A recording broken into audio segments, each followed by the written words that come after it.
but also leverage the power of AI to make smarter and faster business decisions? Well, this course is all about taking your SQL skills to the next level, and it's powered by Generative AI. Hey everyone, and welcome to the Gen AI powered SQL for Business Analyst course by Simplilearn. So in today's world, businesses are sitting on massive amounts of data, and it's only valuable if you can unlock the insights hidden within it. So SQL is one of the best tools for working with data, and when combined with the power of AI, it opens up a world full of possibilities. So this course is designed to teach you how to efficiently analyze business data using SQL with AI tools that can help you automate tasks, optimize queries, and generate insights in real time. And in this course, here's what we will cover. Firstly, we will start with the basics of SQL and understand how it fits into the data analysis for business. Next, we'll dive into how to connect to different data sources, clean your data, and prepare it for analysis. Then let's explore how SQL functions work with numbers, strings, and data and write more efficient queries. After that, we will show you how to leverage the power of AI to speed up data analysis,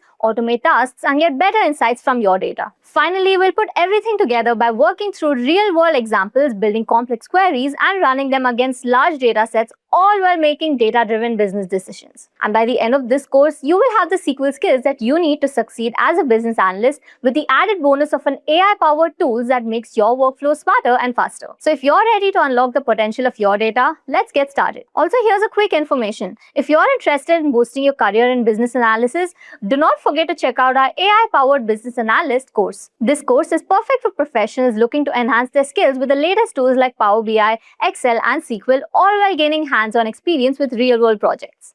So you will also learn how to leverage generative AI for smarter, faster decision making. Our program is IIBA and Babok V3 aligned, and it helps you prepare for certifications like CBAP and CCBA. You will engage with 10 plus industry projects, 40 plus practical activities, and benefit from live online sessions led by experts. Plus, with Simplilearn's Job Assist, you will get the support that you need to land your next big role. So before we dive into the world of SQL and AI, let's test your knowledge. Here is a simple question to get you thinking. What is the primary purpose of SQL in data analysis? Is it A, to create websites, or is it B, to manage and query data in databases, C, to design mobile apps, or is it D, to edit photos? Take a moment to think about it, and when you're ready, let's jump into the course. So database is nothing but it is a structure which can store the data, and definitely store the data digitally or electronically, because see, when I talk about the wardrobes, you have the wardrobes at your home. So you get to see the physical wardrobe, but here in the computer world, everything is digital, right? So database is, think of it as a folder. So on your machines, why do you create a folder? So that you can save your data in it, right? You can save your files in it. So here also we create the database in order to store the data, Now, when you have a database, why it is always better to have a database? So if I ask you again, just tell me one thing. Let's say that you've got a big wardrobe with a lot of clothes in it. Yep. So don't you think so that if you have got clothes, if you have got a wardrobe, first of all, you're getting a better storage, organized storage. Maybe I'm going to keep all my jackets over here. I'm going to keep all my shirts over here, and so on and so forth. So I get to organize my clothes because I'm having a wardrobe, right? Also, I can easily access it. See, if I'm just dumping my clothes on the floor, if tomorrow I want a particular dress, yep, it will be very difficult for me to find it, right? But if I'm using a wardrobe, and definitely if the wardrobe is organized, then I can easily find the cloth. Yeah, so it is very easy. It will be very easy for me to access, right? Also, now that is not related to the clothes, but yeah, in case of database, we have one more thing. Maybe I'll talk about that. So talking about the database, which is nothing but the storage of data, it has organized storage. So I just explain you with the help of wardrobe analogy, right? So you have everything with the help of wardrobe. All your clothes are organized. Yeah, here also you've got database. So with the help of database, we are getting the organized storage. Then efficient access. So as I told you, in case of wardrobe also, if your clothes are properly organized, it will be very easy for you to access your clothes. So in case of database also, it will be very easy for you to access the data, because right now, see, the data can be in uh you know in mega GBs. Like, it can be really huge. It can be really huge. So it is very important that there should be some way to store it so that we can also have efficient access. Secure scalability. So what do you understand by scalability? Scalability is about increasing the data, and data is definitely increasing day by day. Now, if you talk about Amazon, think about the data, that how fast it must be increasing. Every day there must be a lot of transaction being made. I'm talking about the Amazon website. And if I specifically talk about only India Amazon website or only US Amazon website, every day you can imagine the kind of transaction that Amazon might be getting, and the kind of data that Amazon might be producing. So we need a system which is scalable. Scalable means that it should be able to handle. So database is a system which can handle the growing data. Yeah, and it's definitely secure. It provides us the security also. So you may not want all your data to be accessible to everyone, right? So with the help of database, we can also secure our data. Just like in your wardrobes, you can always lock your wardrobes, right? You can lock and unlock your wardrobes. In the same way, database data can also be locked and unlocked from different users that you have. Okay, there's one thing that I would like to show. Screen, you'll get to know that how your co-participants are. For example, I actively work with SQL. So we have got only two who are actively working on SQL. No experience with SQL. We have almost 53. So we are going to learn from very, very basic. And you can see that we are doing that. Yeah, we are starting from what is data. So that's one of the very basic thing. Okay, I have got some knowledge, but don't use it regularly. So we have got 16 folks. So we have got a lot of beginners in this batch. So we'll make sure that we cover everything from scratch. But guys, one thing, if you're learning the language for the very first time, then you also have to make sure that you practice after the class. So only class learning would not be suffice, because see, if you don't practice after the class, when you come for the next class, you're going to forget most of the things what have been taught in the previous class. So again, there's one analogy in order to understand what database is. So just like you've got a lot of books, yeah. So we've got a lot of books. So the books are stored where? Now this is the picture of what? Books are stored where? Think of books as the data. And where do we store books? In the library? Yes? Yeah, so this is what library. You must have seen that when you go to any of the library, usually the books are arranged in a certain manner. For example, here you'll have all the science books. Here you'll have, let's say, all the maths books, all the fictions. So in this way, and then there might be some alphabetical arrangement. If you go to any good library, you'll see such arrangements. So why do we have such arrangements? What do you think? Why? What is the reason behind such arrangements? So library stores the books, easy retrieval, yes, easy accessibility. Yes, imagine that they are not storing the books in this way. And then you'll end up maybe spending your whole day or two in order to find one single book. Maybe more than that, depends on the size of the library. So database also works on the same concept. Guys, it's just that instead of books, we are now storing the data. And instead of library, we are having the database. A database stores the data, library stores book. Now, just like how the library is properly, just give me a second. Yeah. So just like how the libraries are properly organized so that we can easily access the data. And it's not only about access the data, I mean to say the books. It's all also about, let's say there's a new edition. Yeah. I've got a new edition. There's a new fiction book. So I know that I just have to add it over here. So it helps me to modify also properly, right? I'll quickly able to modify, make the modifications. So it's not that I'm very random with it. But yeah, it's mainly for the quick access. Now we're going to learn about these properties of database. So this is very important interview question also.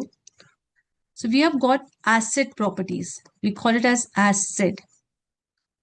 So we'll go one by one. So this slide may take a little bit of time. So please be patient. So I'll try to make it easy. I'll try to make it interesting. Yeah, all of these properties, but you should definitely know about these properties. These are the heart of the database. So when I say atomicity, any idea what atomicity could be? So I do not want you guys to read the slides. I want you guys to answer with whatever comes to your from basic minimum atoms. Okay, fine. So we'll talk about atomicity. So I'll give you an example and we'll understand it with the example. And it's very important. So before I talk about atomicity, maybe let me tell you the use case of database. So just like database, we have got more entities in order to store the data. Now you have to hear me out, right? In order to store the data, we have got more entities. Database is not the only place where the data is stored. We have got a lot more other things. So you might have heard about, apart from database, you might have heard about data warehouse. You might have even heard about data lake. So we are not going to get into that. That's definitely not our area to get into. But what I mean to say is that we have got multiple things in order to store the data. So what is the use case of database? The question is, let's say I've got some data. So why would I choose database rather than data warehouse or data lake? So we are going to look into the use case of database. Yeah, we are not going to look into the use case of data warehouse or data lake. We are going to, look into the use case of database. So any idea, any use case of database you can think of? See, everything is used for storing the data. So why database? So I'll tell you why database. So database, or not why, I'm just telling you use case of it, and then you'll understand why. So we'll go step by step. So if I talk about use case of database, so let's say that I access any of the bank website. And when I say website, I'm talking about my account. So I just want to see that what is the balance, current balance of my account, what are the transactions that I made in last 7 days, and so on and so forth. So to save this data, now see my current balance, then everything related to me, my profile, then my transactions, whatever you see. So everything goes into the databases. So most of the companies, they use databases for such things. So databases are used for day-to-day transaction. So whenever there is any day-to-day transactions data, whenever there is a day-to-day transaction data, it goes into the databases. And the reason is that it provides asset. It provides asset guarantees. I'm going to talk about what asset is, but why day-to-day transaction data goes, uh, why do we go with day-to-day transaction? Because it provides, database provides with the asset guarantees. If I give you the other example, if I talk about, let's say, Amazon. So again, day-to-day transaction, right? You're making a payment, you're ordering something, making the payment. So mostly the company might be using the database in order to handle all of these things. So if you go to the Amazon, you see a lot of products. So let me go to the Amazon and I'll just show that to you. So all of these phones, etc. So these are, this is what, these are data, images, the description, the price, all of these things are data. So this might be coming from the database. This might be coming from the database. So the database might be storing all of these things. So for day-to-day transaction, we use database. Why for day-to-day transaction? Because database provides us with the asset properties. So we'll talk about atomicity. And you'll get to know that why asset is so important.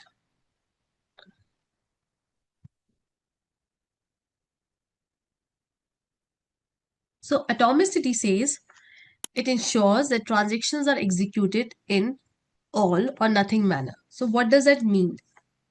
So it simply means that, let's say, this is you and this is your friend. Yeah. Now what you're doing is, let's say you have got, hear me out. Yeah. You've got 50,000 as your account balance. I'm talking about INR, anything anyways. Yeah. And now your friend needs 10,000 rupees. So you say, fine, I'm going to give you 10,000 rupees. So what you do is you go ahead and you make a transaction. Now this is something that we do in our day-to-day life, making the transactions via bank. So you'll understand that how things works. So here I go ahead and I make 10,000 rupees transaction. So what will happen is the 10,000 will get deducted in your account from your account, and it will get credited in your friend's account. So this is the expected behavior when everything goes well. But let's say that you made the transaction. This might have happened a lot of time with you all, that you make the transaction, the money got debited. Yeah, and hear me out. Yeah, the money got debited from your account, but your friend did not get the credit. Might have happened, right? So what will happen? In your account, you'll see 40,000. But in your friend's account, still it is still reflecting zero. So this is a very bad thing, right? If I talk about banks, this is something that we definitely do not want, because if things are happening like this, then we end up calling these people, all the customer cares, and breaking our head that I transferred did not work, whatever it is. It's definitely not something that we would appreciate, right? So what happens usually in your day-to-day life, you might have seen that if the money is debited from your account and there was some problem while you were making the transaction, it got recredited. You get the message that you have got your money back. So behind the skin, what happened is, because there's a database that is working, database says that either all or none. Yeah, it says that either all or none or nothing. So what does that mean? It means that either the whole transaction should get processed successfully. So when I say whole transaction should get processed successfully, it means your account is getting debited and your friend's account is getting credited. This is the one full transaction. But if there's a problem in between, yeah, if there's an error in between, there's some problem in between, then the whole transaction should be rolled back. So either it should be the full transaction or there should be nothing. And that's why when there is the error, while you're making some transfer, and if there is some error, you'll get your credit back. You'll get your money back automatically. And this is because of the database property, that is atomicity. So this is the property of the database, that either the whole transaction is successful, but if there's a problem in between, then it will make sure everything is rolled back. So your deducted amount, the amount which was deducted, is rolled back and it is again credited. So this is what atomicity is. Now this is so important property. If I talk about banks, and if I talk about any other website also, Amazon also, you make an order. Yeah, either the order should be made or shouldn't be made. There should be nothing half or bit in between, right? So atomicity is very, very important. Now we're going to talk about consistency. So everybody knows the meaning of consistency. Yep, so here it is written, but still I write it. So again, I'll explain you with the help of an example. So let's say that you've got an account. Yeah, you've got an account with a bank and you've got 15,000 rupees. Now in your bank, and you might have seen that a lot of banks does have such rules. So let's say that your bank has a rule that you should maintain minimum balance of 10,000. So this is a rule, right? Minimum balance of 10,000. That's a rule. Now what you do is you make a transaction. You make a transaction of 10,000 rupees in your friend's account. So how much amount is left in your account? How much amount is left? You've got 15,000 and you make a transaction of 10,000. So how much amount will be left? Minimum balance should be 10,000. So here consistency says rules are not broken. So in very simple words, the rule says that you have to maintain 10,000 rupees in your account. If you try to transfer 10,000 rupees because you've just got 15,000, it will give you error. It will not allow you to do it. You might have seen on GPay, Google Pay, that there's a limit of 1 lakh rupees for every day. So if you try to transfer more than 1 lakh rupees, though you might be having even 1 CR in your account, but if you try to transfer more than 1 lakh rupees in from your Google Pay, it gives you error. It says big no, that you're not allowed. So that is rule. So databases says, oh, you got some rules, I'll make sure that the rules are being followed. The rules are not broken. So am I clear? So isolation, as the name says, it ensures the transaction do not affect each other. So again, I'm going to explain it to you with the example. So let's say that you and your sibling or your spouse or your parents, you both are using the same account. So it happens, right? We share the accounts with our loved ones, dear ones. So let's suppose that the account balance is 10,000. Now, what is done is, let's say we make a first transaction, that is, we are taking 5,000 rupees out of the bank. So let's say we are taking 5,000 rupees from the ATM. So the new balance would be what? The new balance will be again 5,000. Now let's say that there's a second transaction. And when I say transaction, it can be anything. It's not only about credit and debiting. So the second transaction says that, it sees, it wants to see the data. Yeah, it want to see like how much is the account balance. So let's say that you are taking the money out from the ATM, and at the same time your parents are checking the balance. Yeah, so they are checking the balance.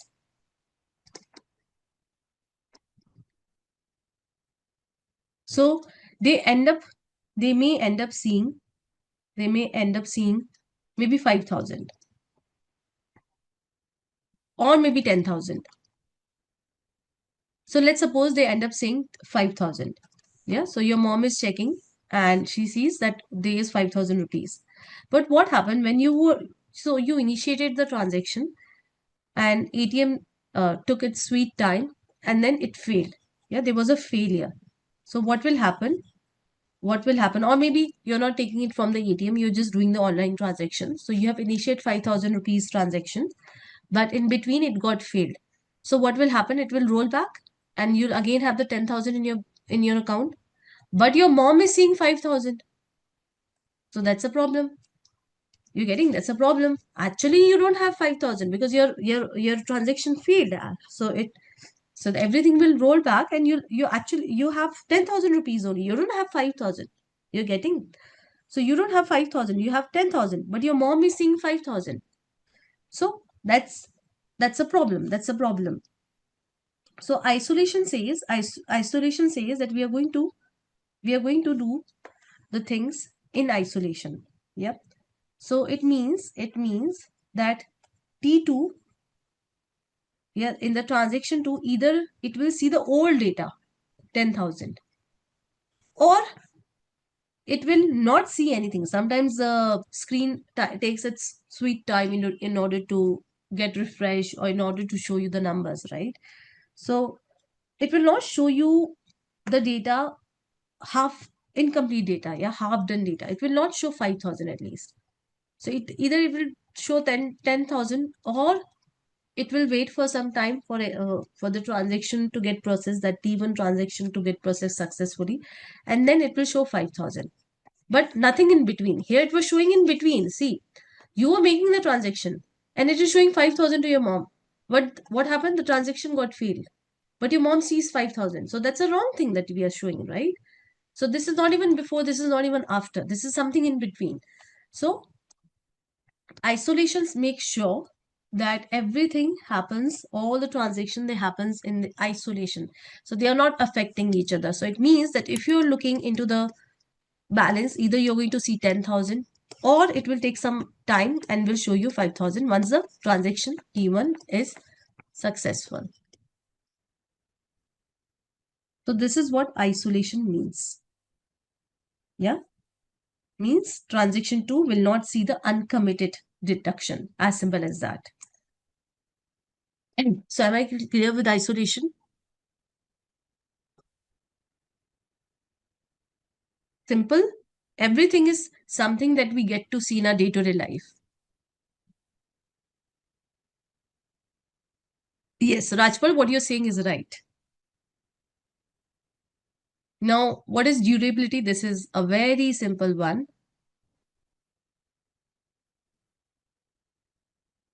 So what is the meaning of durable? Durable simply means that the data is permanent.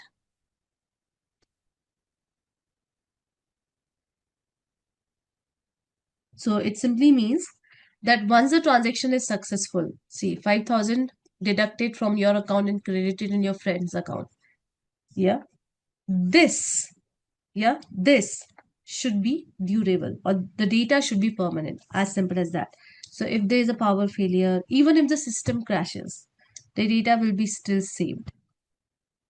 So it simply means once committed, it stays forever. And this makes sure that there is no data loss. So I'll just quickly recap. Atomicity says no partial updates. Either it should be full or should be none. Consistency says no rules breaking. Isolation says no transaction confusion. And durability says no data loss. So this makes database very, very special, and that is why we use it for day-to-day transaction. So there's a word for day-to-day transaction, that is OLTP. So you should definitely know about this thing. It's nothing but online transactional processing. So maybe I'll not write the whole thing.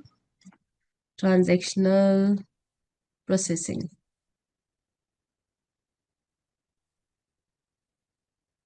So this simply means day-to-day transaction. Amazon, your banks. So these are what? Day-to-day transactions. So all the companies for their OLTP, they use databases. So databases are very important.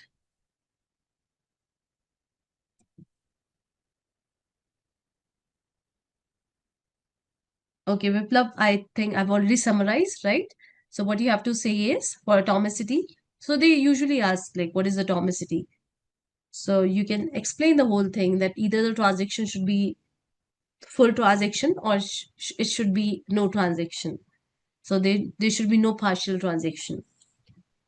Consistency, you can give the example that we have got the rule. So we have to make sure that data follows the rule. I give you the example of Google Pay also, right? So Rajpal, let's keep it for the end of the session. Yeah, data warehouse will cover what is in our curriculum and I'll explain you. So data warehouse also I'll explain. It's a very interesting concept, but just keep it for the end of the session. So I'll explain. Siddesh, what you're saying is absolutely right.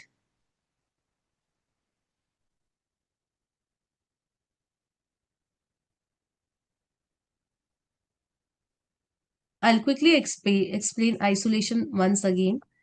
So isolation simply says, think of it. Maybe I'll give you maybe one more example. So let's say that you make a transaction, you've got 10,000 rupees. Yep. You make the transaction of 5,000. At the same time, so I'm explaining you with the same example. At the same time, your spouse looks into the account balance and sees 5,000 rupees. Now you made the transaction, but what happened? Something happened and your transaction got failed and everything got rolled back. So basically, you have got 10,000, but your spouse saw 5,000. So your spouse was able to see incomplete data. So either when you're checking the account, it should be either 10,000 before the transaction, or it should be 5,000 after the transaction. So it should not be in between. Yeah, when you're making the transaction, understand the transaction is still not completed. Just like, let's say you're taking the exam, and when you're taking the exam, so you're preparing for the exam, maybe, yep, and you're telling your mom that, oh, I'm going to top the class. So it's like too soon to say, right? So you have to take the exam first, and then you can say that, okay, you have topped the class. But here also it's the same thing, that the transaction is ongoing. And when the transaction is ongoing, this state shouldn't be shown to the user because the transaction is ongoing. So if the transaction fails, then if you are showing 5,000, see, if you're showing 5,000, then it's a bad data, right? You're showing the bad data. Actually, the amount is still 10,000 because the transaction failed, but you're showing 5,000, so that's a bad data. So either you have to either you should show 10,000, or you should show 5,000 after the successful transaction. Am I clear now?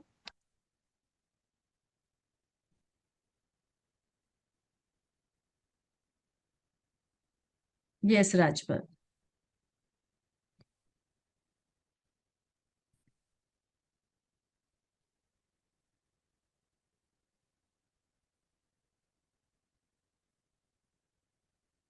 Now, there are different type of databases.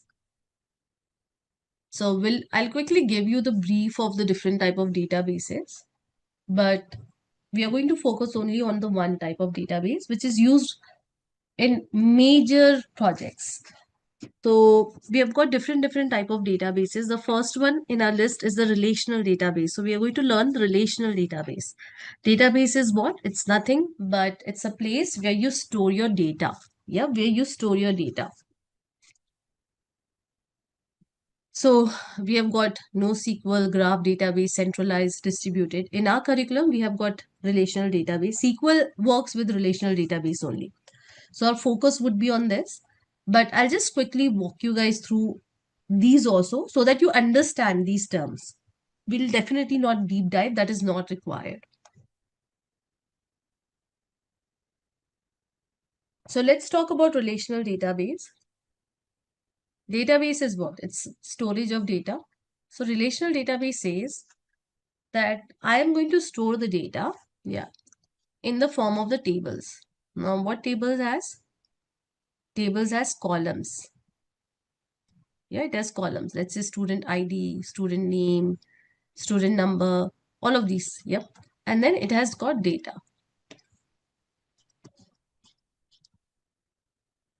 So this is what? This is relational database. Now we also call it as relational. It means the tables are connected to each other. Yeah, the tables may be connected to each other. So how they are connected to each other, I'll give you one example. But we are going to deep dive into this. This is what we are going to learn. So it's very much okay if you do not understand it right away 100%. Yeah, that's very much okay. If you understand 50% of it, that's also fine. So for example, let's say that I've got, let me see if I've got something. Just give me a second. So instead of writing, I'll better show you. Just give me a second.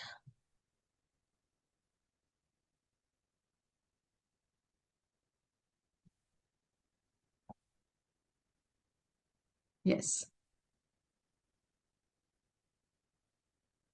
Yes. So you can see these are what? These are tables with rows, with columns and rows. So it's a relational database. So relational database says that this is table, let's say this is table 1, this is table 2, and this is table 3. So relational database says that there's a relationship between the tables. Yeah, there's a relationship between the tables. Now, when I say that there's a relationship between the tables, what does that mean? So if you see, for example, so this table is storing the data of the orders, order date, order ID, customer ID, product ID, quantity. So here the customer ID is 123. So here we are not storing the data of the customer. In this table, we are just saying that this transaction is made by the customer with the ID 123. But we are storing this data of the customer, the information of the customer in another table. So for example, 123 ID is of Anshul and he is male. We can have more information, phone number, birth date, so much of it. So this is just to make you understand. So in case of relational databases, everything is stored in the form of the table, all the data, and then we have the relationship between the table. So you can see that this table and this table is related to each other. Yeah, this table and this table is related to each other. So when I say that two things are related to each other, let's say that you are related to your sibling. So there's something that is common between you. Let's say you're related to each other because of the family. Yeah. In the same way, let's say that you have got multiple friends and you say that, okay, I am, somehow I am, now that doesn't make much of sense. But yeah, let's say that I am related to this friend in a way that we all belong to the same college. So that's a key between the relationship. That's a key between you and your friends to establish the relationship. So you guys tell me, see, I've got this table, customer table, and I've got this orders table. So what do you think? What is the key between this table and this table that is actually making the relationship happen? So in order to make the relationship happen, there should be something in common. Yes, customer ID. Yeah. Tell me about this one and this one now.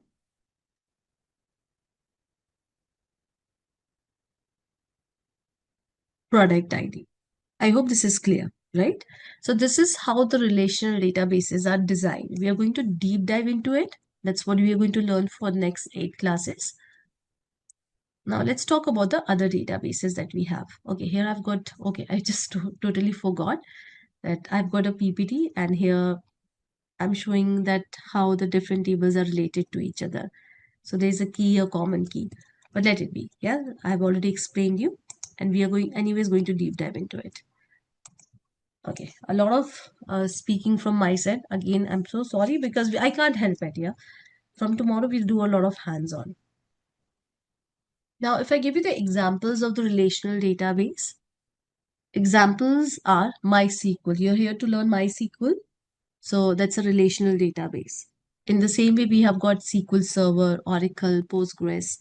Now, if you learn even one single database, if you learn MySQL, then you can say that you know all the others. And I'll tell you the reason why. Because 85 to 90% of all the database, they are same. It's just that there's little bit syntax here and there. So you don't need to learn all the different relational databases. If you learn one, you will surely be able to work on the others also. So if let's say I'm taking interview.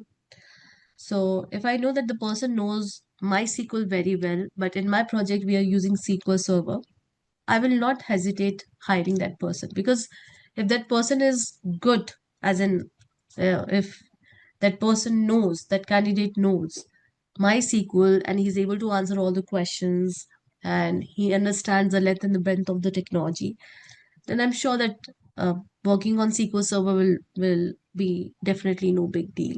So all these databases, relational databases, they are very similar. You don't have to worry about learning different databases. That is definitely not required. You will learn one properly, you can work on any database for that matter.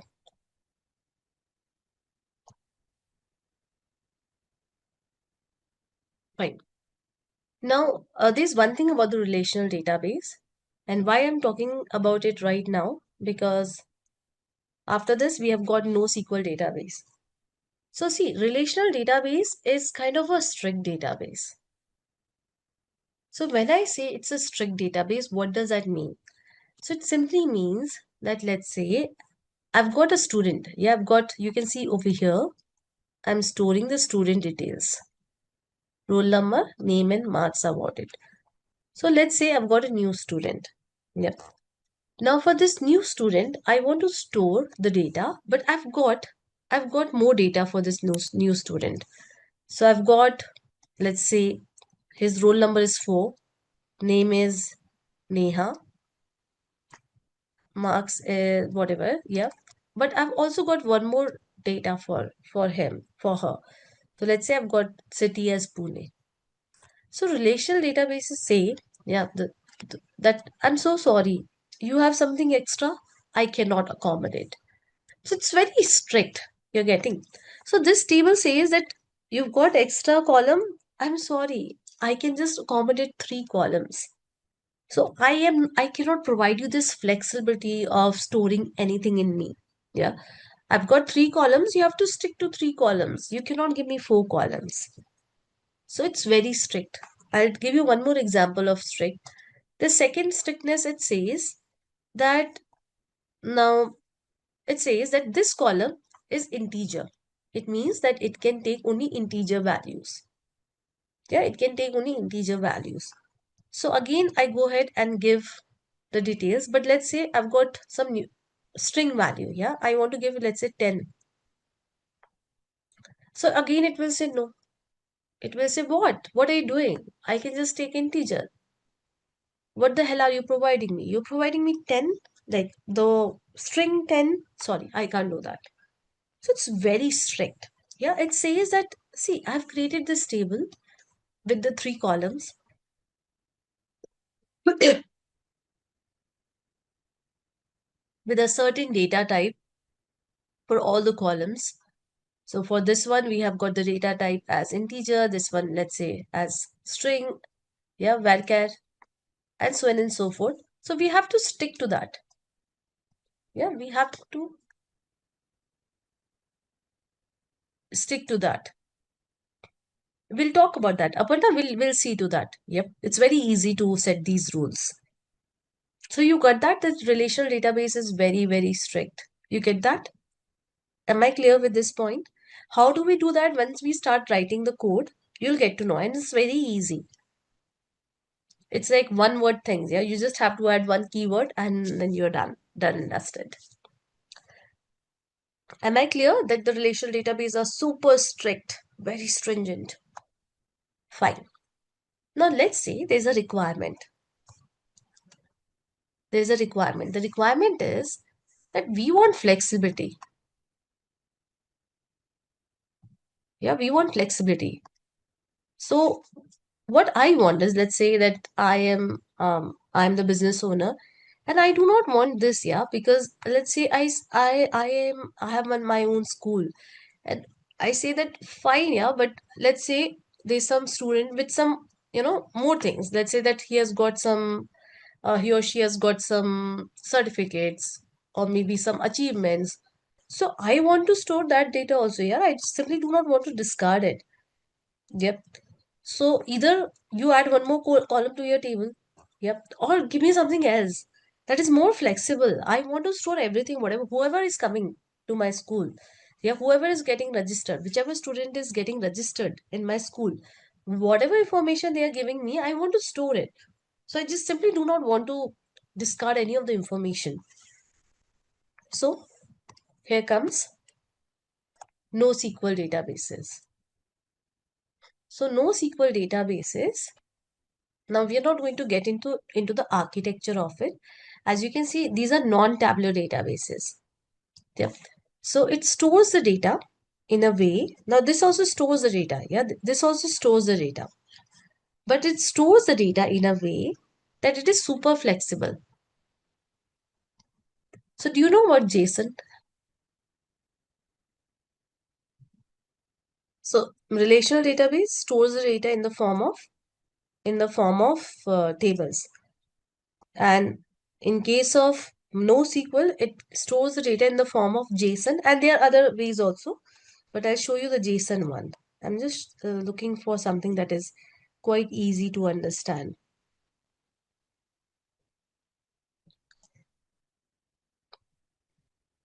Yeah.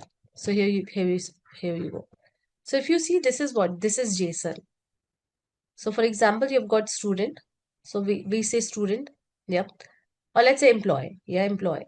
So you're storing the first name, last name, display name, middle name, birth name of the employee. Now, this is, let's say, the information of some XX employee. Now, let's say that we have got another employee, and that another employee has got some other information also, let's say passport number. So it easily accommodates with that. It says fine.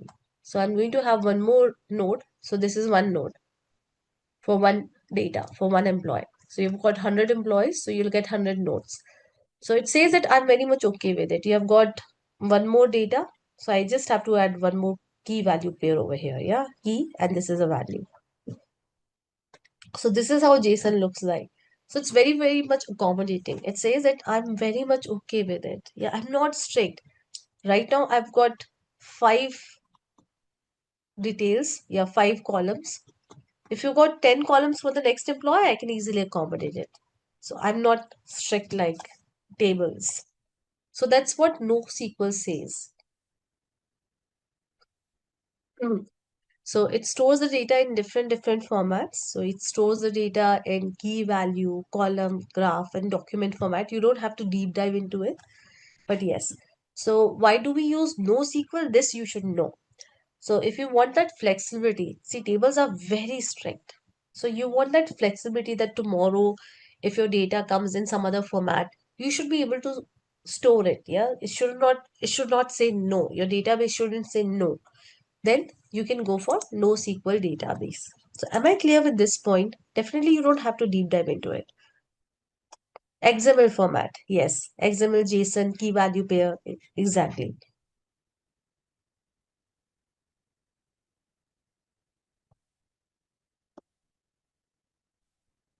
Okay. The next one is graph database. So I'll take a pause. Why don't, with whatever you see on my slide, I want you guys to guess the use case of graph database. Social media? Fine. So have you seen, or you on Instagram or Facebook, you might have seen that it keeps giving you recommendation of friends, mutual connections, suggested friends. Have you seen that?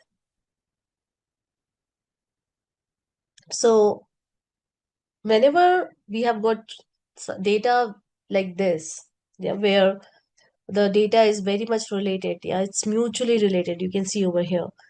Yeah, so we use graph database. So friends of friends. So this is again graph database. In the same way, product recommendation. So you buy one product, then it starts showing you all the other products. So that can again come under graph database. We have ML also in that. It depends. But yeah, this is what? This is graph database. So uh, it stores the data in the form of the graph, not table. So basically, if this is you. Yeah, you're browsing Facebook. It will start showing you the mutual connections. This. Yeah, so this is how it works. Even I've never worked on the graph database. Usually, it is used by the social media companies. Yeah, social media companies. Then it is also used by the banks, I think, for the fraud detection, etc. Yeah, but it saves the data as a graph so that you can find the connection between the data. Fine. Now we'll talk about centralized database. So centralized database, it can be any database for that matter. It can be in SQL, NoSQL, graph. So centralized database is what? You have got one database. Yeah, you've got one database and everybody is connected to this one database. So there's only one database. You have one centralized database and everybody is connected to this centralized database. Let's say that Citibank has got one centralized database. So tell me, what could be the problems of having centralized one single big database?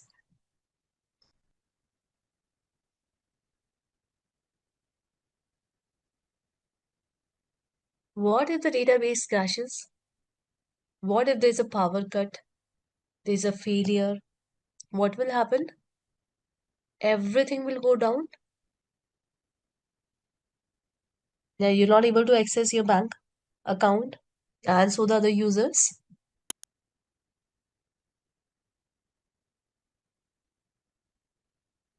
Yes. So this is a centralized database where you have just got one single big database storing everything. And a lot of companies still uses centralized database, though it is not recommended. Now, what do you think? What should be the solution of centralized database? Now, I'm not expecting the right word for it. I'm just expecting that what should be the solution? What you would do?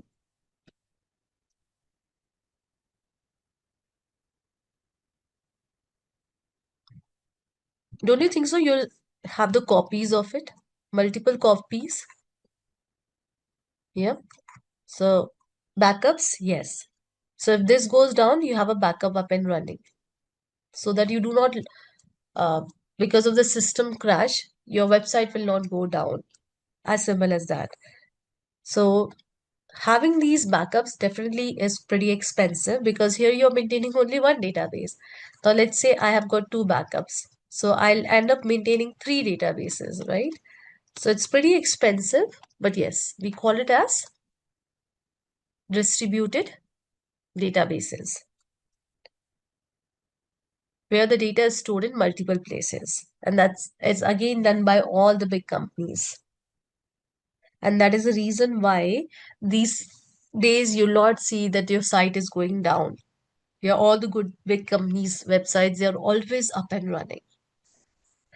So in Pune, this happened almost a year back. I think it happened in June, July.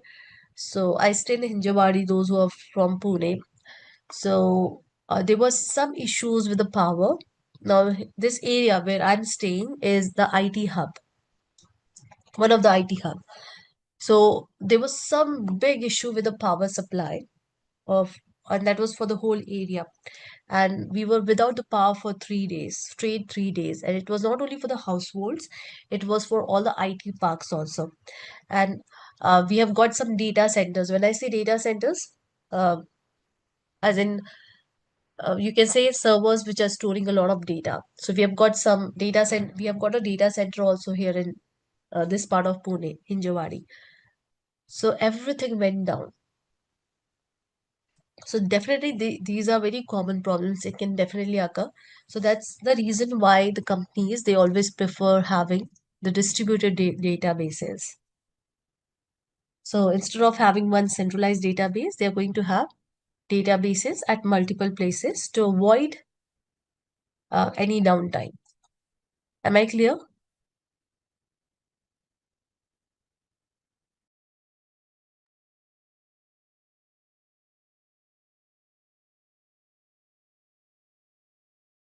Fine. So let's do one thing. I think we have got a lot of theory, and I've been speaking from last 1.5 hours.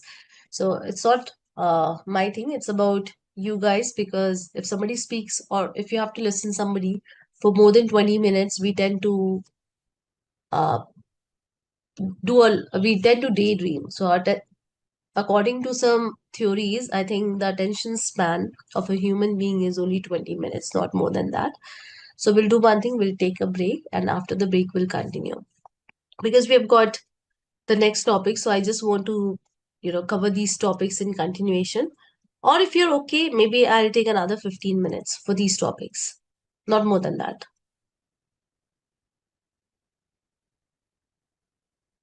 Oh, wow. Everybody is saying go ahead. I'm so happy.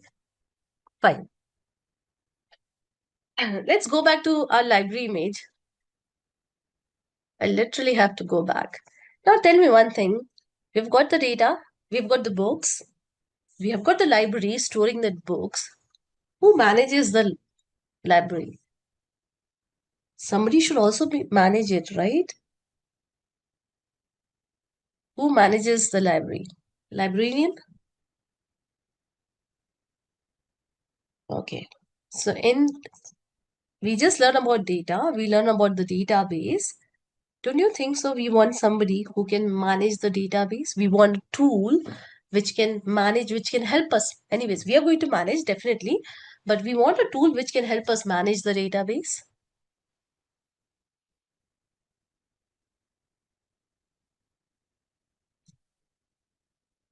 So let's say if librarian is also managing the library, the librarian might be maybe maintaining some book, some records.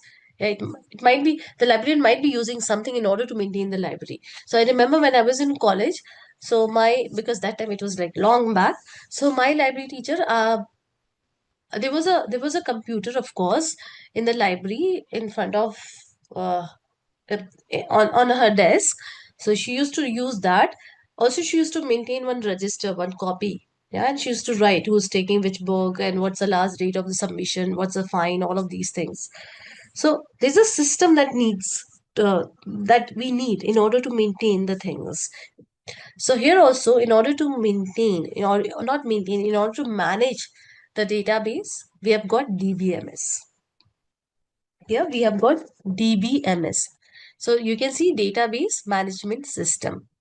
So database management system is nothing, but it allows user to create, update, retrieve, and manage the data in the structure format. So basically, see, you've got the data, you have got the database with a lot of data.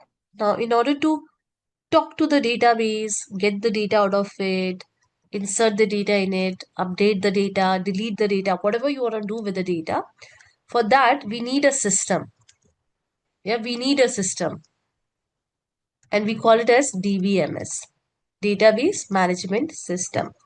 So it's a software that helps us manage the databases. So what you can do in this, see, you can create the database, you can read, yeah, you have got the data, right? So you can create, you can read, you can make the updates, you can delete it. So you can do all of these things. So these are called CRUD operations. So do not get scared with these jargons, technical jargons. These are very simple things. So when I say CRUD, C stands for what? Everyone tell me, C stands for what? I just talk about the operations. It means create. Yes, so CRUD operation, you're going to listen to this term a lot.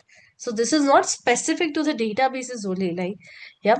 R stands for what? Read. Yes, very good. U stands for what? Update. And D stands for delete. So if anybody says CRUD operations, do not get scared of it. What is this CRUD? It's nothing. You're creating the data. You're just like, you've got a wardrobe. So you are just looking at your wardrobe, how many clothes you've got. Maybe you're updating your wardrobe, like you're adding something to it, you're removing something from it, and so on and so forth. So here also we do all of these things, but we do it with the help of the software called DBMS.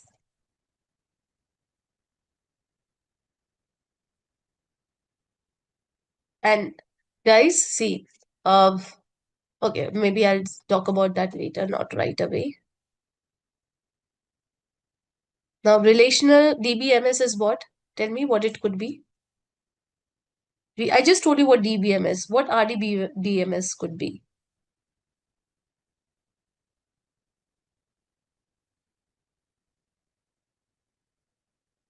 What RDBMS? To manage the relational database. You know that there are so many databases, right? We learn about the relational database. Now, to manage the relational database, what we have? We have got relational DBMS. Simple. So this is a software which helps us to manage the database. As simple as that. Now, what is SQL? So see, understand this thing. Now you've got a software. Now hear me out. Yeah, you've got DBMS software. So you're going to talk to the DBMS and you're going to make the DBMS work for you. Yeah, you say DBMS, can you please create a table for me? Of course. So DBMS will create the table for you. But DBMS says that I don't understand plain English. Yeah, I'm not chatgpt. I do not understand plain English.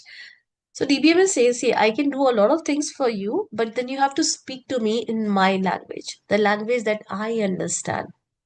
So DBMS, in order to talk to DBMS, you have to use SQL. And that's what we are going to learn. We are going to learn SQL Why? Because with the help of SQL, we can talk to the DBMS and get our work done.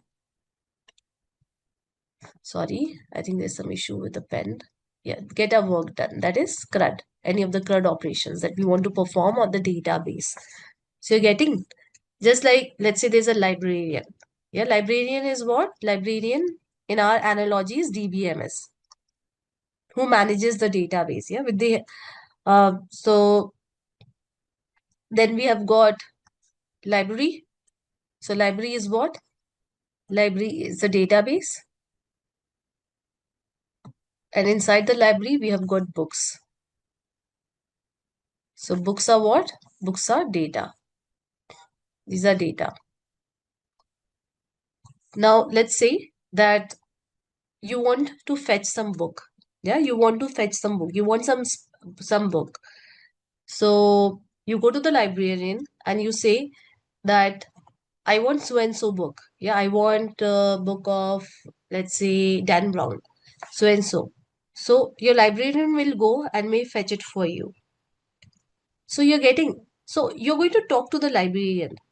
So you may talk to the librarian in the language that your librarian understands. That makes sense also, yeah. If your librarian understands only one language, that it's English, and if you start speaking Spanish in front of that librarian, the librarian would be like, "What are you saying?" I'm like, "Please bother, yeah." So the librarian will not do your work. As simple as that. So here also, in order to talk to the DBMS, in order to make DBMS work for us, we use SQL. As simple as that. Yes. So it understands SQL. So it's a language. It's a query language.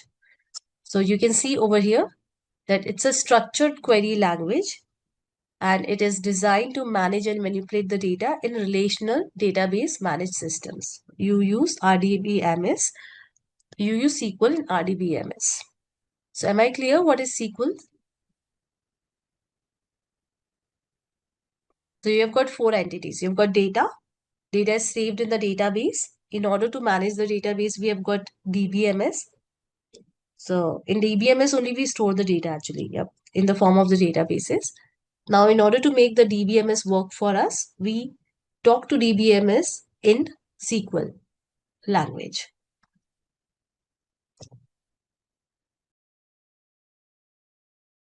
So Fatima, it's very simple. See, you're going to use a tool. Just like if I use Excel. So in order to use Excel, Excel only understands English. So I can just work, I can just use, I'm not sure if it has got more languages. I'm not aware about that. But till like now, I've just used English on Excel. So in case of DBMS also, in order to talk to the DBMS, you need to use SQL language. Yeah, that's a language of DBMS.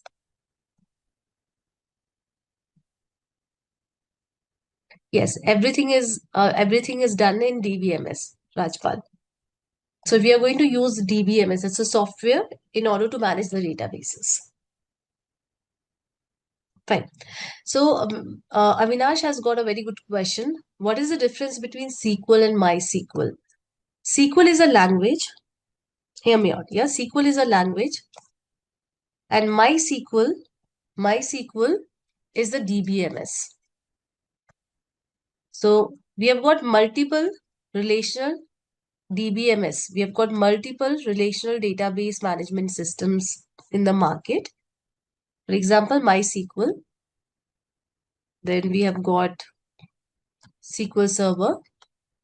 So it shares the name with the databases. Yeah, shares the same name with the databases. Oracle.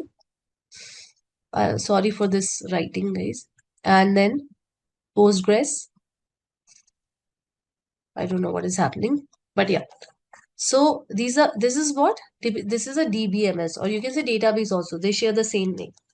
In order to talk to the MySQL, we use SQL language. So SQL is a language and this is a DBMS. Have I answered your question, Avinash? So in order to talk to SQL Server also, you'll use SQL. In order to talk to Oracle also, you're going to use SQL. Postgres also, you're going to use SQL. So SQL is a language and MySQL is the DBMS. Okay, there's some issue I'm not able to write. But yeah, MySQL, Postgres, SQL Server, these are what? These are the softwares. Yeah, these are what? These are RDBMS, database management systems. In order to talk to the database management system, we need a language. The language is SQL. So MySQL is a DBMS and SQL is a language to talk to the DBMS. It's a coding language, exactly. So I think we are done. So this is a boring topic, but yes, it's in our curriculum. So we are definitely going to cover tables and entity relationship model.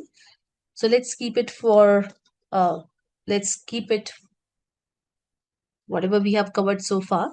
A quick recap, we learn about what is data, we learn about what is databases, uh, wh- what what is database, then we learn about the different type of databases that we have. Also, we learn about asset guarantees of database. Then, yeah, that's all. Yeah, that's all mainly. Then we learn about what is SQL and DBMS. The first and the foremost component is entity. So entity is what? Entity is nothing but the real world object. So basically, entity, you can think of it as a table. It's a real world object. For example, I gave you the example of student or employee, and it is represented with the help of rectangle.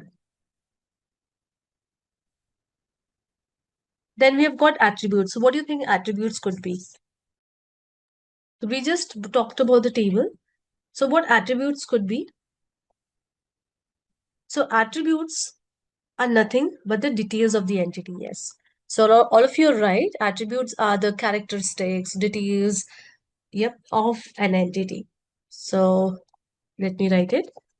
So attributes are what? They are the property of an entity. So if I give you the example of student, you tell me what could be the attributes.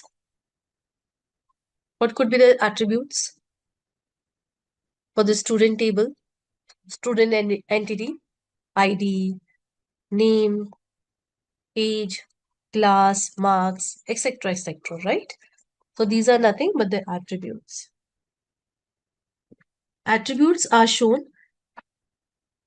using ovals. Yeah, so whenever you see oval, it means that it's an attribute. Then we have got relationship. Now you know that tables, they can be related to each other. Yeah, we'll talk about primary key and foreign key. Not right now, but yes, how entities are connected to each other. So I gave you the example of orders table. So you told me that the two tables are connected using customer ID, right? So relationship is how the entities are connected to each other. So if I give you the example, let's say that we have got two entities, students is one of the entity and course. So course, let's say students, let's talk about Simplilearn. So student table has got all the information about you guys, and courses table has got all the information about the courses that are provided by Simplilearn.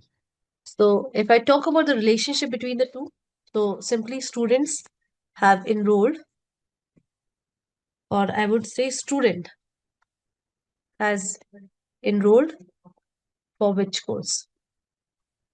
Yeah, I'll simply say student enrolls for course.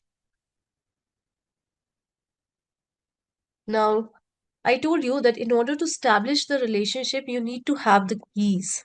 Yeah, you need to have the keys. So I'll talk about the keys right away. At least I'll give you the little bit idea about it. So we have a primary key. Now, what is a primary key? So primary key uniquely, it uniquely identifies an entity.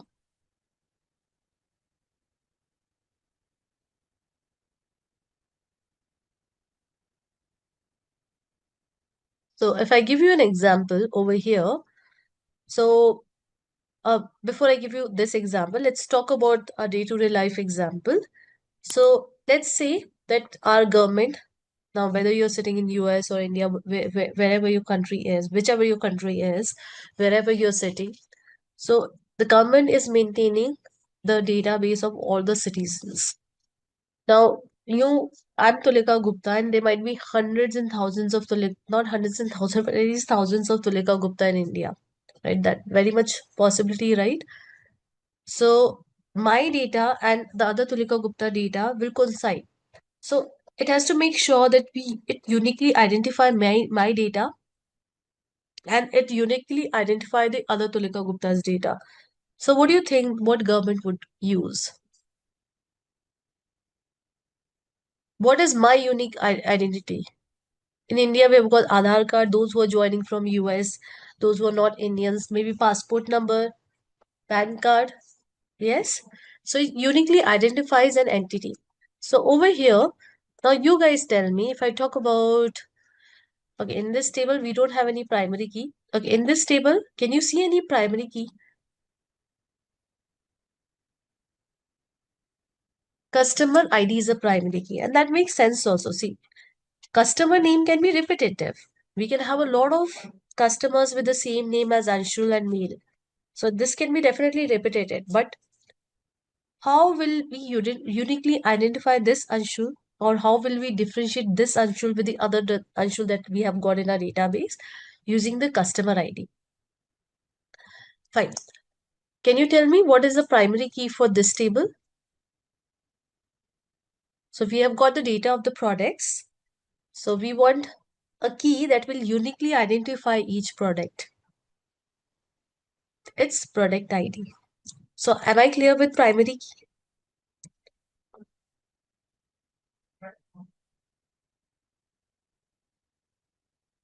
Okay, we'll talk about foreign key now. So foreign key is basically it connects two entities. Yeah, it connects two entity. So let's say you've got the entity one. It has got some primary key, P1.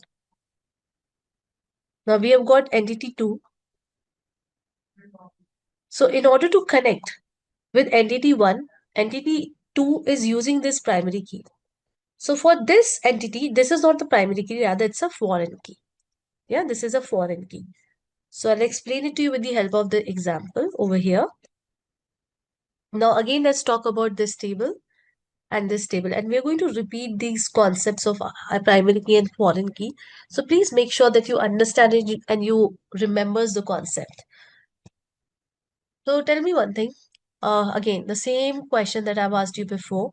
The two tables are related with which column? Quickly. This table I'm talking about and this table I'm talking about.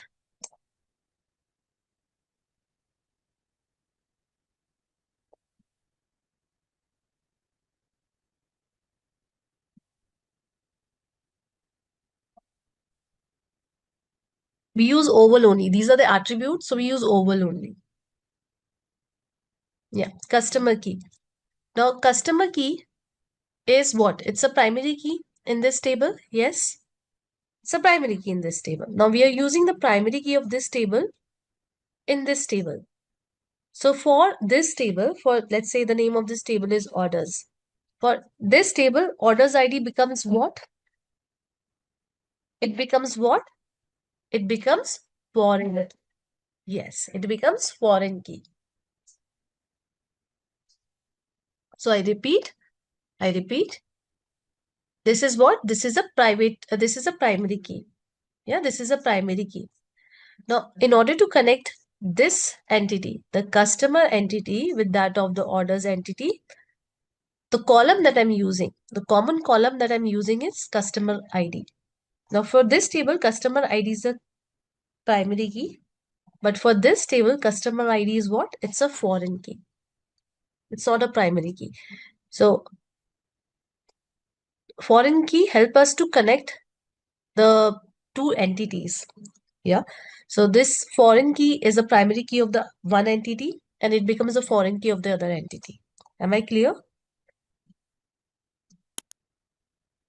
We are going to again talk about this.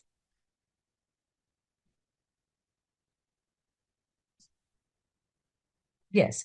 So see, this is what? This is a primary key. So when the primary key is referenced in other table in order to establish the relationship between the two entities, I repeat, when the primary key is referenced into the other table in order to create the relationship between the two tables, in order to establish the relationship between the two tables, yeah, so it becomes the foreign key on the other table. So this is what? This is a foreign key. We are going to revisit this concept when we start our coding. Am I clear now, Shweta? Just remember this thing, that whenever you refer primary key in the other table in order to create the relationship between the two entities, it becomes a foreign key.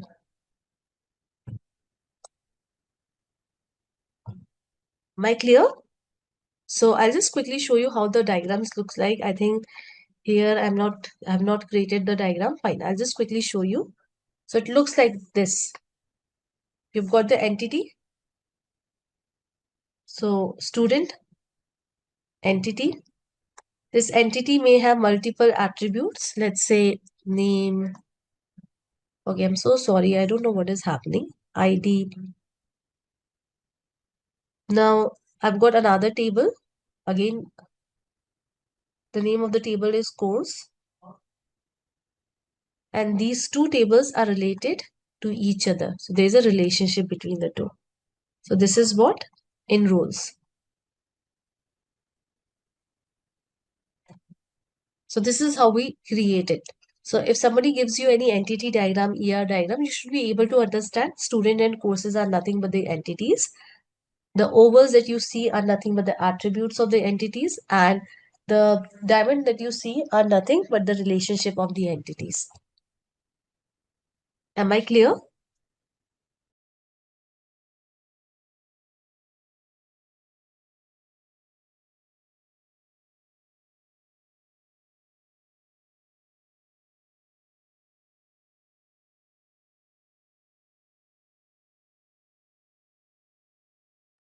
Am I clear? Fine. Now, in case of attributes also, we have got different type of attributes. No. So, there is one, I think, one exercise for you all. I'll see to that. If we can do it today, that's fine. Otherwise, we'll do it tomorrow. So, I'll ask you to create one ER diagram. So, we'll see.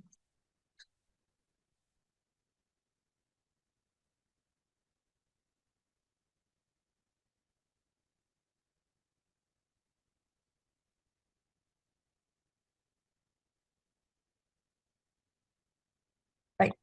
So, there are different type of attributes. Now, this is little bit boring topic, but that's fine. Attributes are nothing but the features of your entity. So, we have got the key attribute.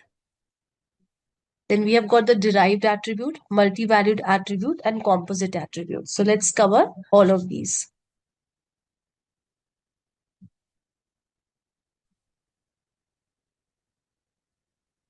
So key attributes are nothing, but it used to identify one entity from the group of entity. So I just explain you the key attribute. So employee ID, student ID, roll number, passport number. These are what? These are key attributes. So you can just have a look.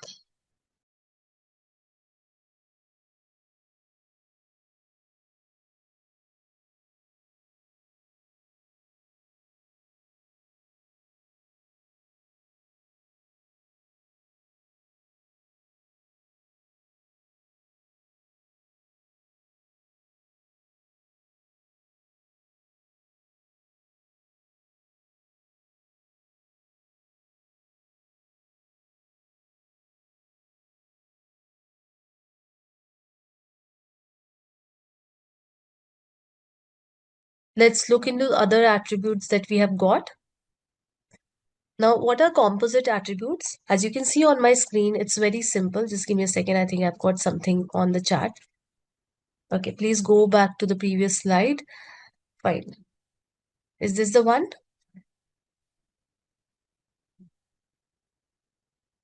For product table, Akshay, okay, I'll come to that. Yes, key attributes are primary keys. Okay, for product table, Akshay is asking for the product table. Now tell me for product table, I'm talking about the product table, the one that I have highlighted. What is the primary key?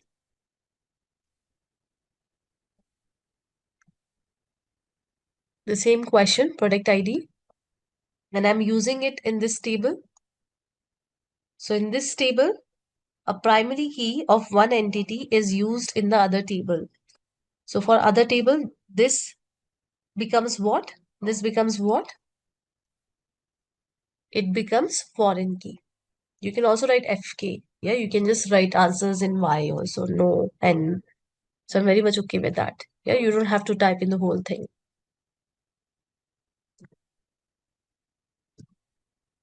Fine.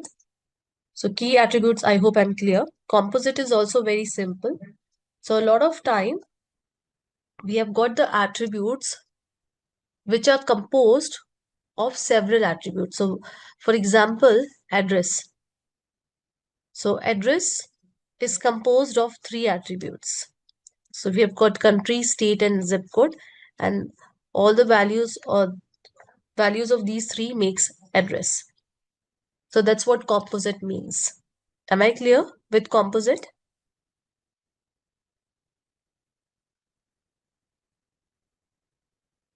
Okay, my laptop is acting up. Just give me a second. Yeah. Anyways, we'll continue. So what are multi-valued attributes?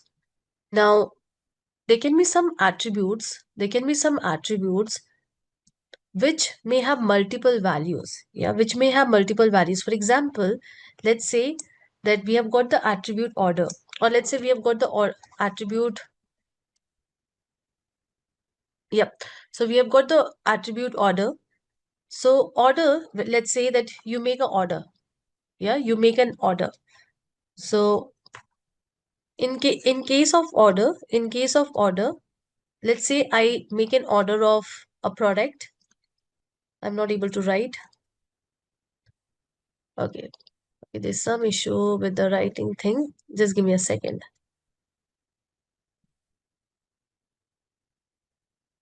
Let me try this. Yep. So let's say we have got the product. Yep. So I buy one product of some quantity, two quantity. I buy the other product of one quantity. So what I mean to say is that these attributes can have multiple values. It can have more than one value. So we represent it by double ovals, as you can see. So as I told you that you are not going to design the database. That's not your job. So that will be designed by somebody else, but you're going to work on the database. You're going to query the database. You're going to generate or play with the data of the database. So you should know, if somebody give you this AR diagram, you should be able to know what this AR diagram is representing. And it's a very simple thing if you see. It's just like the walk in the park. It's so simple. Moving ahead.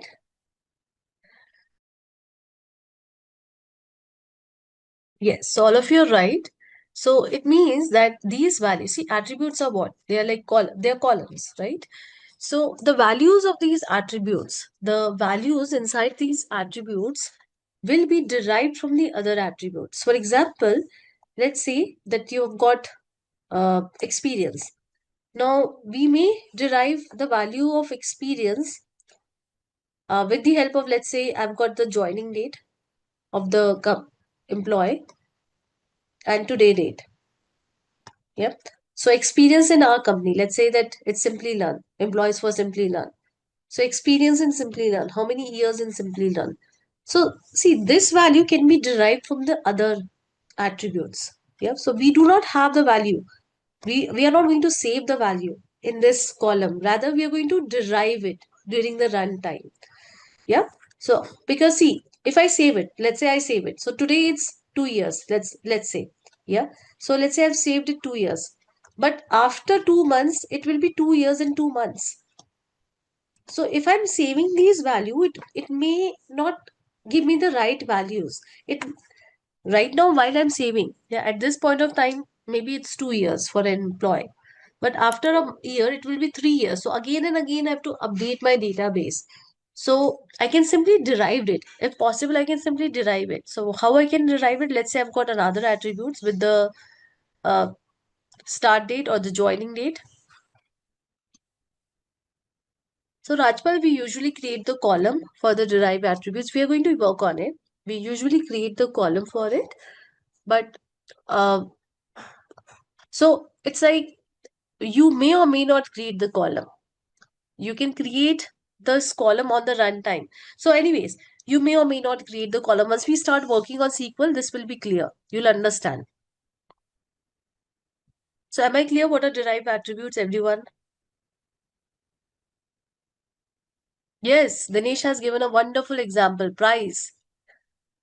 So quantity into unit price is total price. Derived attribute.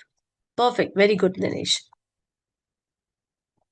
Okay, relationship you already understand. Now, there are a few things that just give me a second. I would like to just give me a second, guys.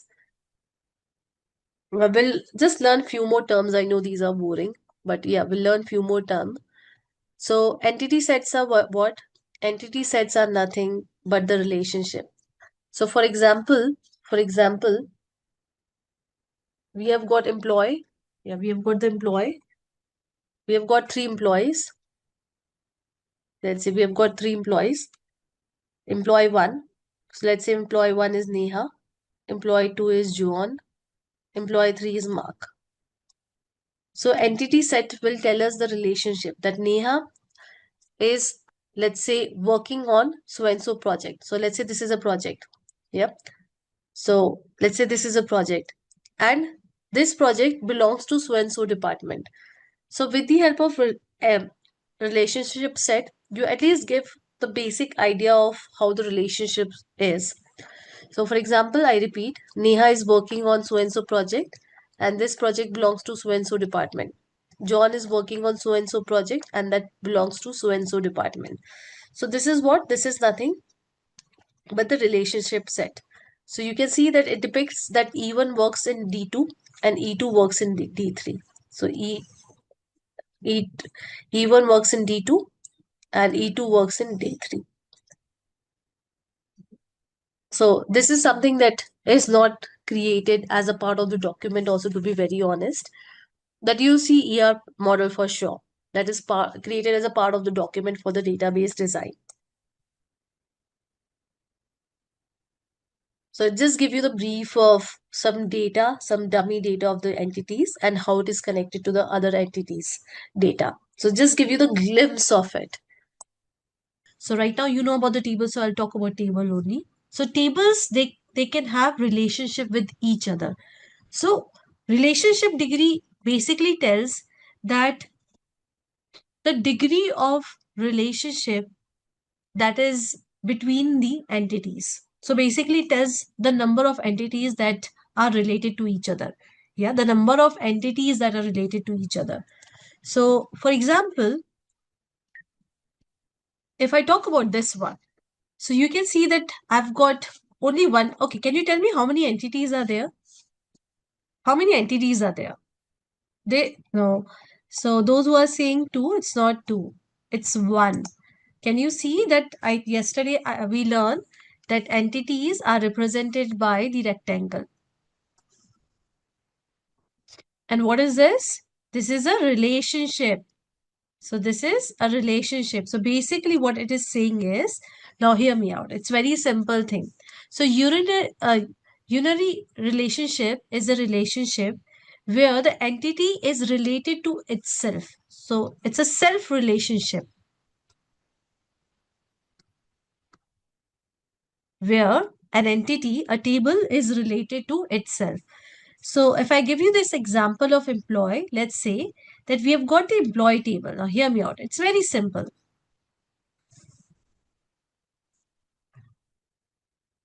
So we have got the ID of the employee and then we have got the name of the employee. So let's say 1, 2, 3, 4 and name I'll say A, B, C, D. Yep. I'm not writing the proper names. And here, let's say I've got one more attribute that is manager. So manager, maybe manager ID. So let's say that A's manager is D. So I will say 4. B's manager is again D. C's manager is let's say B, and D, they no manager, yeah, no manager. So over here you can see that the table is related to itself. You're getting? So the table is related to itself. So here, because if I talk about the manager ID, you can see that if I tell you, okay, let me ask you the question. So can you tell me what is the name of the manager of A? What is the name of the manager of A? D, right? So this is what? This is self relationship where the table is related to itself. So here, because the entity is related to itself, we call it as unary relationship. Am I clear? Should I move forward to the next slide? It's a very simple one if you see.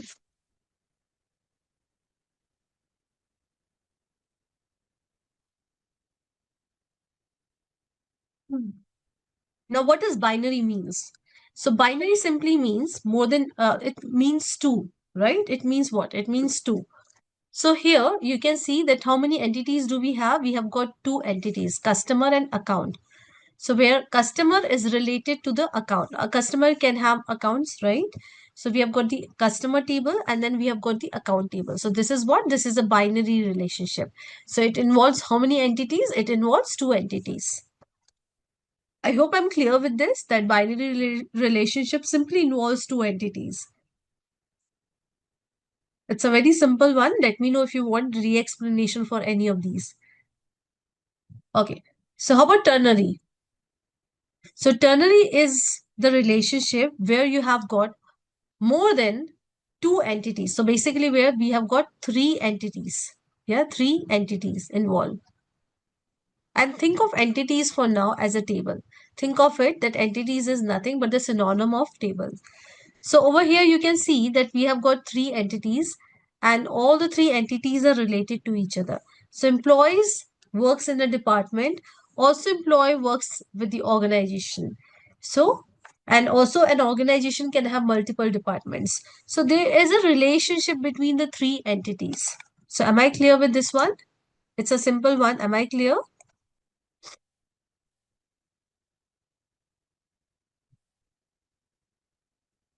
Perfect. Now we'll move to a very interesting topic, the types of relationship. So we have got four types of relationship: one to one to many. So basically, see, basically one to many and many to one is one of the same thing. It's one of the same thing.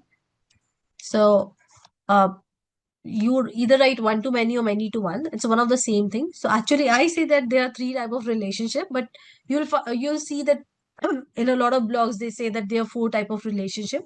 So do not get confused. It's all about how you look at it, from left to right or right to left. That's the only thing. Anyways, we're going to talk about it. So allow me a second. So let's talk about one-to-one relationship. So what is one-to-one relationship? So if I give you this example, so here we have got the employee table and we have got the employee ID table.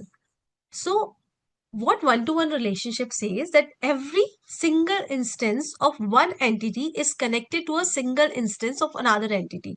So here when I say instance, what does that mean? It means nothing but the row or the record. So do not get confused what this instance is. It's nothing but the row or the record. So over here, if I talk about this one, this example that is being shown on PPT. So let's say I've got the employee table. Yep. I've got an employee table and there are some employees. And yes, I've got the employee ID also, let's say ID 1, 2, 3, 4. So here, let's say for every employee, like here also, let's employee ID is not a very good example. Rather, I'll say bank account. Yeah. So employees and their respective bank accounts. So here I've got the bank account table. Now, when it comes to salary, it's the companies usually ask you to give only one bank account details, right? You don't end up giving all the three, four that you're holding. So here you've got the bank account details. So again, the ID of the employee and some bank. Yeah. Let's say Citibank or HDFC and so on and so forth. So here the relation is 1 to 1. Why? Because every single instance means every single row. So this is a single row is connected to a single instance of the another entity. So it means this is connected to a single instance only. It means one instance is related to one instance.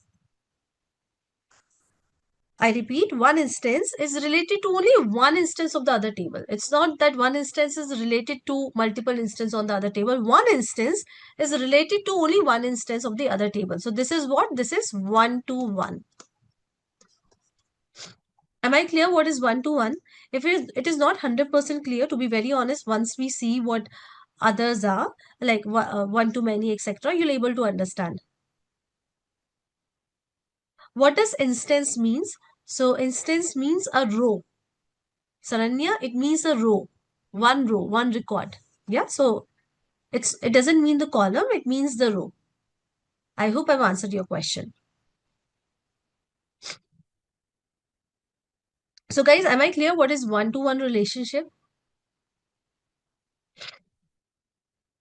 It's very simple one. But if still you have some confusion, I'm sure your confusion will be cleared once we see the other type of relationships that we have. Okay. Now we'll look into the other one. That is one to many. So one to many is where a single instance of one entity is connected to several instances of the other entity. So what does that mean? What does that mean? Let's say over here you can see that we have got the customer table and then we have got the order table. So this is one table, let's say. So I'll just better create my own diagram over here for the better explanation. So let's say I've got the customer table. Now I'm just adding 2 columns. Maybe, yeah, let me add 3 columns. That's fine. So we have got the ID. Let me add only 2. I think 2 would be suffice. Okay. And then we have got the customer name. So let's say ID 1, 2, 3, 4, customer name A, B, C, D. And here we have got the orders table. So order ID and the other things. Yeah, let's say the product and etc. Whatever you can think of. So again, we have got some orders 10, 11, 12, 13, 14, and so on and so forth. So here, in case of one to many, one customer can place multiple orders. Just like if I talk about Amazon. So you are the one customer, one account, right? And you can place multiple orders, right? So here also one instance, this is what? One instance. This is what? One instance is connected to multiple instance of the other table. So one record is connected to the multiple records, may or may not be connected to the multiple records of the other instance of the other entity. So this is what? One to many. This is what? One to many. So tell me, this is, just give me a second, I'll just write, this is a customer table, let's say, and this is the orders table. Now tell me which table is on the one side. Which table is on the one side? Customer. And which table is on the many side? Order. Perfect. Now, as I told you that one to many and many to one. So this is many to one actually. You can see over here. But whatever it is. Yeah, one to many or many to one. It's one of the same thing. It's just that if I put order over here on this side and if I put customer over here. So right now it's here it is one and here it is many, right? So it's just that if I put order over here, then one customer can can order multiple, order multiple orders. So here we have got order, customer. So order is on the many side and customer is on the one side. So this is one to many or many to one. It's one of the same thing. It's just that you see it like this or this.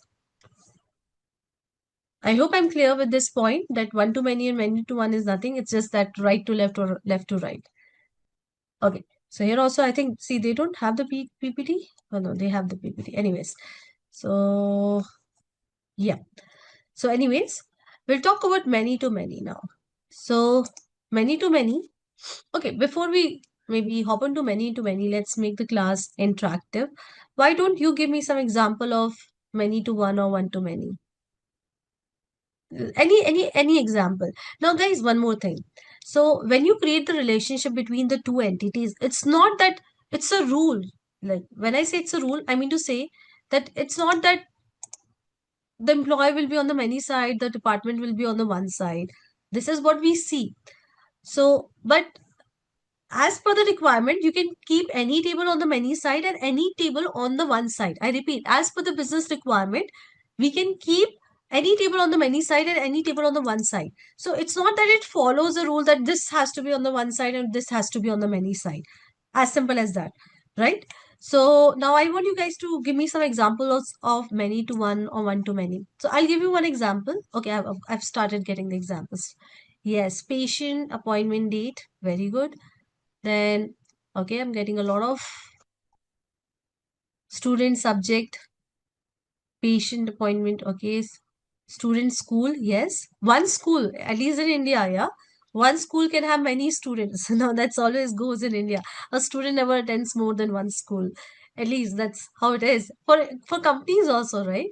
If let's say I'm working with IBM, so until unless I'm moonlighting, definitely that is not allowed.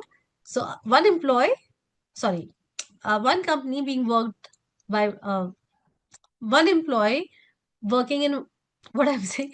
So one company is can have multiple employees.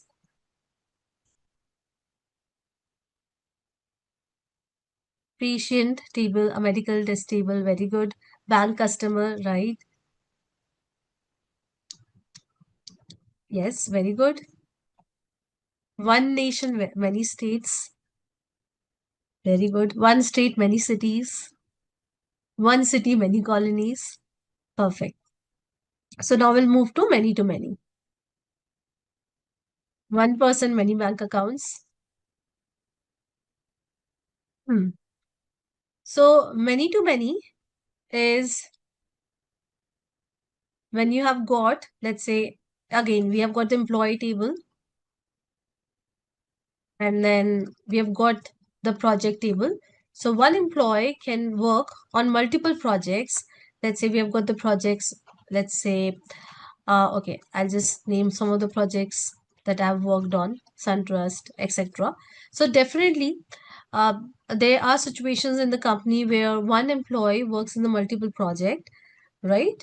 So you may end up working on multiple projects. Also, one project is most of the time being worked by multiple employees. So here it is one to many. So A, B, C can work on Amex, but A can also work on SunTrust. So it's what? Many to many. So I want you to contribute some examples on the chat, please, for many to many. So this is very similar to what we have just covered. But when I say what does cardinality means? Cardinality means how many in a relationship, how many. So cardinality tells, just give me a second. So basically cardinality tells that how many rows of one table can be related to rows of another table. So how many rows of one table can be related to rows of another table.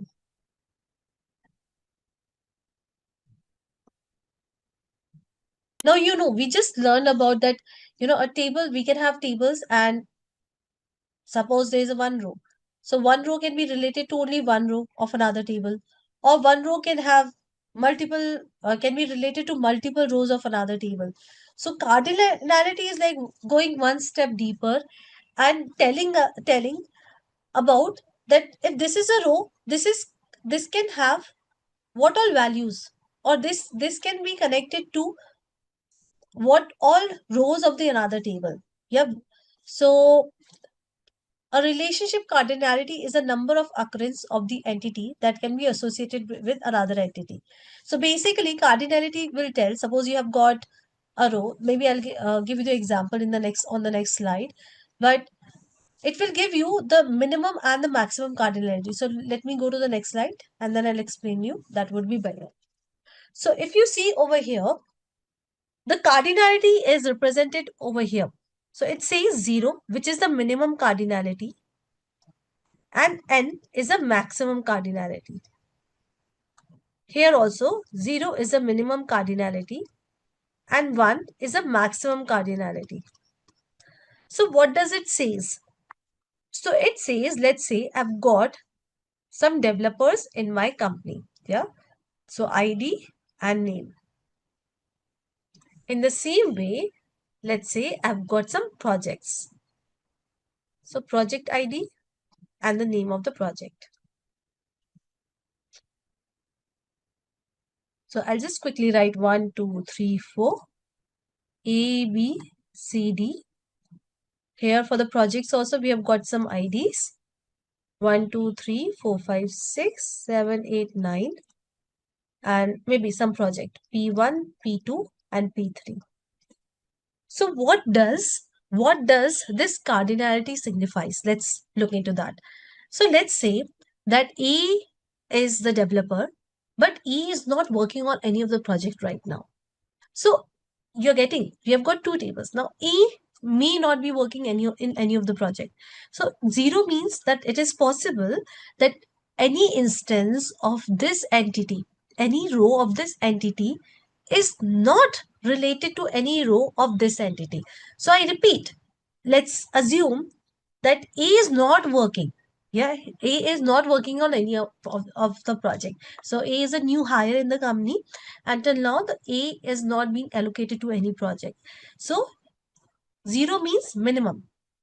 So it means that we can have some developers who are not involved in any project. N means maximum. It means that a developer, so B, can work on n number of projects, multiple projects. So that's what it means. 0 means we can have developers with no projects. Also, we can have developers who are working on multiple projects.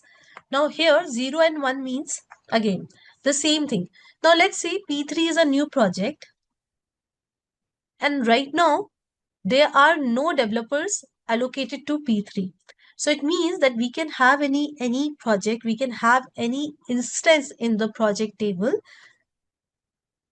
which doesn't have relationship or which doesn't have any connection with any of the other instance in the developer table. So we can have a project with no developers. So that's what 0 means, a project with no developers in this example. 1 means, well, that's quite weird because that doesn't happen in real life, but yeah. So 1 means that a project can have maximum 1 developer. So here let's say that the company is maintaining the projects which are very, very small projects. A very small project just need 1 developer project.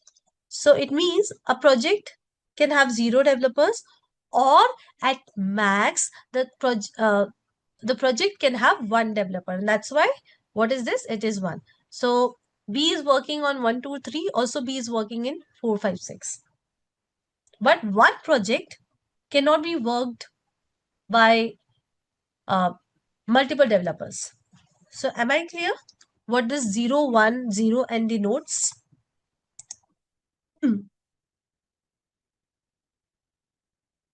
Yeah, ideally should be n for both, but fine. Anyways, we have understood it. That is more important. So am I clear? What does cardinality means? What does 0 and 0, 1 means? You can just read through this slide, but please confirm if I'm clear or not. I've just got one yes. Clear? Perfect. So still I'll just wait for a minute. You can just read through it. It's a very simple thing. So if you see these numbers, do not get scared. It's very simple thing. Minimum and maximum. Sometimes when we see all of these things, we get scared. Oh, there might be some maths involved, some complicated maths. But that's not the case. So I'll quickly repeat one more time. Over here, the cardinality is represented like this, 0 n. So 0 is what the minimum number and n is what the maximum number. So minimum is, what does minimum number means? It means, now we have got this table developer and we have got this table project. So 0 means that we can have some developer with no projects related to it. So let's say that A is not working on any of the project. A is a new hire in the company. Until now, A has not been given any project. So I can have a developer with no project, not related to even a single project. So that is very much possible. N means a developer can work on multiple projects. So B can work on 1, 2, 3. B can be related to 1, 2, 3, 4, 5, 6, and 7, 8, 9. So that is very much possible. Okay. So this is what 0 and n means. Now here it says 0 and 1. So what does that mean? It means, again, you can have a project. So let's say this is a new project. Till now, no developer is working on this project. So think of it as Upwork. Yeah, on Upwork, you see that you got a lot of projects with no developer assigned, right? So we can have the project with no developer. So 0 means that a project, it is possible to have a project with no developer. So this instance is not related to any of the instance of the developer table. So this instance 0 means it is possible to have instances not having relationship with the instances of the other entity. 1 means maximum. So maximum means it says that one project can be worked by only one developer. So 4, 5, 6 is worked by B. So that's all. You cannot have C also working on 4, 5, 6. It says that maximum one instance can have a relationship with maximum one instance of the developer table. So one instance, one row can have relationship with only one row of the developer table. So minimum is 0, either no relationship or at max one. Okay, so we are done with, definitely we are done with the theory part. So that's a good thing. Now what we are going to do is, I'll just give you the brief, the very, very brief of the whole thing, that how you can create the database, how you can create a table, how you can insert the data into the table. And then later on, we'll deep dive into each and everything. For database also, what all commands we have. For tables, what all commands we have. So we are going to deep dive into everything. But for now, let's, for 10, 15, 20 minutes, let's practice, or let's see the holistic view of using MySQL. So I want everyone to launch their MySQL workbench. So I'm using Windows. So what you have to do is you have to search for MySQL workbench. You have to open it. Now you can launch the labs. So yesterday, Rakshita helped you with the launching of the lab. If you're still facing any issues, you can post it on the chat. We'll see if we can help you right away. Otherwise, at the end of the session, please make sure that you're vocal about it, that you're not able to use the lab. Because if you're not able to use the lab, then you're not able to do the hands-on in the class. So I'll try to give you at least some hands-on, if not all the time. Like at least sometimes I'll try to give you the hands-on, if not all the time. So your labs should definitely be working. So it's not that if your labs are not working, you're not able to learn with me. Of course, you're able to learn with me, but then you have to practice after the session. But yeah, you always have to practice after the session, whether your labs are working or not. So please make sure if your labs are not working, you're vocal about it. And if you have to share your screen and show us, then we can allow you at the end of the session to share your screen and we'll try to solve the issues with your lab. So I want to see if you done on the chat once you are done with opening the lab. So password is same for everyone. I think the password, guys, what's the password? I think it's PASSWORD. Is it double one and exclamation mark, or is it one? Okay. So see, everybody is helping you with the password. You can use the same password. Thank you, everyone. Thank you so much. You can just write D also. Workbench is fine. Definitely fine. So workbench is what? It's a UI way of working with the databases. You can also work with the databases via commands, command prompt, right? CMDs. So that is definitely not how we work with the databases. We always use Workbench because that's more friendly and easier to use. No, I don't need any preloaded data. We'll create the database. And anyways, if you preload the data also, guys, if you're using the lab provided to you by Simplilearn, so it gets refreshed in every 5 hours. So if you add anything to it, it will get deleted in every 5 hours. So every time we are going to add the data for every class. Now you can see that we have got one schema. Now this is a default schema. So schema is nothing but in MySQL, it is like a database.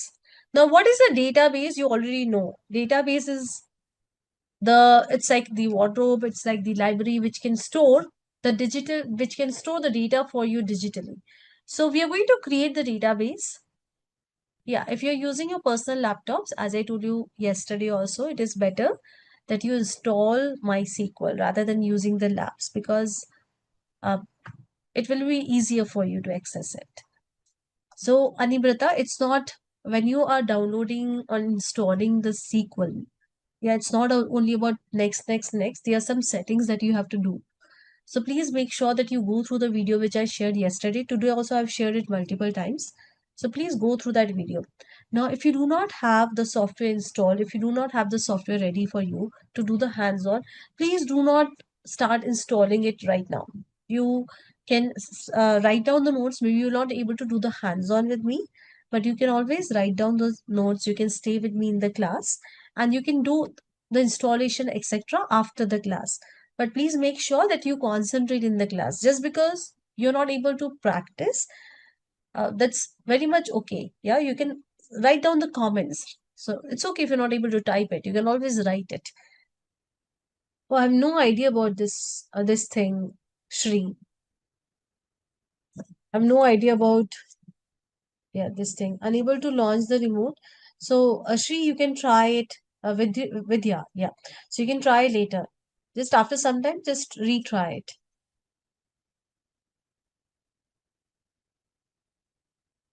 So guys, let's get started. Again, if you're facing any issues with the lab, you can keep it parked for now. So I'll try to finish everything by 10 today, 10:5, so that we can take up your questions on the lab.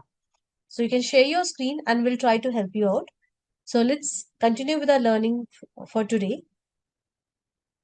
And as I told you, if you're having issues with the lab that is provided to you all by Simplilearn, if you're using your personal laptop, please download and install MySQL. So I will not be using lab. I'll be using MySQL on my personal laptop. So the first thing that we are going to do is we are going to create a database. So as I told you that today, I'm going to give you the holistic view of creating the database, the tables, inserting the data into the table, and then querying the table. But after that, we are going to deep dive into each and everything. So in order to create the database, we start with the command create. So we are going to write the SQL in order to talk to the DBMS. Now I want to tell DBMS that I want to create the database. So I'm writing the SQL command in order to create the database.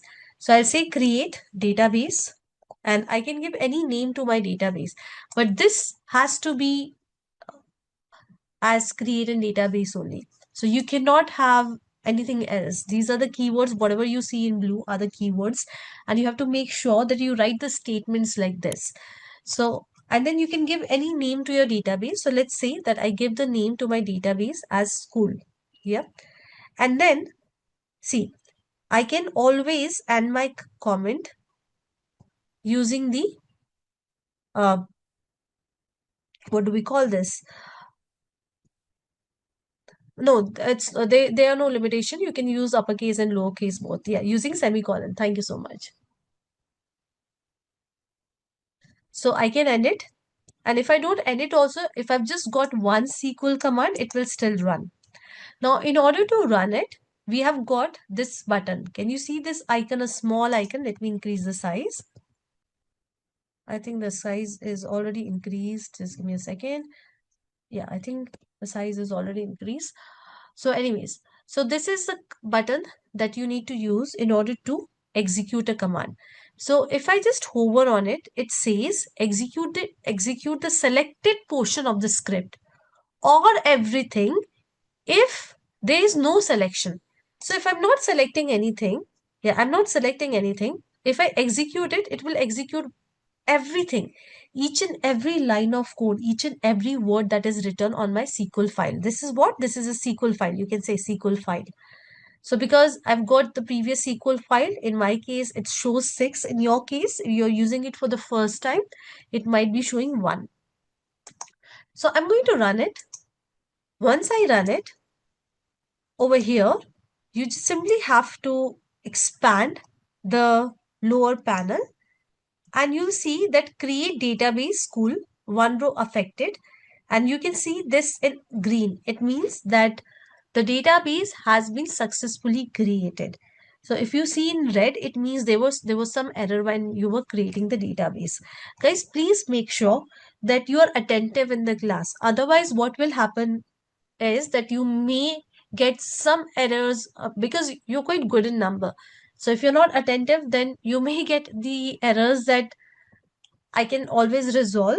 But if I get a lot of queries from you guys just because you're not attentive, then I will not able to cover everything, whatever I want to cover as a part of this training. So I don't want to cover anything on the surface level. I want to deep dive into the topics. I want to make sure that you understand how things are working. So for that, I have only one request from all of you. Just be attentive, because if you're attentive, I'm 100% sure you'll able to learn it. SQL is very easy. So you can see that the database has been created. In my case, I've got the other commands. So if you have noticed, I was deleting the databases. So these are because of that. But yeah, the database has been created. So I want you guys to create the database and let me know when done. So you can just write D also instead of writing the whole done. So few dones will give me help.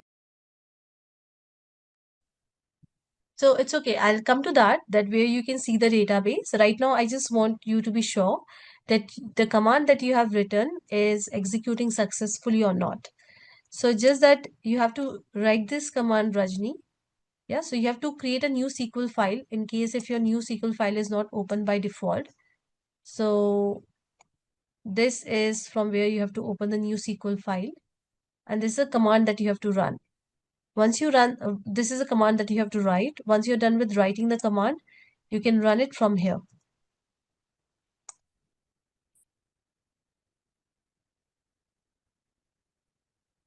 Okay. I'll come to that. Output, I know that you're not able to see the output. So just hold your horses. We'll talk about that also. Now I can see that most of you are done with running it. And I hope that over here you see a successful message, this green button, this green icon. Yep. So the database is not appearing over here. So if you see over here, schemas, think of it, schemas are nothing but the synonyms of databases. So in MySQL. So the database is not appearing over here. So what you have to do is you have to refresh it. So this is what you have to press. This is what you have to click on in order to see the database. Now you can see that the database has appeared. So you get to see the output now.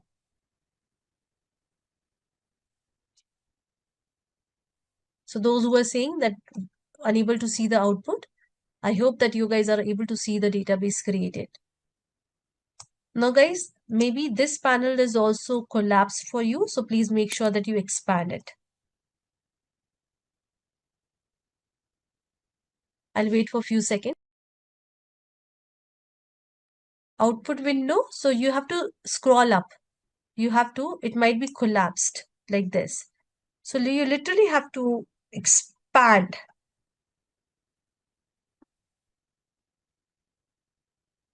Okay, one more thing, you can go to view, you can go to panels, and over here, guys, please make sure that you're looking at my screen. So see, output area, I can hide it. So maybe your output area is hidden. So what you can do is you can go to view, you can go to panel, and you can say show output area. My schema tab is not there. You're talking about this one. So I'm not sure for this one side. Okay, yeah. So in view, you can see just check, go to panel and click on show sidebar. I hope I've answered the queries, all the queries on the chat. So guys, if it's okay, if you're not able to see the sidebar or if you're not able to see the output panel, you can still continue practicing with me. And we'll see at the end of the session what is the problem. I'll ask you to share your screen and we'll look into it.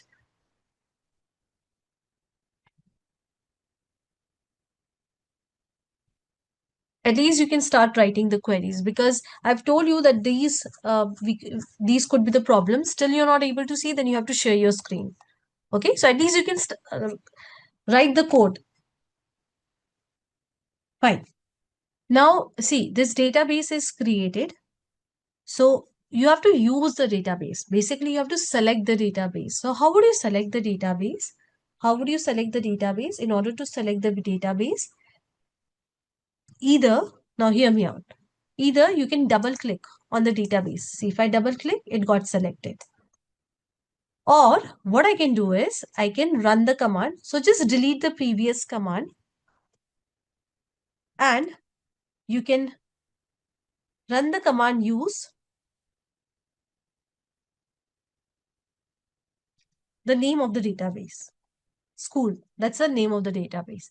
You can run it and then it will basically select the database. So how you'll get to know that this database is selected? So you can see that this is in bold. So as soon as any database shows in bold, it means that this database is selected, and whatever you're going to write or whatever queries that you're going to perform will be performed on this database. So just double click on the database, or you can. Now we are going to create the table. Now before we go ahead and create the table, I would like to show you that see, you can collapse and expand the database. Now database has got something called tables. So these are the entities. Yeah, so we were using the word entities. So tables, views, stored procedures, functions, these are the entities. So in your curriculum, you have got tables and views. So we are going to cover these two. So first we'll talk about the tables, because we're going to cover everything related to the tables. View is a very small topic. It's a short topic that we are going to cover later on. So what we are going to do is, just give me a second. School is not highlighted, but command executed successfully. Just double click on it, Sheila.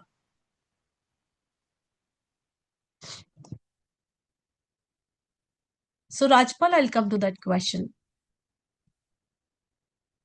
So you'll get to know all of these things. Yeah, hold your horses, everyone. Today is the second day of the class and we've just started coding. You learn everything. Fine. Now what we are going to do is, right now you can see that we do not have even a single table in our database. So we are going to create the table, and guys, as I told you, please don't worry about not able to see the output panel, not able to see the schema panel. We'll see to that at the end of the session. Right now, just focus on the learning. So I've already helped you with it, but if those options are not working, then I have to look at your screen and then I have to help you. Okay. So we are going to create the table. So how do we create the table? So in order to create the table, we write the command create. So you can make it uppercase, lowercase, everything is okay. So let me make it uppercase. So create table, and then I'm going to give the name of the table. Now I want everyone to see my screen. Then I'll give you time.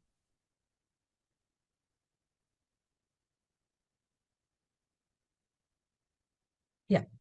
Now this is what? This is the name of the table. Now you know a table can have multiple columns in it. Yeah, a table can have multiple columns in it. So how do we define the column? We give the column name. ID is a column name.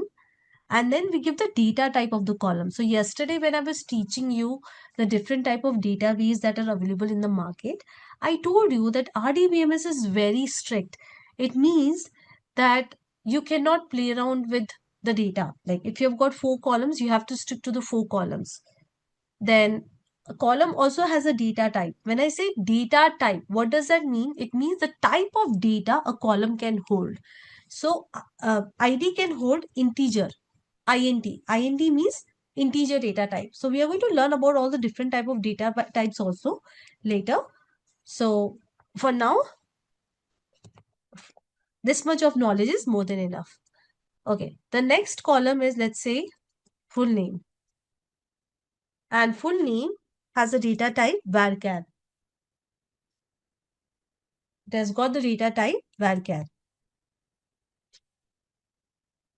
Then let's say age, and age has got the data type int. Yeah, age is always a number. So varchar, what does varchar means? Sorry, varchar, we also have to define the number of characters that this column can take. So what does 50 means? That at max, the full name can be of 50 characters. So if your full name is more than 50 characters, the table will say no, I cannot take it. So it can take characters, and at max it can accommodate 50 characters. Moving ahead, the next column is city, and here is the data type of the city. It's again, let's say 50. Yeah, varchar 50. And my table, the code for the table, creating the table is ready. So just give me a second. I'll just quickly look into the chat. Vidya, what you're saying is right. Varchar can accommodate numeric values as well as alphanumeric values, but it is always considered as a string. So what I mean to say is that this is what? This is a number. But if you give 3 in varchar, it will take it like this. So how it is going to hold it, that's matter. So it will uh, make 3, yeah, it will take 3 not as a number but as a string. Yeah, this is what? This is a string. So like this. So anyways, the code uh, string and varchar is same. Yeah, it's a technical language. So string means text. So if I say string or if I say text, it's all about the data type. Yeah, or if I say varchar. So in SQL, we say varchar, right? In Python, we say string. Text, we don't say in any of the language, computer language I'm talking about. So they can hold strings. Strings can be anything, yeah? It can be anything. It can be this, it can be number, it can be anything like this. So anyways, I'm going to simply remove this. Now I'm going to run this command. You can see that it got created, and I have to refresh in order to see the table created. Now, if I just expand it, you can see the table has been created. So I want everyone to run this command. I'll wait for a minute, for 2 minutes. Now guys, please make sure if it is showing error, you also read the error. So please delete the above commands that we have run before. Or what you can do is, let me, so maybe this time I'm not going to delete the command. So I'll show you how does the error look like. So what I've done is I've created the table. The next thing what we will do, the next thing, come on, more records. So I have to add comma, then again I can insert more records. Yeah. So you can see that I'm done with writing the command for inserting the data into the table. So this will insert 3 rows into the table. Now guys, I'm intentionally going to throw the error. So please make sure that you look at my screen because you may also get the same errors again and again. So please understand how things are working. So right now, if I execute it, you can see that it is giving me error. So I want you guys to tell me what is the error. What is the problem? So I'll tell you the problem. The first problem is that first of all, student table is already created. So that's okay. I'll talk about the first problem. So there is a problem with the syntax. The syntax is, hear me out. This is a separate command and this is a separate command. Yeah, this is a separate command. So see, it's a machine. I have to tell that this command is separate and this command is separate. Right now, it is making both the commands, it is taking both the commands as one command. So how I can do this separation? By adding semicolon. As soon as I add this semicolon, you can see that the error that I was getting, you can see the error that I was getting over here, it will get resolved because I've added the semicolon. So this was a first problem. Now let me rerun it. Again, it will throw error. So see, now you're able to understand what the error is. Table student already exists. So basically what is happening, when I'm running it, it is executing this statement. But the problem is that the student is already there in this database. Student table is already there. So it is saying me that student table is already there. So that is the problem. So anyways, I don't want to run this because I already have the student table. So what I'm going to do is I'm going to run only this command. So see, I have to select this command and I have to click on run. So I told you that when you just click on it, it will run each and everything that you have. So that's what it says. If you go over here and hover, that's what it says. Or what you can do is you can simply select the code that you want to run. So here I'm selecting this code and I'm going to run it. Perfect. You can see that it got run and the data is inserted into the table. Okay. So I want everyone to try this. Yeah, there are some shortcut keys also. You can just Google the shortcut keys. I'm very bad with remembering the keys. They must, I think it's control. I have to Google, yeah. So this is a question that is asked to me in every batch and I tend to forget the answer.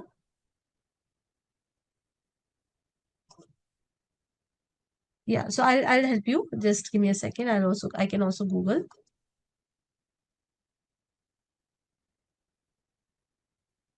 The shortcut is control plus enter to run the query. Control plus enter.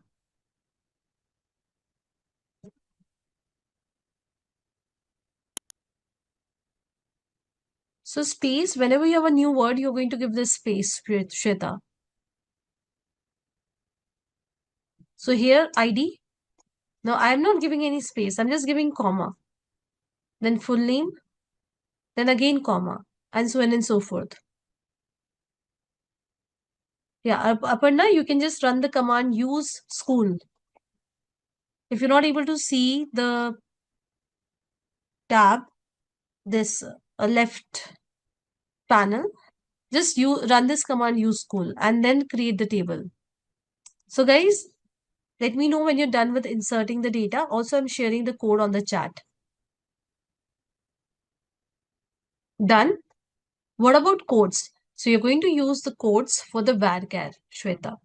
So whenever you're writing the strings are always represented in computer, in machines, uh, whether you're writing SQL or whether you're working on Python, C, C++, strings are always denoted with quotes. It can be single quotes or double quotes, but the strings are always encapsulated in quotes. Always remember this.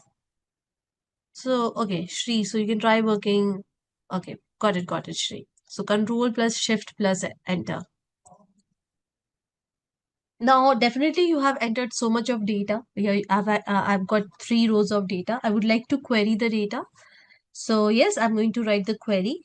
So here we go, guys. So I'm writing in the same file. Select star. So star means all the columns, all the columns. from the name of the table. What is the name of the table? The name of the table is students. Again, please highlight it and then run it. Do not just run it without highlighting it. Otherwise, if you have the previous code, this will also run and you may get error that the table already exists and so on and so forth. So please highlight it and run it. So now we are going to learn about some of the database commands. So you've already learned most of it, but yes. So what I'm going to do is I'm just creating a new SQL file. The reason is that I will be needing this code and I do not want to delete it because I will be needing it, as simple as that. So anyways, I'm going to create a new database. So you already know about this command, create database, and then the name of the database. Now if I run it, it will create the database for me. We have already seen it. But if I rerun it, then it will throw error. You can see over here. Okay, so I'll try to keep my pace low. So I just told this thing to you quickly because I thought that we have already worked on this command, but I'll keep it low. So what I've done is I just added a new SQL file in order to write the code. Okay. So what I've done, I am creating the database. So you can see that the database got created. It got created. Now, if I rerun this code, if I rerun this code, you can see that it is giving me error. Yeah, you can see over here. Create database DB, it means the error is in this command. And what is the error? The error is that can't create DB100 because the database already exists. So this is the error. So we have got a keyword called if not exist. So what I can do is I can say create database if not exist. It means, as a word says, that create the database only if it doesn't exist. If it exists, then you don't need to create the database. No need to create the database. So if I run this command, now see, you know that this database is already created. This database is already created. But if I just simply add if not exist to my SQL command, it will not throw error. And that makes sense also because now what we are saying is that create the database only if it doesn't exist. Otherwise, no need to create the database. So if I run this command, my command is running without giving me any errors. Yeah. So it is not giving me any errors. It's just say it is giving me a warning. Now over here you can see just a warning. So it's not the error but a warning that we cannot create it because the database exists. So this is the error. This is a successful operation and this is a warning. So here, all I've done is I've used this keyword if not exist. So I want everyone to do this. So let me know when done.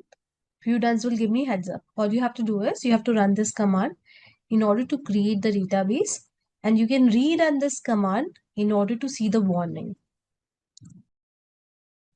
Make sure that you run it multiple times in order to understand the working of it. Sheetal, if you want to go to the previous page, if you have not clicked on the cross, so if you see over here, there's a cross, right? You know, there's a cross.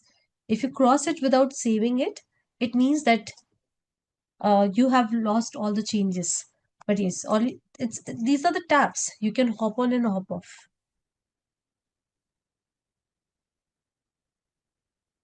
Okay, Sheetal, I hope I've answered your question.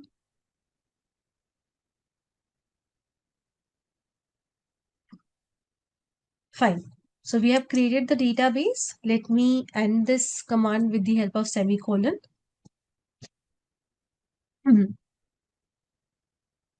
Now, I'm going to drop the database. So drop database. And again, the same database, DB100. So we are going to rerun the commands in order to understand the working of it. So I'm simply highlighting it and I'm executing it. The database has been dropped. Now, if I again execute this thing, let's see what happens. So why don't you guess what will happen? So the database has already been dropped. So if I rerun it, what do you think? What will happen? Error, no error?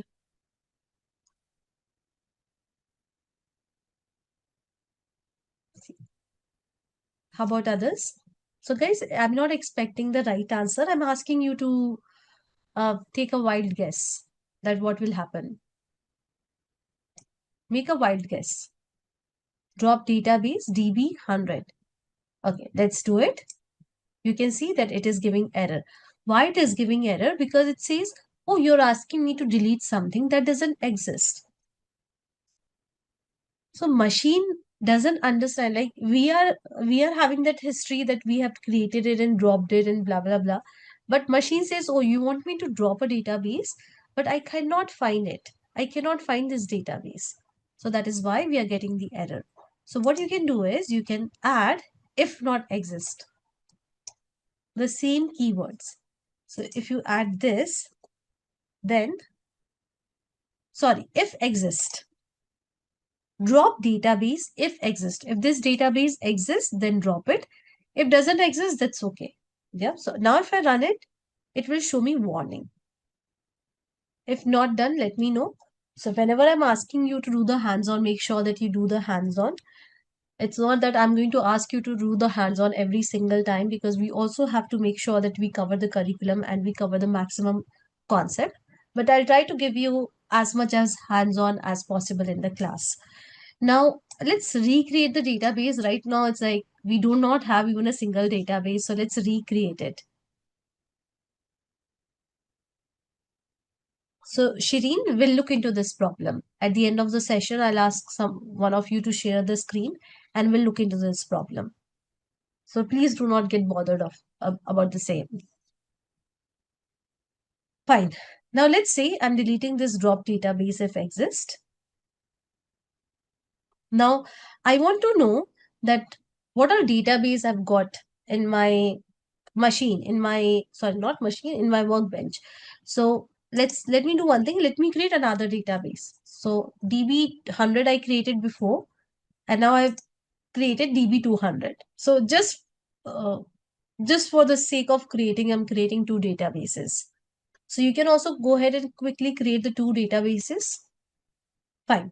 Now let's say that you want to know that what all databases you have got in your MySQL. So what you can do is you can run the command show databases. So this will show you all the databases that you've got in your DBMS. So see, we have got these databases. Now you'll see some extra databases. For example, you'll see information schema, performance schema, system. Anyways, you can see over here. So these are system defined databases. And maybe I'll tell you about these databases, not today, but yeah, in one of the class, that what these databases store. So today is definitely not the right day to tell you about these things. But yeah, we're definitely going to talk about these system-based databases. Oracle, I've never worked on with, yeah, show databases. So I've never worked on Oracle and Postgres. I've just worked on MySQL and SQL Server. So you can Google it if it works on Oracle or not. Or if you want, I can Google and I can tell you the answer. Okay, no problem. Fine. In the same way, let's say that, okay, I'm going to use the database. So I'll say use DB200. I'm using this database. Now, once I'm done with using this database, I would like to create this table and insert some data into the table. So basically, I'm using this database and then I'm creating the table and I'm inserting the data into the table, into this database. So this we have performed previously also. You can see that the table has been created and the data has been inserted into it. So I'm just copy pasting this code on the chat. You can also go ahead and use any of the database and you can create the table into the database and insert the data into the table. So I'll wait for 2 minutes. Go slow, no need to hurry. Like this is your first coding class as such. but later on you'll get used to it. So please make sure that you do not come without practicing in the next class. Okay, so Fatima, first of all, see, I asked you to create multiple databases. In my case, I've created two. So first of all, I'm using this database. So I ran this command, and then I've created this table and inserted the data into the table. So you can copy paste this command from the chat. I've shared on the chat, and you can run it so that you have got a table created. So we are done with all the major database commands. So now we are going to learn about the data types in SQL. So if you remember, when I was telling you to create the table, when I was teaching you how you can create a table, I told you that for every column, you also have to tell the data type. The data type is what? The type of data the column can hold or will hold. So here we go. We are going to learn about the different data types that we have in MySQL. Now, before we get on to that, I will just quickly tell you that how you can save your code. So one of you was asking me that Tulika, this code we have written, how we can save it. So how you can save it is, can you see the save button over here? So all you have to do is, now all of these things are something that if you just try it by yourself, you'll able to do it. Because we all are using laptops, yep, since ages. So a lot of options are same for every application. So you can go over here, you can go to file. Maybe here, do we have the save option? Yeah, we have got the save option over here also. This is a shortcut, save script as. So the same options we have got. So what you can do is you can click on it and maybe you can save it. So I'll just quickly show you and then I'll give you time to just try it at your end. So let's say MySQL 100. This is what I'm saving this file. Now I'll just quickly show you on the desktop. Okay, yeah, this is the file. The MySQL 100.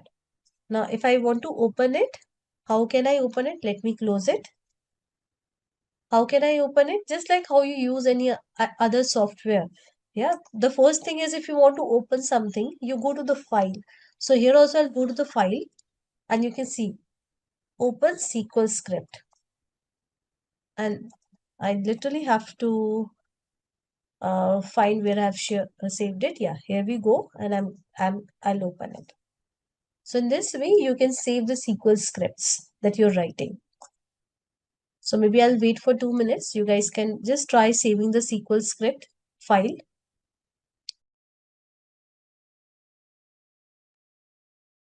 Fine. Now we're going to look into the different type of data types that we have got in MySQL. So I want everyone to see my screen and please make sure that you listen to me. Very important. So the first data type that you can see is char. So char simply means characters. Yeah, when I say character, you can say text, string, whatever you want to call it. So char data type is a fixed length string. It's a fixed length string. It can take the values, like you can have the char data type, the column can take 0 characters. So that's a minimum range, or maximum range is 255 characters. Yeah. Now, when I say it's a fixed length string, what does that mean? It means, hear me out. So if I write, let's say ID, and if I say char, and if I give 2, so it means that ID, when I insert the values, when I insert the data into the table, in the ID column, it has to be of 2 characters. Yeah, it has to be of 2 characters. So 1, 2, 1, 3, 3, 4. So you're getting, again, I'll give you one more example. So let's say that I create a column. Let's say the column is, okay, I'll create the column code. Yes, state code. And I give the char as a data type and I give 3. it means that whenever I insert the values, insert the data into this column, it has to be fixed length. See, it says it has to be fixed length, means that it has to be fixed length. So I have to give 3 characters only, yeah, 3 characters only. Or let's say if I give anything else, let's say something else. So I'm just thinking of something which will have the text as such. Okay, so I'll just say state only, yeah. Again, I give, or maybe let me give month, yeah, months. Now I create a column months and I give the data type as char, and then I give it the length of 3. It means that whenever I insert the data, it will have the values like this. So if I try to insert this, it will give error. Or if I try to insert M, it will give error. If I try to insert MA, it will give error. So it means that we have to adhere to the length. It is fixed length. It means that it will not take more than this and it will not take less than this.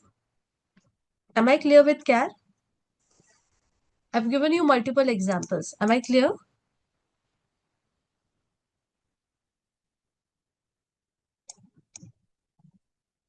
Very simple.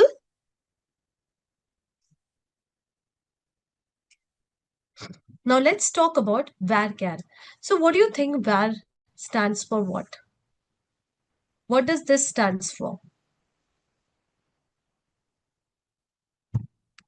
Variable, right. So here it is what? Variable characters. It means that when I create a column of varchar data type, and let's say this is a column and I say varchar 100, it means that it can take the characters up to 100. So let's say I create a column name. The data type is varchar, and if I give, let's say 50 over here, it means that when I insert the values into this column, I can give anything. I can give Tulika, which is of 6 characters. I can give Ravi, which is of 4 characters. And I can give a very big name, which is of 50 characters. But if I give a very big name with, let's say, which is of 60 characters, then it will go error. So it is telling us the upper limit, that the upper limit is 50. You cannot go beyond 50, but you can choose any number within 50. It can be 1, 2, 3, 4, any number for that matter. So this is what varchar is. Yeah, this is what varchar is. Just give me a second.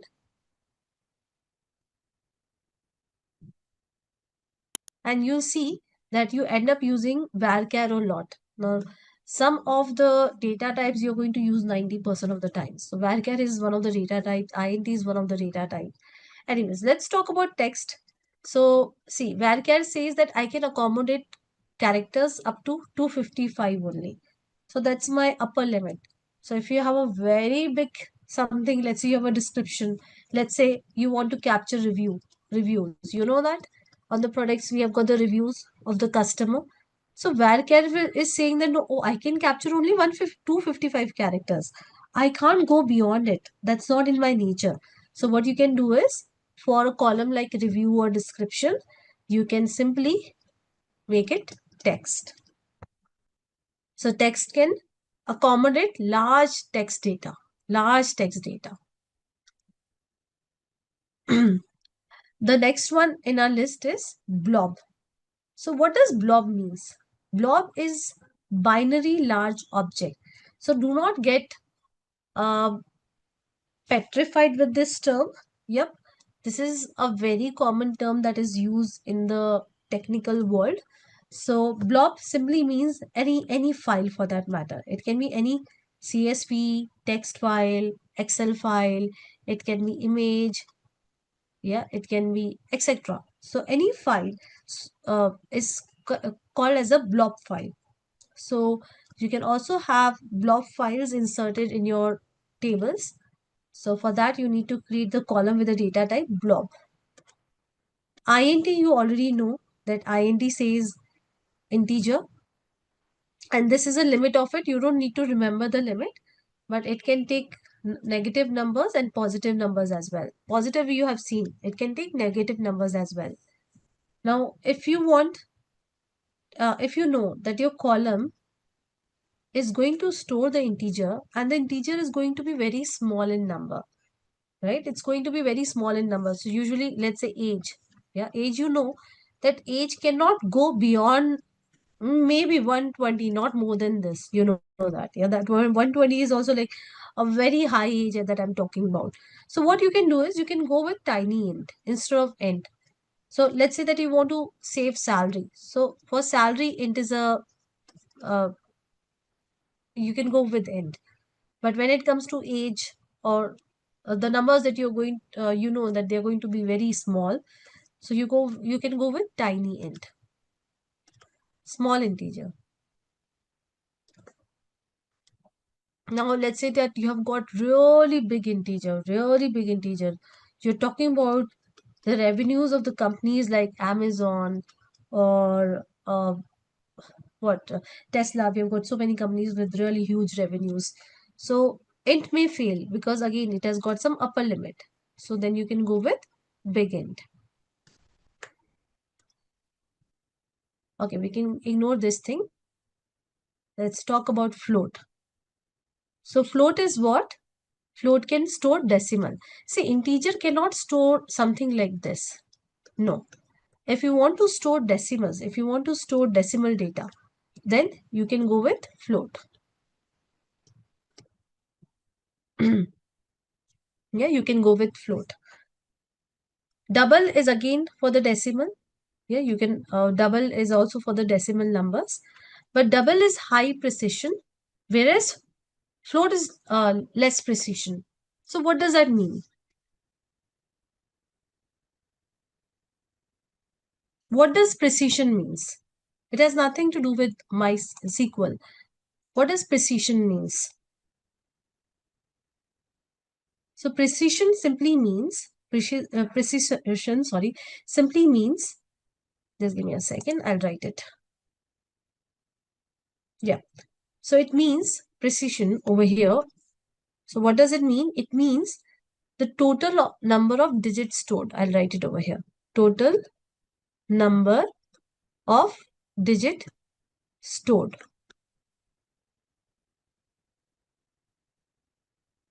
Yeah, total number of digits stored. So see, when I say float, yeah, when I say float, so float says that, suppose in case of float, let's say that you have got a number like this. So I'll just write a big number, 5, 6, 7, 8, 9, 10, something like this. Yep. So what float would do, it will simply round it off. Yeah, it will round it off and it will store something like this, maybe. Yep. 5 and then 7. So it will round it off. Now double will also round it off, but it will round it off at the higher precision. So it will maybe do till here and then it will round it off. Something like that. Yeah. Then it will round it off. So it's all about uh, how many digits both of these get stored. So float has less precision. It means that if you have got a big number, it may round it off like this. And double has got higher precision where the number get, rounded off like this. So that's what it means. Yeah, that's what it means. I hope I'm clear.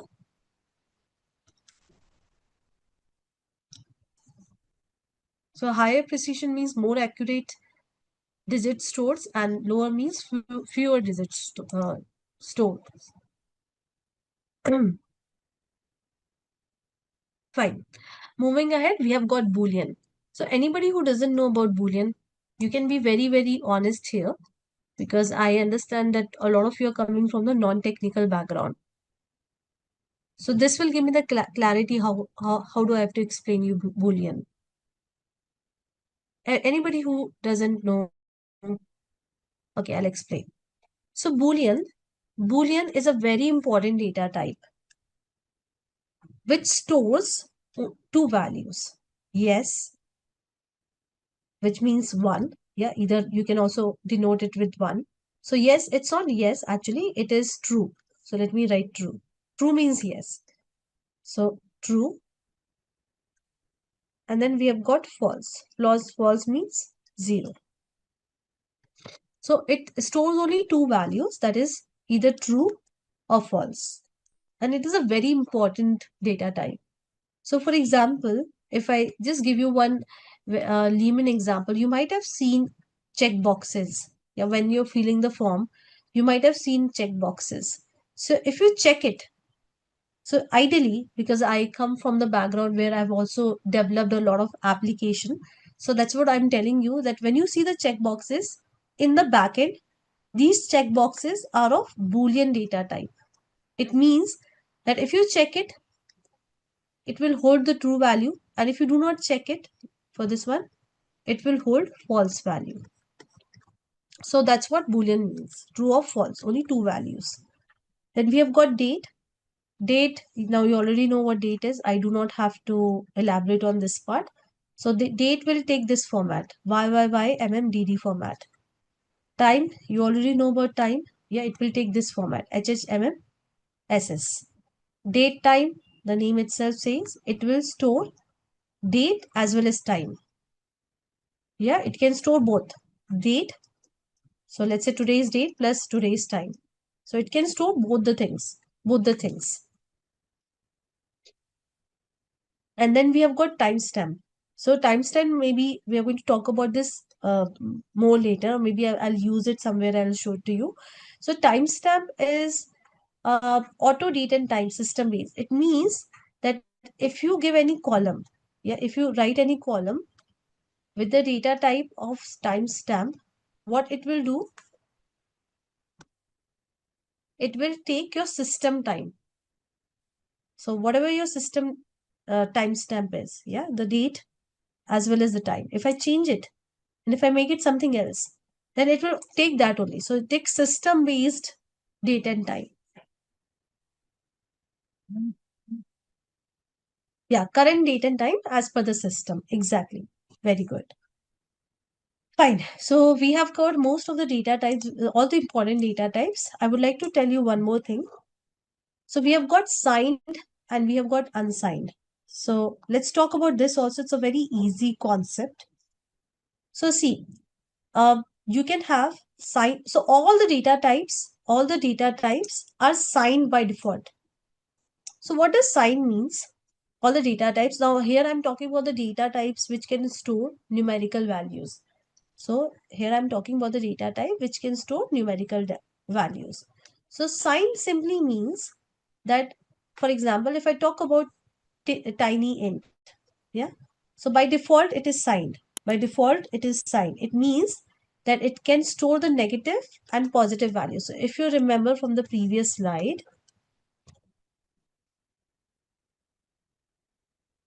see, we have got tiny int, small integer, this minus 128 to 127. So here tiny int can take the values from minus 128 to 127. And if I create a column, let's say I create age column. And if I give tiny hint, so by default, it is signed. So maybe I'll not write it. It is signed. So it means that I can store minus 128 up to 127. This is the upper limit and this is a lower limit. Fine. What does unsigned means? Unsigned means that if I make it unsigned, so if I again say age, tiny, okay, here it is already written. So maybe, okay, let me write it. The writing is so bad. Okay, tiny. So difficult to write on the note, on the pad. Anyways, tiny int. And then if I give unsigned, what will happen? So this will give me extra cushion. How it will give me extra cushion? It means that I'm explicitly telling SQL, hey SQL, I want to use tiny int, But I do not want this negative numbers. I know that age is never going to be negative. Well, age is never going to be 200 and 255 also. But yeah, that can happen if we are uh, working on tortoise age. I think tortoise can live till 300. So anyways, so let's say that I'm just telling that I do not want negative numbers. Rather, can you just give me extra cushion? So just remove the negative, all the negative numbers, and can you just give me extra cushion for the positive numbers? So that's how we can use it. Yep. So here you can see the limit is 0 to 255. So whatever numbers we had over here, they have been added over here. Yeah, you just have to do the calculation. This will come around to be 255. So we are saying I do not want negative numbers. So do not waste my range in negative. Yep. So I just want the positive numbers. So unsigned will help me to increase the range. Am I clear with what is signed and unsigned?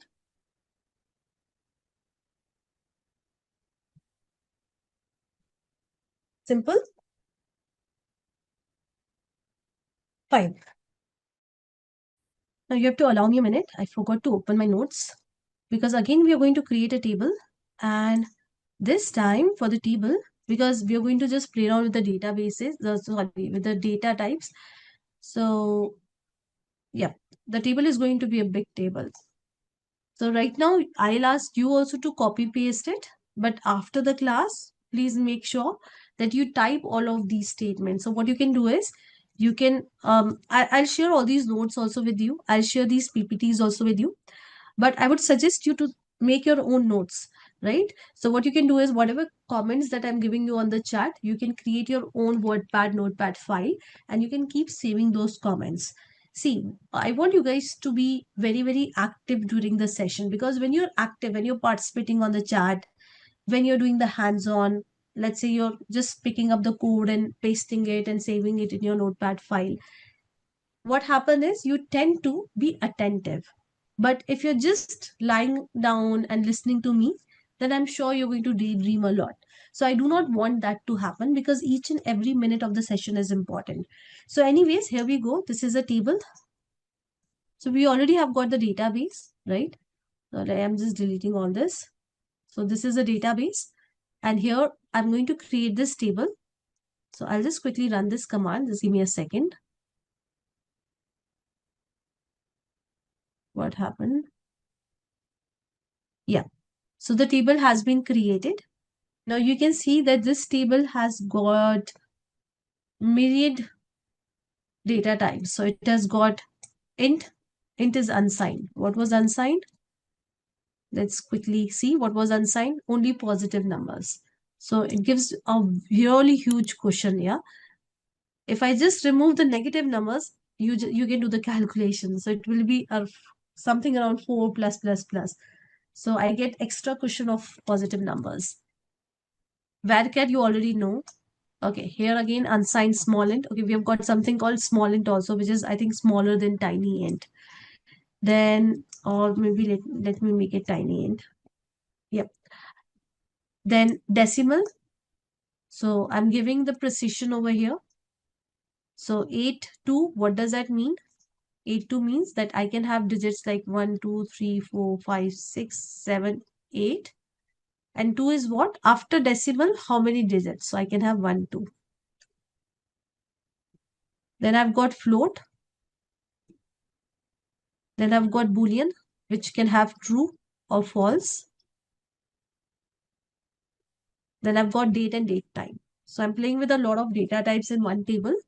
And then I have to insert the data. So inserting the data code is definitely more cumbersome than creating the table with so many data types. So I want you guys to see my screen. So here we go. I'm inserting the data. This is int. This is varchar. Yeah, this is int. This is varchar. This is tiny int. This is again tiny int. So this one is unsigned. This one is signed by default. Yeah. So you can see that this is decimal. This is float. Boolean. I'm giving one. I told you that either you can give true or you can give one. false or 0. Then I'm giving date. What is the format? YYYMMDD. That's a format. And here I'm giving date time. Yeah, and in the same way, I've got multiple records. So I'll insert it, records inserted, and let me quickly query the table. Select star from products. Product. Please make sure that you give right name of the table. And it is done.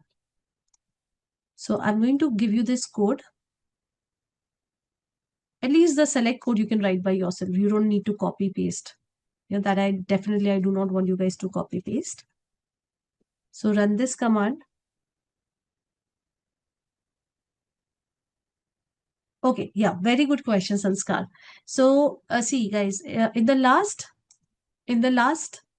insert command, we gave the column name. So we can skip the column name over here. If you see, I have skipped the column name. So when can I skip the column name? I can skip the column name when I know that I'm going to insert the values into each and every column and the sequence is going to remain same. Yeah, the sequence will be the first value that I'm giving is for product ID. The second value is for product name and so on and so forth. I know that the sequence and the columns, I'm giving values to all the columns. Yeah, when I'm inserting the data, I'm inserting the data into all the columns. Also, I'm maintaining the sequence of the data or I'm matching the sequence of the inserted data with that of the columns that I've got over here. So if I know that that's the case, I can skip the name of the columns. Yeah, I can skip the name of the columns. So we are going to talk about this thing more. Yeah, that when you can skip and when you cannot skip. We are going to talk about this more. So right now our agenda is to learn about the data types. Yeah, the agenda for writing this code is to understand the data types. So yes, now I hope that I've given you the code. Yeah, so I've given you the code now. So if you change the sequence, see, if you change the sequence, then it will give you error. For example, if I try to insert laptop over here. Yeah, so let me do that. Yes, I'll just give a string over here. Let's say I am giving a string over here. Now, but it was a quantity, right? It was a quantity. But what I've done is I'm giving a string. It's an integer. Yeah, it's a tiny int. So it will throw error. Now, if I run this, it will throw error. It has thrown error. See. So when you're inserting the values, you have to make sure that this sequence matches with this sequence. This is very important.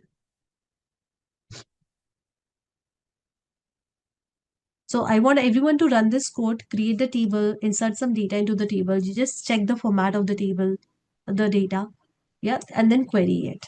And we are done with today's learning. So you can take the screenshot, Sheila, but I'm going to provide you with all these slides also. But yes, you can take the screenshot. I'll hold for some time on this slide. I'll also hold for some time on this slide. So in order to create a table, this is a basic syntax of creating the table. So I want everyone to see my screen. Now you already have the idea of it because we have created multiple tables in our previous session. So we start with the keyword create. Then we have got the keyword table and then we give the table name. And then after this, we give different columns and different data types of the column. Now this you have already seen, right? But apart from this, you can also add different constraints. Now what are constraints? We are going to look to that today itself. So let's do one thing. Let's quickly create a table first. So what you can do is you can open a new file. And the first thing that you can do is you can create a database for today. So let's say 28th, I'll just give it a name, Feb. Yeah. So I'm going to create the database. You can see that the database has been created.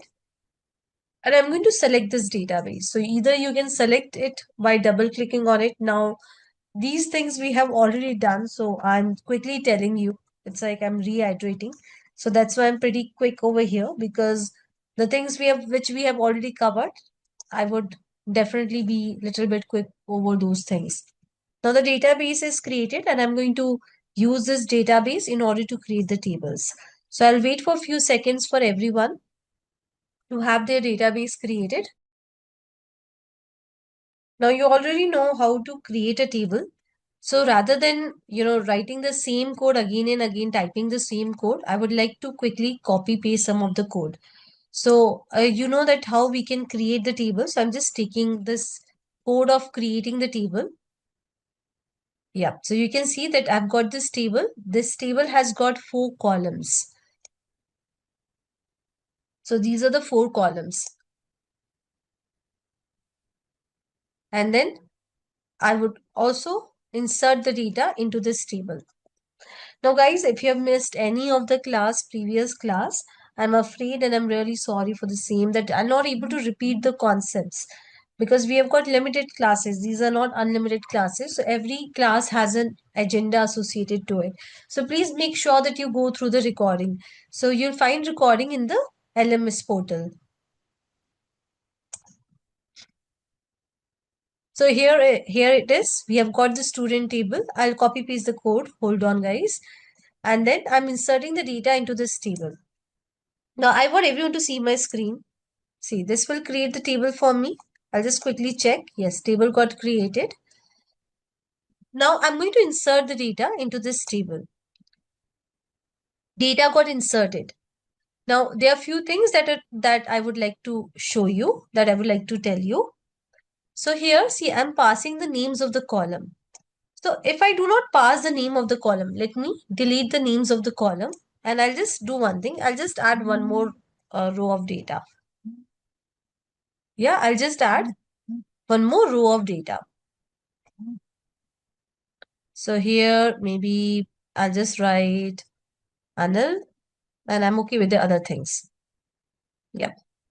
So if I execute this, see, it got executed. So this is fine. But if let's say that I've got some data of some of the students, I've got a data of a student with a name, let's say Mark, but I do not know the city of Mark. So let's say this is the data I have. Yeah, this is the data I have. Now listen to me. It's very simple. Now if I run it, it is throwing error. So you get that? That if you have the full data, when I say full data, I mean to say that you've got the data for all the columns of your table. So if you've got the full data, then it works perfectly fine. But if your data is not full, right now I don't have full data, right? Then I have to explicitly define the columns that I'm going to use. Yeah, for example, ID, comma, name, comma, age. So now I have to explicitly tell MySQL that 5 should go in ID, name should go in mark should go in name, and so on and so forth. Let me execute it, and now it is getting executed. So you got my point. It's a very simple point that when you have the full data, then you can omit the column names from here. But if your data is not full, yeah, if you have partial data, incomplete data, then you need to mention the column names. That's how the syntax goes. Now, you don't need to insert so many records. I did that because I wanted to show you, I wanted to explain you. I'm just sharing this code with you all. So here's a code for creating the table.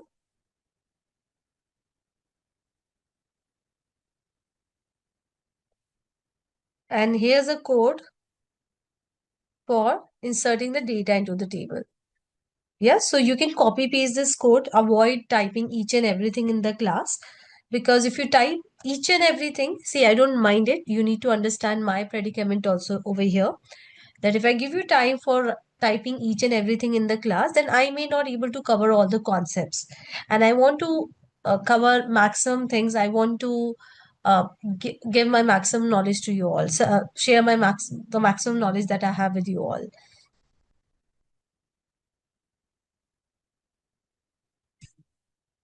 Subject, I don't have any such column name, Kunal.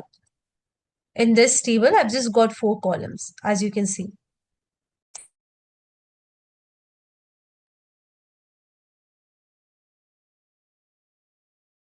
Insert what?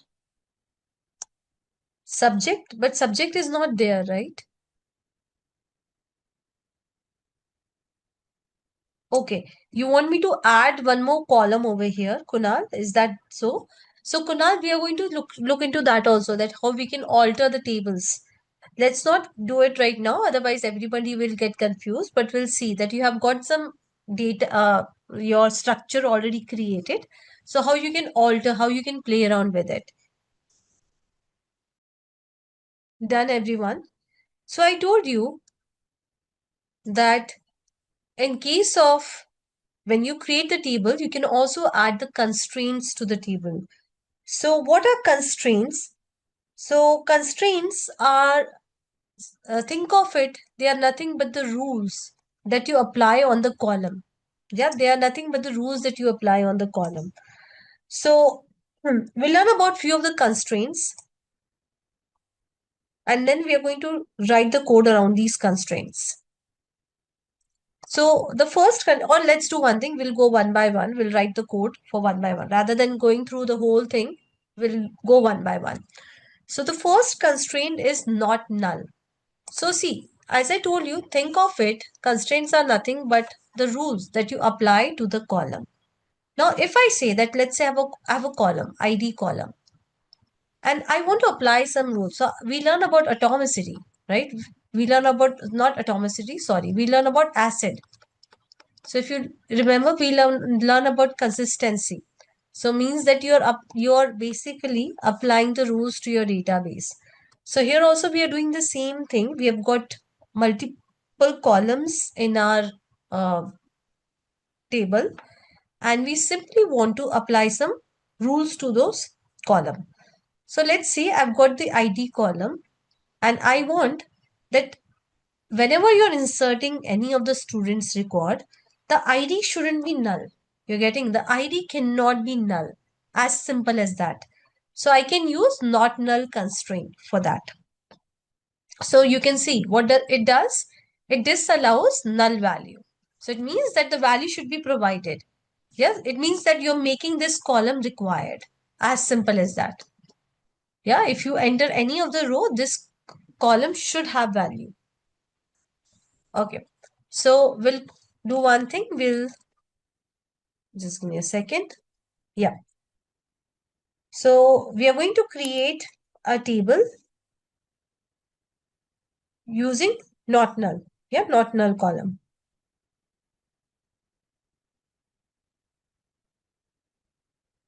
So let's start with not null.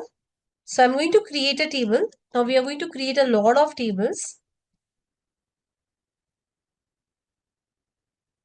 And let me name this table as my students. I'm just naming it anything, that's fine.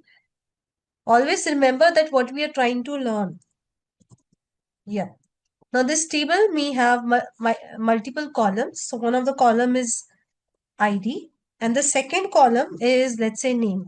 Okay, I'm not going to make it a very big table. So what I can do is I can make the columns as not null. How I can make that column as not null? So all I have to do is I have to write not null in the front of that column. So it means that in order to add the data into this table, I have to make sure that the ID is not null. If I want, I can do it for name also. Let me do it for name also. Doesn't matter, right? So let me do it for name also. So now it means that in order to insert the data, both the columns should have some value. Let me create this table. The table has been created and I'll just quickly say insert into. I want everyone to see my screen. If I give 1, comma, any name, for example, A, let it be. I am just giving any name for that matter. Doesn't matter what name I'm giving. Yeah. So if I insert the data, see, it is getting inserted. Let me also show you the data. Select star from my students. So it's working absolutely fine. Yeah, you can see. But now what I'm going to do is, just give me a second. I will insert the data, but let's say that I am skipping maybe A. Yeah, I'm not giving the student name. Yeah, I'm skipping A, or let me give null in A. So let's see if it works or not. You can see it is not working. So it says that column name cannot be null. And this will happen for the other column also, for this column also. Sorry.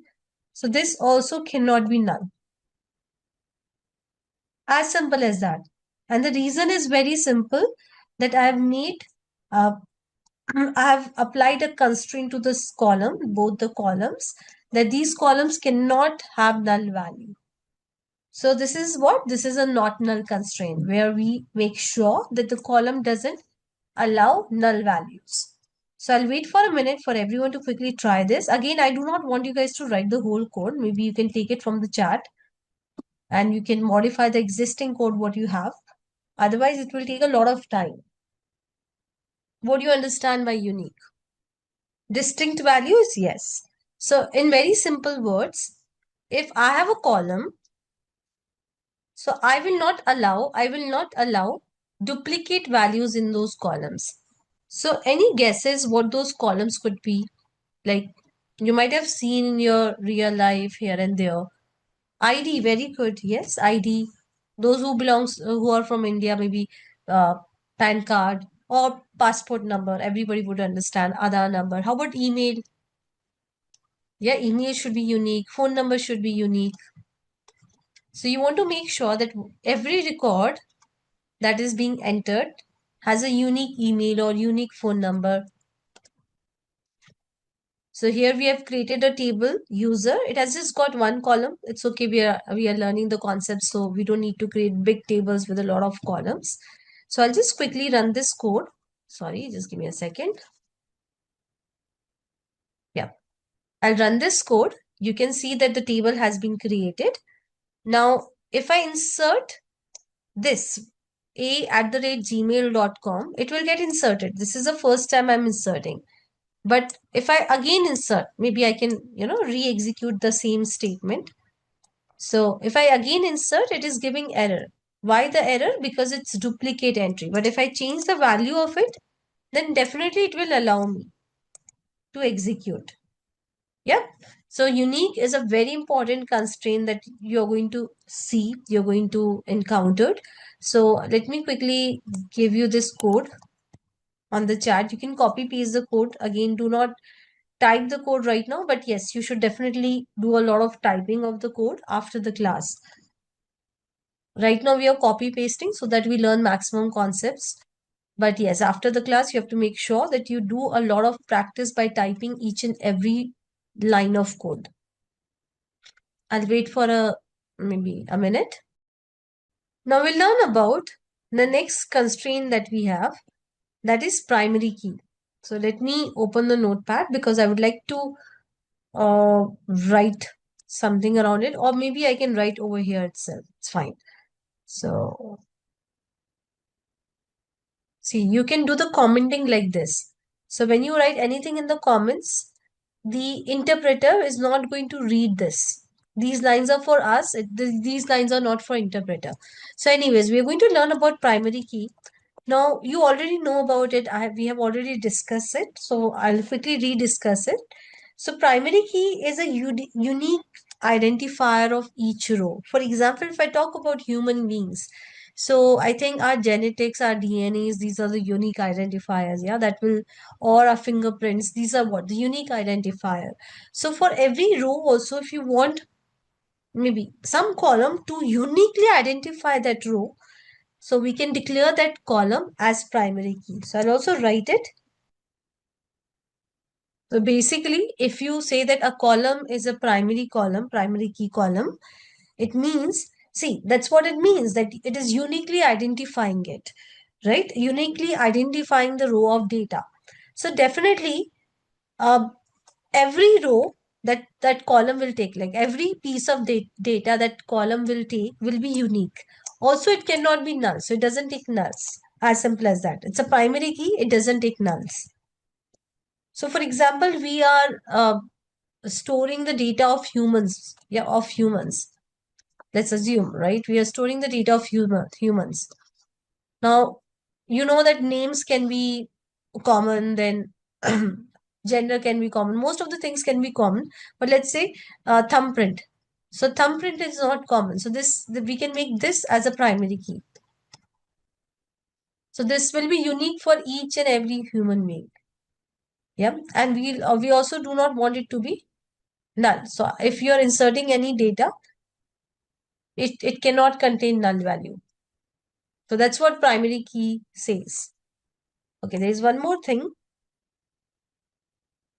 that is, in a table, this is very important. In a table, only one primary key is allowed.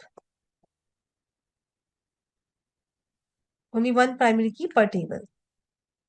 It means that if again I'm storing the data of human beings, if I've said that thumbprint is the column which is a primary key, I cannot have, let's say, passport number as a primary key now. So a table can have only one primary key. It can have the combination of primary key, composite primary key, that we'll talk about. But it can have only one primary key. So those who may ask that composite primary key, will come to that later. But it can have only one primary key. For now, you understand this part, that it can have only one primary key. So I'll just quickly take the code. Yeah.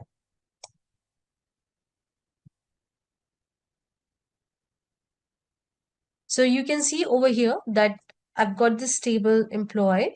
It has got two columns, employee ID, name. Now, employee ID is a primary key. I'm declaring it as a primary key. Let me create the table. Now, I am inserting the values in it. Yep. So you can see that this is a first value, 1 and Ravi. So employee ID, this 1 is what? ID. Yeah, employee ID. So anyways, so this will work. Let's say that I've got another employee with the name Reena. And if I give the same employee ID to it, Reena, it will throw error.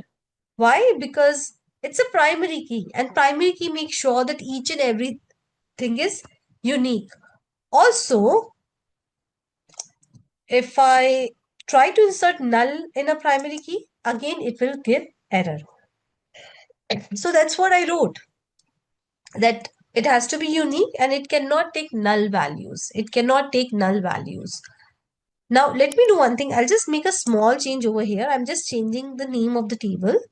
And I just want to show you that if we can have multiple primary keys in a table or not. So let me execute this. You can see that it is giving error. It says multiple primary key defined. Always read the error. I'm not sure if my screen is visible to you or not. But yes, it says multiple key defined. So it simply means that your primary key can only occur once in a table. You cannot have more than one primary key in the table. So let me again, yeah, uh, make it to the previous code, change it back to the previous code. I think we are good. So I'll share this code with you. Before you run it, maybe let me also tell you one thing. So what is the difference between unique and primary key? See, first of all, I can have multiple unique columns. So I can have multiple unique columns. This is very much possible. I can have 10 unique columns. I can have more than one unique columns in one table. Primary key says that, oh, I can only exist once. Yeah, I cannot, you can, once you have created once one column is given the primary key constraint, you cannot have another column with the same constraint. You saw that, you have already seen it. But unique, you can make as many columns unique as you want. Also, if you have a unique column, it can, like, one row can take null. So it's unique, right? So one row I can give null. I have to make sure the next row I cannot give null, because null will not be unique anymore. You got that? Let's say I've got this employee table. So for the first row, I can say null, and maybe I can give some maybe some value. So one row can be null. If I make the second row also null, then it will not be unique. Yeah, both the rows are having the same value, null. So it can take one row at least null. Primary key says no. If there is a null, I can't take it. It's as simple as that. So anyways, I'm sharing this code with you all. I want all of you to try this, play around with it, copy paste it. Yes, so that's what I said, Sidesh. Composite key, when you have a composite primary key, so primary key is one only. It's a combination of the primary key. But the primary key is one, right? It's a combination of the column that makes the primary key. So we are going to look into composite also, not right now. Make sure that you also write down these notes, these points. See, I'm going to give you these notes, but I'll give you these notes at the end of the class, not right now. On a last class or second last class. So you'll have everything handy. Now, passport number is a primary key. Now, I've got another table. This another table is storing the passport number. Yeah, the different passport numbers that we have. And for these different passport numbers, we also have, maybe this is not a very good example. I'm so sorry. Let me uh, give you some other example. Okay, let it be. No, I'll give you some other example. So I'll give you the example of orders only. I think that is a best fit. Now let's say that we have got a table customer. In this, we have got the details of the customer like ID, name, phone number, etc. So ID is what? This is a primary key. This is a primary key for this table. It uniquely identify a customer. Okay. Moving ahead, we have got the orders table. Orders table has got, let's say, order ID. So it has also got multiple columns. It has got order ID and let's say the date of the order, maybe something else, the product. And then it has got the customer ID. Yeah, who made the order. So this customer ID basically takes the values from this ID. So it means that over here, I have got some data. Let's say I've got the data, like I've got a customer 1, 2 with name A and B. So this table, now understand this thing, this table will have values, it have values from this ID column. So it can have, let's say I've got maybe another value. So it can have 1, 2, 3 only. It cannot have any other customer ID. It cannot have 4 as a customer ID because that doesn't exist over here. So this is what, this is a foreign key. What is a foreign key? Foreign key is a key which is a primary key of the another table. So ID, customer ID is a primary key of this table. And we are using this as a foreign key in the orders table. So what is the significance of the foreign key? Foreign key makes sure that whatever values that you're filling in over here, you're getting whatever values you're filling in over here should come from this column. Yeah, it should always come from this column. So if I try to fill 4 over here, it will give error. It says, oh, 4, we don't have any customer with the ID 4. But if I give 1, 2, 3 values over here again and again, orders made by 1, orders made by customer ID 2, it will happily take it. But as soon as I give, let's say 5, it will give error. No, no, no. 5 is not here. It says 5 is not here. So foreign key, think of foreign key as a law. It's very loyal to the primary key. It says that I will take only those values that exist in the primary key of this table. Yeah, of this primary key. This is what? This is a primary column of this table.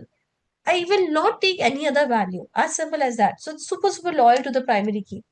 And that's why we call it as a um, foreign key. So this is the significance of having the foreign key, that it only takes the values which are present in the primary key of the another table. Yeah, it cannot take any other value. Anyways, I will see the practical part of it and you'll be able to understand. It's very easy. So here, okay, here I've got two tables. So I'll just quickly create these two tables. So you can see department and staff. I've got these two tables. Department has got two columns and staff has got three columns. Now, if you see over here, which is the primary key in the department column quickly? Now, I'm asking you such simple questions. Yeah, so Soumya, your question will be answered. If you see here, we are defining a foreign key. Yep. So department ID, and here we are saying the department ID, and this is how we do it. This is the syntax of it. So we are saying that we have got a foreign key. This is a foreign key. This is a foreign key.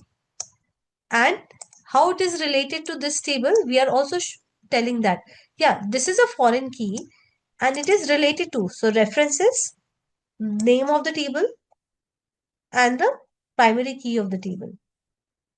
You got that? So basically, we have declared a normal column and then we are telling that this column is a foreign key. Yeah, which this is a foreign key column. Then it's a foreign key column. It means there should be some primary key in some table. So we have to give that detail also, that which is a table and which is the primary key. So how do we do that? We use references.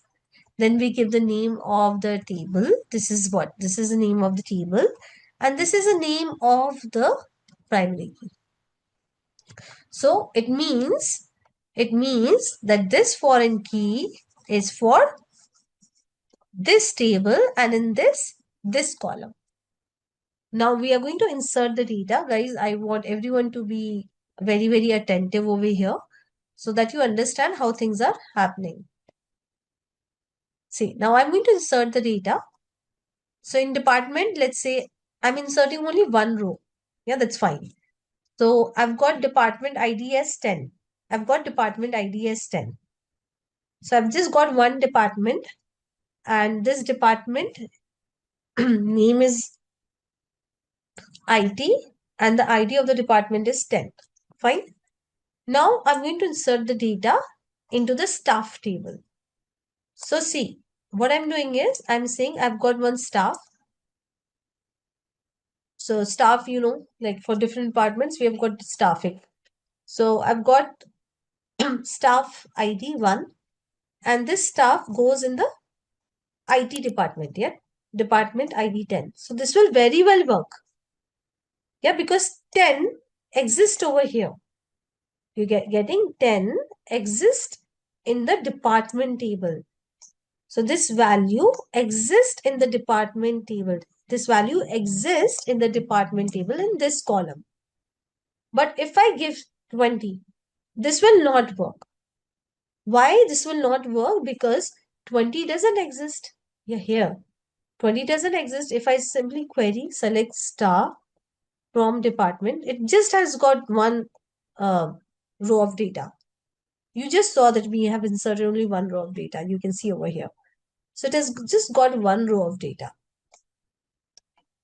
We'll make sure that department ID only have those values.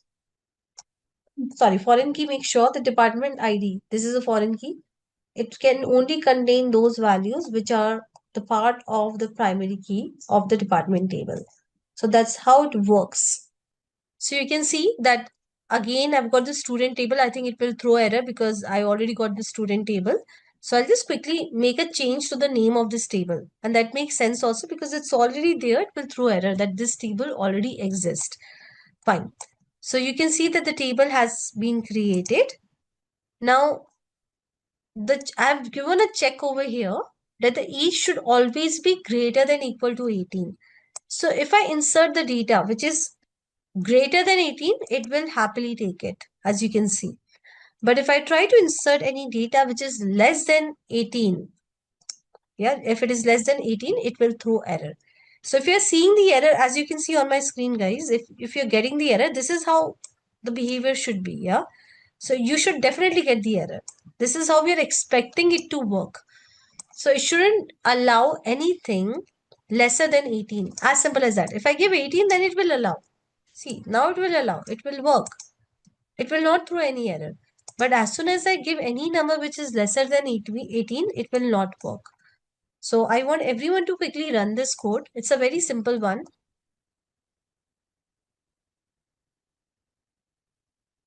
Pushkar, you have installed MySQL software, not unable to execute anything. So Pushkar, did you followed the steps that so there was one video that I shared with you, the link of the YouTube video. Did you follow all the steps religiously? So when you're installing MySQL, it's not that you just install and you just click next, next, next and done. So there's some setup that you need to do. So the installation is not that straightforward. It is not difficult also, just that you have to follow some steps. So anyways, I'll wait for a few seconds for everyone to quickly try this constraint, check constraint. The next constraint that we have is default. So till now, every column that we have created, we were inserting the data in it. Now let's say that if we do not get any data in it, let's say we are not inserting any data in it, and we want that column to take any default value. For example, let's say that we have got a table, student table. Yep. Now student table, now this is a student table of some school which is in India. So here we have got a country column. So if we are not giving the value explicitly for the country, it will automatically take India. As simple as that. So basically we are giving a default value to country column. So default value means that if I'm explicitly providing the value while inserting the data, if I provide USA, then it will take USA. I provide India, it will anyways take India. But if I do not provide anything, then by default, it will take India. Again, if you have not understood, that's okay. Rest assured, once we write the code around it, you'll able to understand. So let me take the code. So I want everyone to see my screen. You can see that I've created the orders table. It has got one column that is status. This is the data type of it. And what is the default value of this column, guys? Now I'm asking you such simple questions so that you remain in the session. I do not want you guys to, uh, you know, daydream during the session. So I've just got one answer. I repeat my question. What is the default value of this column? I'm using the default constraint and I'm giving a default value. Yes, it's spending, right? So I'll just quickly create this table. Now here I'm inserting into orders and values. I'm literally not giving anything. So if I run this, see, it got successfully run. Let me quickly query this table. You can see that it has got one piece of, sorry, one row, and this one row, because I executed it once, it has taken status as pending. If you want, you can give some other value also. Let's say I give a value closed. So it will happily take new values also. It's not that it will not take. Yeah, this ran successfully. If I run this, you can see. First one, it took pending because if you're not giving anything, in very simple words, you're not giving anything, it will take the default value. But if you give anything, then it will take that value. Now you might have seen, like for example, let's say that you go to Amazon and you create your profile over there. Yeah, you create your profile over there. Now, when you create your profile as a customer, definitely you do not give any ID. Usually what you do is you give your name, address, phone number, email ID, and you're done and dusted. So let's say Amazon wants to give you some ID. Yes, some auto-generated ID. So we have got this auto increment. This is a wonderful constraint in order to satisfy or meet this requirement. So auto increment, as a name says, that if I have got a column, let's say the name of the column is ID. If I make it auto increment, it means that automatically it will, like the first record, let's say, take the value 1. So the second record will take the value, let's say I say that it should increment by 1. So that is what I've given as a rule. So the second will take 2. The third record will automatically take 3. So this column will automatically uh, generate the value for itself without user explicitly giving. Yep. And it will increment the value every single time. So again, we'll understand it with the help of the example so that you have better idea. Now you can see over here. Now this is a great example. Why? Because here we are creating the table, and see, one column you're making it primary key also, and you're also auto incrementing it. So that is very much possible that one column you're giving two rules in it. Yeah, it happens, right? So this one column has got two rules. First of all, it's a primary key. Also, it's auto increment. So, Abhi, need what you're saying is right.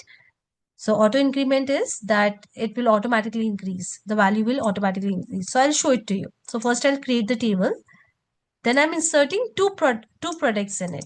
Now, if you see when I'm inserting, I'm just inserting the value in the product name column. I'm not inserting any value in the product ID column. I'm not inserting. No, because this column is self-sufficient to auto-generate the value for itself. So I'll quickly run this and let me show you the result. Sorry. Yeah. So you can see automatically it is taking 1 and 2. Yeah. Now if I insert more data, let's say if I insert maybe keyboard, it will take automatically, it will take 3. Let me show you. You can see. So automatically it is getting incremented. So by default, it takes 1. The initial value is 1 and the increment value is also 1. No, not at all, Aparna. You can use it for any key.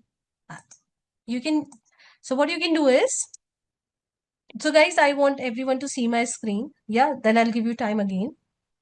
So I'm just making the changes to the name of the table because this table already exists, and if I recreate the table with the same name, it will throw error. So definitely I can remove this. Now, product ID is auto incremented column, but it's not the primary key. Now let's say, yeah, I'll come to that also. Let's say you want to increment it with 5. So what you can do is over here, this is the syntax of it.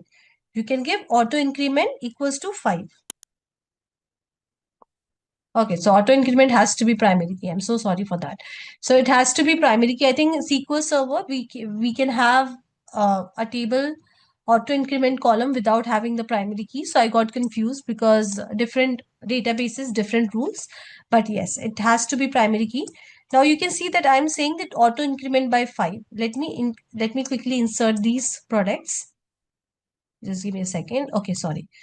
I have to insert the product. So I'm also changing the name of the, because I've given auto increment equals to 5. The first value it is taking 5 and then 6, 7. This is how we are defining the first initial value. And you can also change this increment value also. But we'll not cover that right now. When we alter the table, that time I'll tell you. So we have got something called set. And then we have got at the rate auto increment. So there's a property that we can define when we alter the table. Yeah, Rajpal, if you delete the second row, the next increment will be the next one. It will not be the previous one. Yeah, it will always take the next one.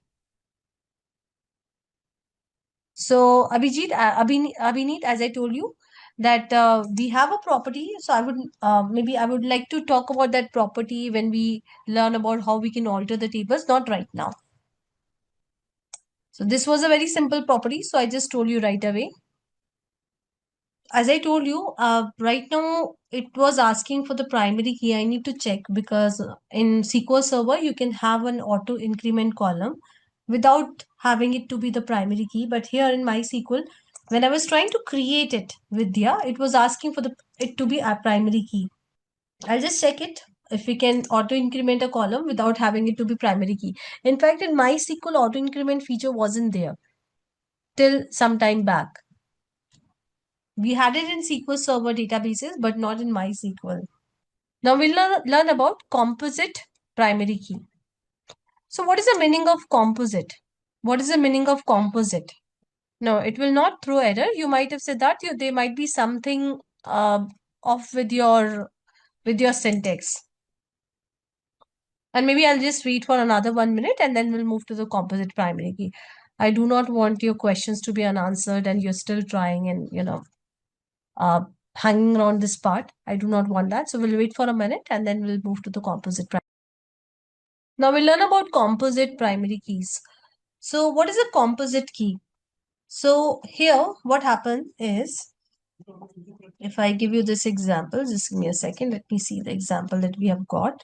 So let's say you've got a table. Yeah, you've got a table. Now in that table, it is not possible to define one column as a primary key. You're getting? It is not possible to define one column as a primary key. Let's say, suppose that I've got a table, and the name of the table is, let's say, country. Yep. Now here I'm having the name of the country, and then I've got more details about the country, let's say the latitude, longitude, all of these things. And then the code, country code also I've got. Now I want to define a primary key.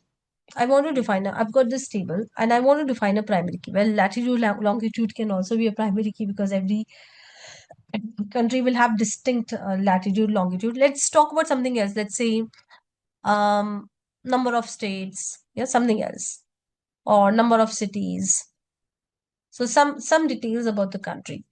Now we have to decide on the primary key. Now I may make, see, number of cities and number of state cannot be the primary key for sure. So what I can do is, now country code can be the primary key, of course, but let's say that it's a hypothetical thing that countries, they can have sometimes similar code also. Yeah, they can have the same code also. So what I can do is, now name also, I think there is one country, I don't know, sharing the name, something like that. Now countries may share sometimes names also. They can have, let's assume that that's hypothetical, I know. So what I can do is, now I want to define a primary key.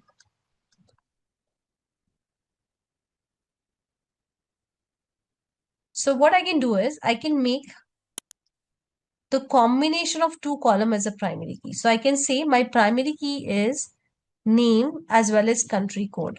So combination of these two are my primary key, composite primary key. You're getting the combination of two columns, or it can be more than two columns, are what is a primary key. So I'll give you one more example. So let's say I've got, okay. So let's say I've got orders table. I've got order ID. I've got, let's say, product ID. And let's say I've got quantity. And then I've got name, customer name, etc. I've got these columns. So I have to define a primary key. Now the order ID is also repeated. Product ID definitely will be repeated. It's a orders table. Quantity definitely will be repeated. So I am in a soup. I am in a fix that from where should I get a column which is completely unique? Now I don't have any column which is completely unique. Let's say order ID is also getting repeated. So order ID is actually repeated sometimes. So let's say I make an order. I'm just giving you one context of it.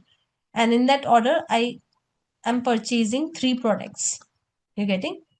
So I'll have the order ID repeated. So 1, 2, 3, 1, 2, 3, 1, 2, 3, product 1, 2, and 3. So that is again a problem. Now I have to define a primary key. What should I do? So what I can do is I can use a combination of the columns. So let's say I make these 3 columns combine as my primary key. So what does that mean? It means, now hear me out. It means if my order ID is 1, 2, 3, product ID is 1, and let's say quantity is maybe 1, 1, 1. Let it be, yeah, 1. So the combination of these 3 should be unique. So if you see, this is, I'll just take the second one. I'll take the third one. Now, if you see, the combination of these 3 is unique. It is always giving me a unique value. Yeah, if I go with one more, let me give you one more example. Let's say the order ID is 1, 2, 4, product is 1, 1, and the quantity is different. So the combination of these values should be unique. You see, the combination is unique. So that's what composite primary key does. It's same as that of the primary key, no difference. It's just that the primary key is made up of more than one column. Yeah, it is made up of more than one column. So here you can see I've got the enrollment table. I've got a primary key, and the primary key is a composite primary key. Why? Because here the primary key is made up of 2 columns. Now I want everyone to see my screen. So I'm inserting the data in it. 1, 1 not 1. So 1 and 1 not 1 together will make the primary key. It will very well work. Now again, see, 1 is repeated, but course ID is different. Yeah. So 1, 1 not 2, again it will work for me because the combination of 2 is unique. Always remember that the combination of is unique.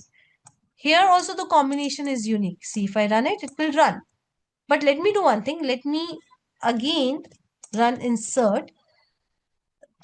And let's say the product or the student ID is 2 and the course ID is also 1 not 1. You're getting? So the combination is no more unique. It has already been used. It has already been inserted in the table. So if I run this, it will throw error that it's a duplicate key because this combination is not unique anymore. Yeah, it's not unique anymore. So composite key is exactly same as that of the primary key. There is no difference. The only thing is composite key says that I am again a primary key, but I'm a combination of multiple columns. In order to be a primary key, I'm a combination of multiple columns. So I want you guys to run this code. The last insert statement will not run. Yeah, it will throw error.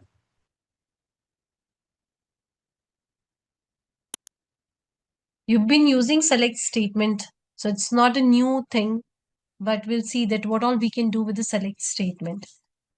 So we start with the keyword select. Then we were giving star from the name of the table, right? So star basically means that return all the columns. So star means all the columns of the table. Now let's say that you do not want to return, you do not want to see all the columns, rather you want to see some limited columns. So what you can do is you can say select and then you can give the names of the column that you want to be the part of the output. So you can give the name of the column again from and then table. Now what we are going to do is we are going to create a table and we are going to add some data into that table. So let's see, I'm not sure if we have got the students table or not. So let me quickly drop the table, drop table, and then the name of the table. So the name of the table is student. Yeah, if it is there, yeah. So I think this table is not there. As you can see, it's giving error. So if you guys already have this table, please make sure that you drop it. So this is one of the way to drop it. Other way is that you can go over here and you can right click on the table and you can say drop table. So we are going to recreate in case we have created students table. There's S added to it. So now we are going to create the student table. So if you already have the student table, please go ahead and drop it. And once it is done, I want all of you to recreate the table and insert this data into the table. So we have got the table. Just give me a second. I think it did not get executed. Yes.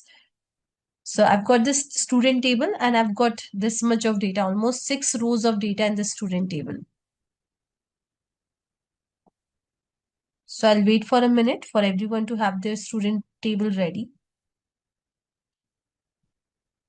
Now I'm just opening another SQL file. So I've got this data also in front of me. The table structure, the data that I have inserted into the table. Yeah. So as this is something that we have run so many times, so I say select star from student. So this will return all the columns and all the rows that we have got in the table. So you can see all the 5 columns. We have got 5 columns and we have got 6 rows of data. So this is returning everything.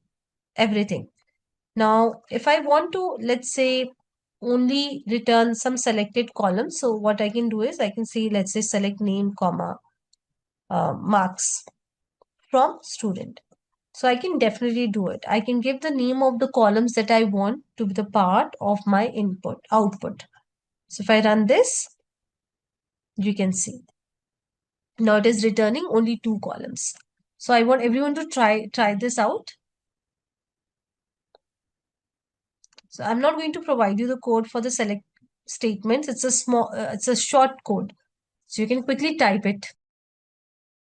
So let me again query this. I'm removing this one. Okay. Or let me do one thing. Let me also share the code with you now. Hoping that you have already typed it. You can just type 1 and 2 columns.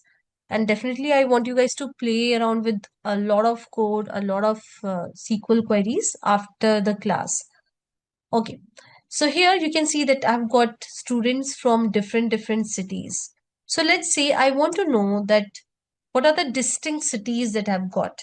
So I just want to know that I've got the enrollments from which all cities. So I can make use of distinct keyword. And then I can say I want distinct city, right? So this will give me all the distinct cities that I've got in my data. So I want everyone to try this out. So see guys, when you're doing the select statement, you're simply reading the data. You're not manipulating the data. You're not making any changes to the data. You've got the table and you're simply reading the data. And while reading the data, you are applying some rules, you're applying some maths. As simple as that. So it's like you're filtering your data while reading the data. Fine. Now, as I told you that when you're reading the data, of course, you can read the data directly like this. Of course, you can do that. Yeah, we have done it also. But let's say while reading the data, now I do not have any, let me again. Okay, I do not have any percentage column over here. But let's say that, fine, I've got the marks, but I also want to know the percentage of the students. Yep. So I am not going to make any changes to the original data. Rather, while reading the data, I'm going to apply some maths. So what I can do is over here, I can say maybe, okay, I'll just put like this and I'll say marks into 100. Well, you know how it is because let's say the marks are from not, okay, let's say the marks are, okay, let it be out of 100. So this will return me, now I want everyone to see my screen, this will return me 3 columns. Now this column is not the part of the table, rather I'm creating this column in the select clause itself. In the select statement itself, I'm creating this column. So I'm not creating this column in the table, no. While reading the data itself, I want to see something, yeah. So I'm just creating this column. So let me run this. So see, this column is there now over here as the output. So this column is there as the output, but originally this column is not added to the table. So this column is not the part of the table. While I'm reading the data from the table, I'm doing some maths. So you can try this out. Now, if you want, see, this is the name of the new column, and I'm literally not liking this name. So you can give an alias to your column. So I'll just give the alias percentage. So how you can give the alias? Like this. You can give alias to the existing columns also. So I can say as, for example, over here, let's say as full name. So if I run this, see this. So the original name of the column is name, but while reading the data from the table, I've just given an alias to this column. So I can do it. But whatever I'm doing over here in the select statement is only for the output. It is not making any changes to the original or the underlying table. Yes, we can definitely do it to do 2 decimal point, Rajpal. So we have got a lot of functions. We are going to learn about those functions. So not right now, but yes, we have got a round function. So you can you can make it only for 2 decimal points. So we have got a lot of functions, and definitely we are going to cover all those functions. You can see. Yep. But it's not something that I would like to maybe talk about more. Now, till now, what is happening is it is returning all the rows. Yeah, it is returning all the 6 rows that we have. Now, what I want is I want to filter the data. Right now, we just learn about that how you can return all the columns, how you can return limited columns, how you can do little bit with the columns, how you can do little with maths, with little bit functioning on the columns. This we are going to cover more. But now what I want to do is I want to filter the data that is returned as a part of the output. I want to filter the data. So how I can filter the data?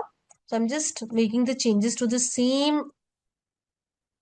Right now, it is showing me all the students, Let me also say, let's say city also. Yeah, I've got 6 students. So it is showing me all the students. But I do not want all the students. Rather, let's say there's a requirement, and the requirement is I want to see data of only those students that are from city Pune. Yes, students that belongs to Pune city. So I can use where clause. Let me see if I've got anything on the PPT for the where clause. Syntax still here, and then you use the where clause. So where, and then you give condition over here. Okay, you can give a Boolean condition over here, not necessary Boolean condition. You can give any condition for that matter. So basically, you can give any condition, but for any row. So anyways, we'll not talk about the condition right now. But yes, so this will help us to filter. So we have to give the condition which actually gives a Boolean answer, but I'll talk about that later. Right now, let's first look into some of the example. So here, I want the students who belongs to the city Pune. So see, this will help me to filter the data that is returned by my query. So where clause is very important. Again, I'll give you one more example, then I'll give you time to practice it. So let's say I want all the students who have got distinction marks. So marks greater than equal to 75. So this will return me all those students with greater than equals to 75.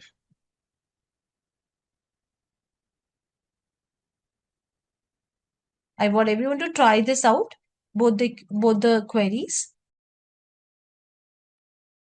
So in where clause, you can add different operators. For example, let's say I can add the operator where marks plus 10. Let's say, yeah, that doesn't make sense. But you can see over here, I'm just adding arithmetic operator that is plus. So I can say that where marks plus 10 is greater than 75%. So I can add the different operators. I can add the arithmetic operator. I can add the comparison operator. Comparison operator, I've already done it. Yeah, the previous query that we wrote. This is what? Comparison operator, where you're comparing. You have marks greater than equal to 75. So you're comparing the two values, right? That's what comparison. Less than, greater than equal to, less than equal to, equals to. So these are what? These are comparison operator. In the same way, I'll just give you some examples of the different operators. Then you can give it a try. In the same way, I can also have logical operators. So logical operators, let me maybe take this query. So I can say that I want all the students who belongs to city Pune. Yeah. And so here I'm adding a logical operator and marks greater than 75. So here and is what? And is a logical operator. We have got three logical operators. I hope that you guys know about it. I think I've already asked you and everybody told me that you know about the logical operators. So we have got three logical operators. I'll go slow. And, or, and the last one is not. So here it is going to return us the students who belongs to Pune as well as the marks are greater than 75. So this will return us Amit, only Amit. You can see. But if I put or, it means that it will return me the students who belongs to Pune. So it will return me, first of all, it will return me Amit and Priya. Also, it will return me all those students whose marks are greater than 75%. So whether they belong to Pune or not doesn't matter. So either like so here students who belongs to Pune also marks greater than 75%. So if I run this, you can see that I'm getting the students from Pune as well as students with marks greater than 75%. So this is what or. In the same way, we have got not also. Yeah. So let's say I'll give you the example for not as well. So let me add another query so that you guys have it. Like I'll just give it to you. So I'll say that, okay, I want all those students who do not belong to Pune city. So I'll just say where not city. So I want the students who are not from Pune. So here are the logical operators, all the three logical operators. Then we have got more operators, but I would like to take 2 minutes of halt over here. And I'm just sharing these queries with you all. So what you can say, Rajpal, see, a student will belong to either Pune or Mumbai, right? So you can say city equals to Pune or city equals to Mumbai. So here you can give another condition. City equals to Mumbai.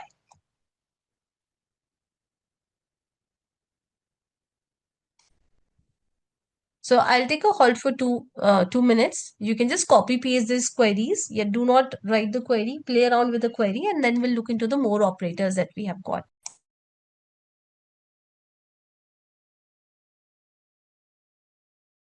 Yes. So we have got range and set operator. Very, very important operator.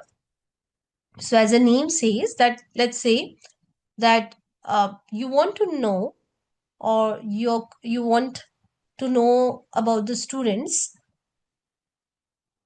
whose marks were in the range of 60 and 90. Yeah, between 60 and 90. So you can use the range operator. So I'll just delete this so that I get enough space. Yeah. So I'll say select so and so from student where, let me remove this. Marks between. So I can use between, yeah, between let's say 60 and 80. So this will return me all the students with the range of marks 60 and 80. So 60 is included, 80 is not included. So what I mean to say is, right now you can see that I've got 3 students, Neha, Priya and Anita, and these are the marks. So if I give 78, so 78 is also included. Let me give 70, 65 also. In Python, actually, the last range is not included. So that's always a case of confusion for me. So yeah, you can see that both the ranges are included, 65 as well as 78. So it will give you, if you have any range, you can use between operator. You can use between operator. Now, Rajpal had a question. What if I want to return the students who belongs to Pune as well as Mumbai? So what I can do is over here, let me put star. Let it be. Yeah, let's say I want all the columns. From student where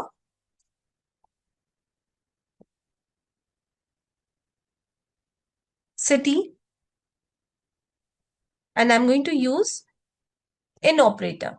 Yeah, in operator. And here I can give multiple values. So let's say I'll give the value Pune, comma, I'll give the value Mumbai.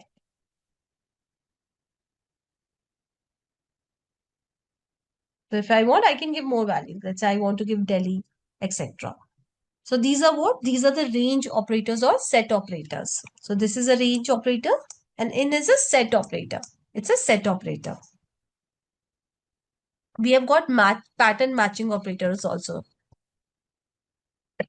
Pattern matching is like, see, sometimes it's not that we have the exact value. Let's say I do not have like city equals to Pune. Rather, I say all the cities that starts with P or all the cities that ends with E, something like that. So I've got some pattern to match.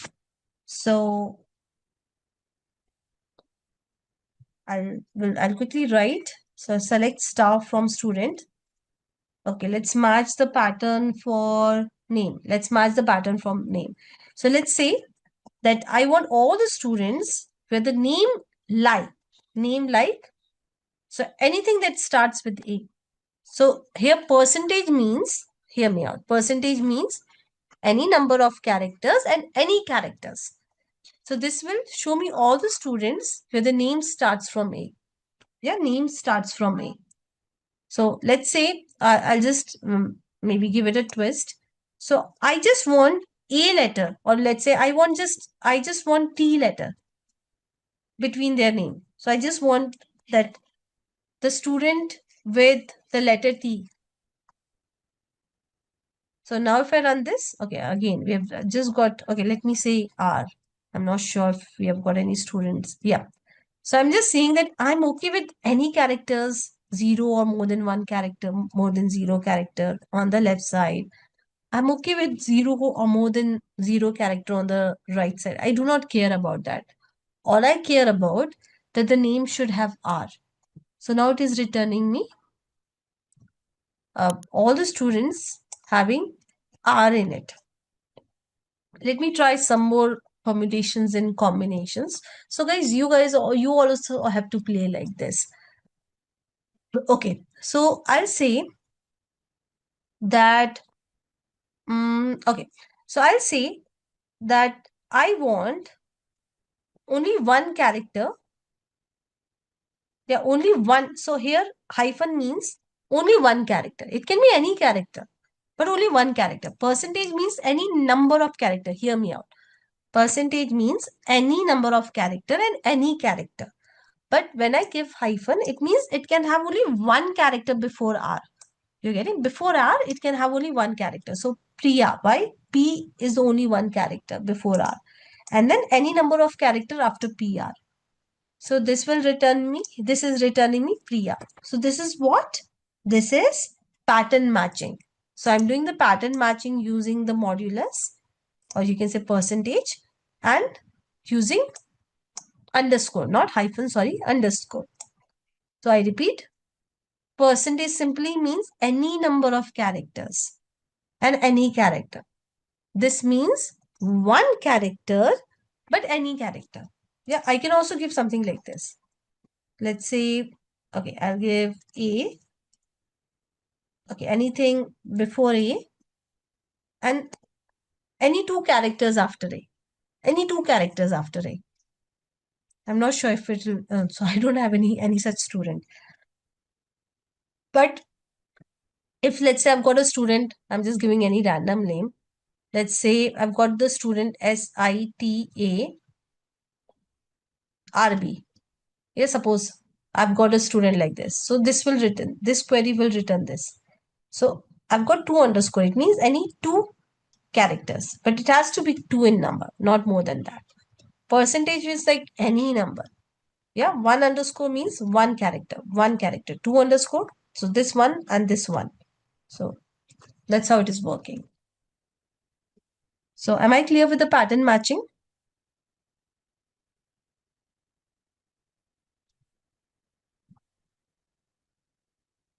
It's a very simple one. Yeah, you're simply matching the pattern using percentage and underscore. Am I clear?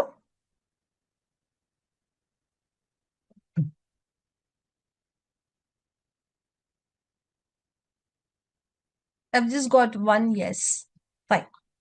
So we'll look into more operators, then I'll give you time. So we have got the last operator, null operator. So let's say you simply want to return the rows where maybe the column is not null. So the column is not null. So I can simply say where name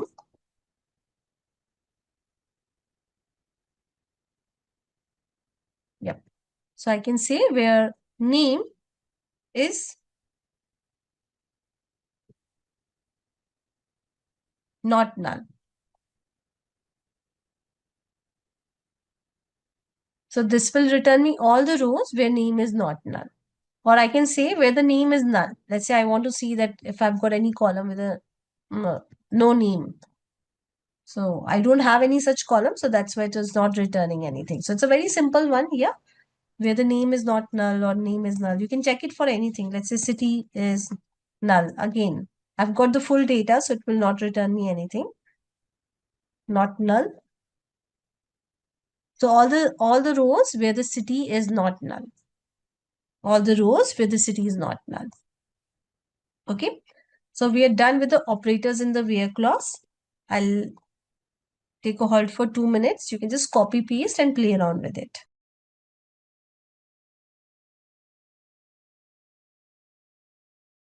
Okay, so you can take more time, Siddharth. So I'm assuming that you guys are going to practice after the class also, but fine, I'll give you more time.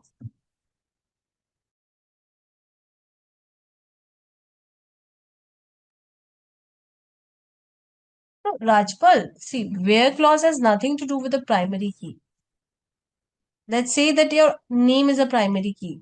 So it doesn't matter, right? You are just going to filter with name. Name equals to something.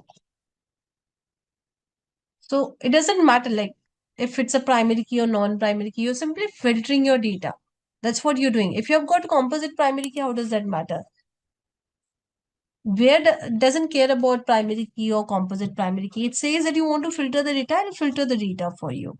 So let's say you have got name and marks as a composite primary key. Now let's say you want to filter with these two. So you can just say and marks equals to something.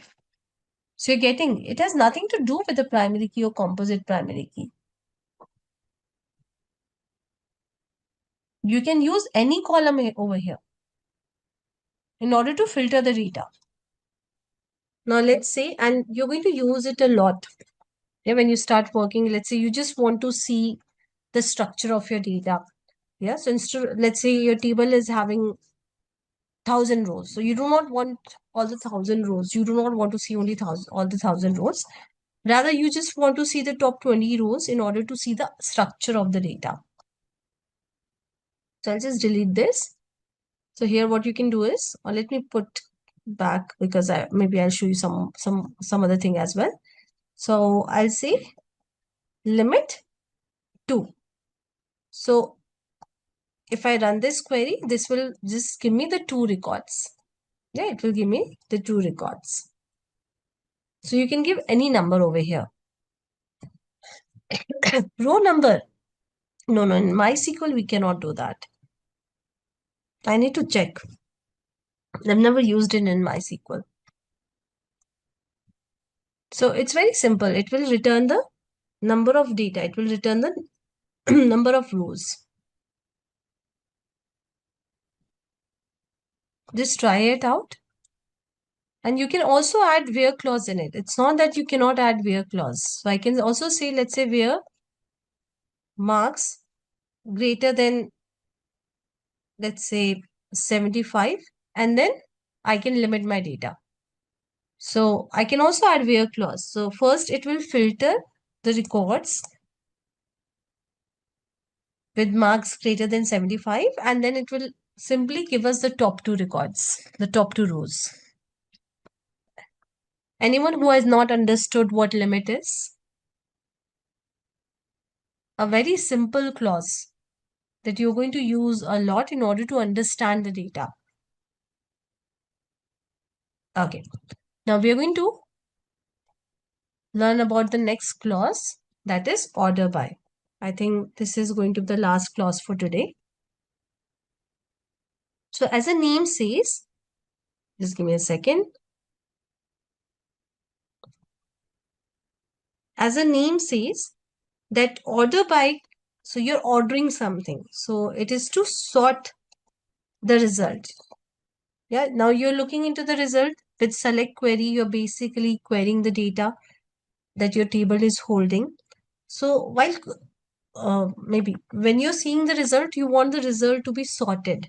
Yeah, you want the result to be sorted via some column. So sorting can be definitely ascending. So here I'll do the sorting of the data.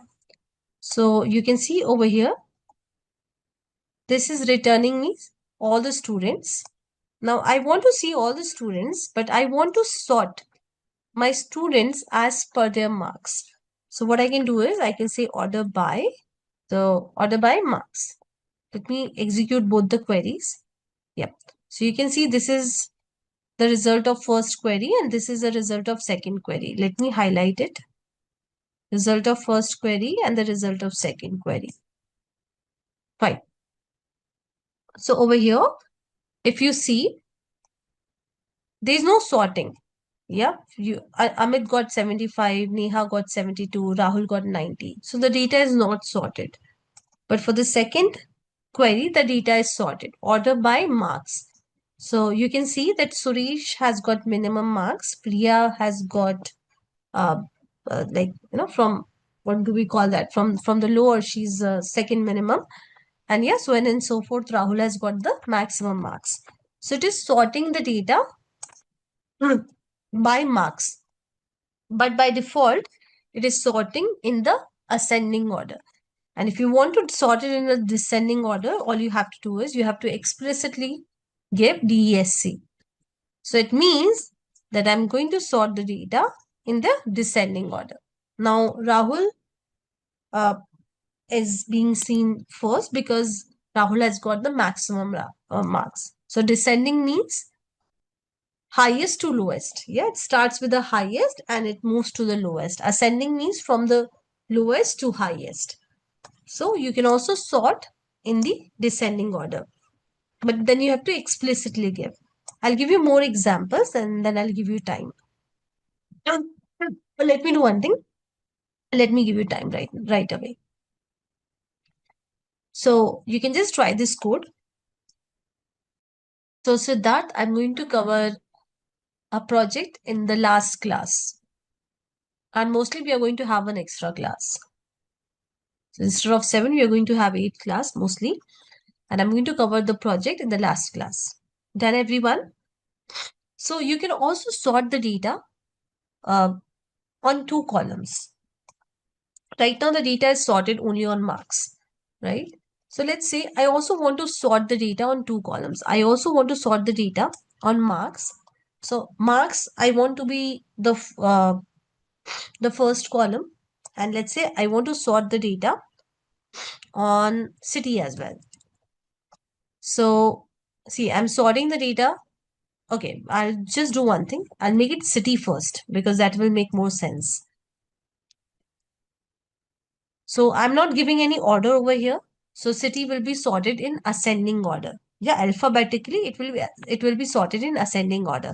So first the data will be sorted in city, and then in that city, like in Pune, let's say I've got 3 students.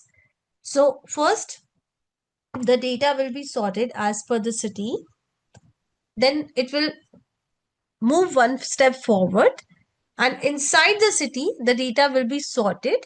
Inside each city the data will be sorted as per the marks. So let me show you the result. Yep. Now you can see, I want everyone to see my screen and be attentive. It's a very simple thing. Now you can see that the data is sorted as per the city in ascending order. Chennai, Delhi, Mumbai, Mumbai, Pune. Yep. Now the second question comes that, okay, we have got 2 students for Pune and 2 students for Mumbai. So let's talk about Mumbai. Yeah, we have got 2 students for Mumbai. So whom should I show first? Anita or Neha? Yep. So we have got a second level of sorting. So that is marks descending. It means in Mumbai, the students with the maximum marks will be shown first. So Anita is shown first because Anita has secured more marks than Neha, and then Neha is shown. So this is how it is going to display. So you got that? Here we are doing the sorting, 2 level sorting. The first sorting is on the city.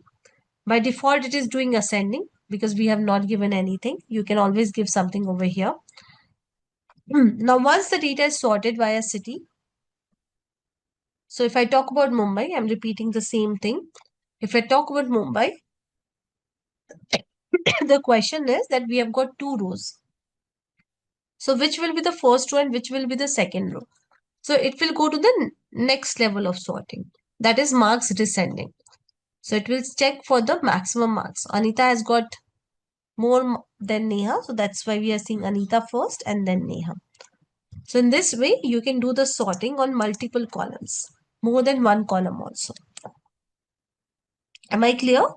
Now, if you want, let's say you can also make city descending. So that is also very much possible. So it will show you Pune first now. Yeah, Pune, Mumbai, Delhi, Chennai. And then inside Pune, who has secured more marks? That will be shown first. So if you do it vice versa, that will not make sense. So first, it will sort via marks. Yeah, and then you're sorting via city. So that will not make sense. So first it is sorting via marks. You're getting, and then it is sorting via city. So it doesn't make sense. So it should be logical also. If you're doing something, maybe syntactically it is right, but that doesn't logically it doesn't make sense to us as well as to SQL. So I want everyone to try this out. Try the sorting via multiple columns. It's an easy one, right?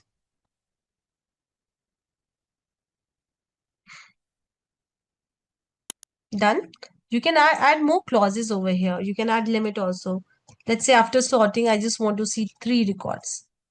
So you can have multiple clauses. So it's not that one SQL query will have only one clause. It can have the combination of multiple clauses. So the first thing first, we are going to create the database and then we are going to use that database for our today's session.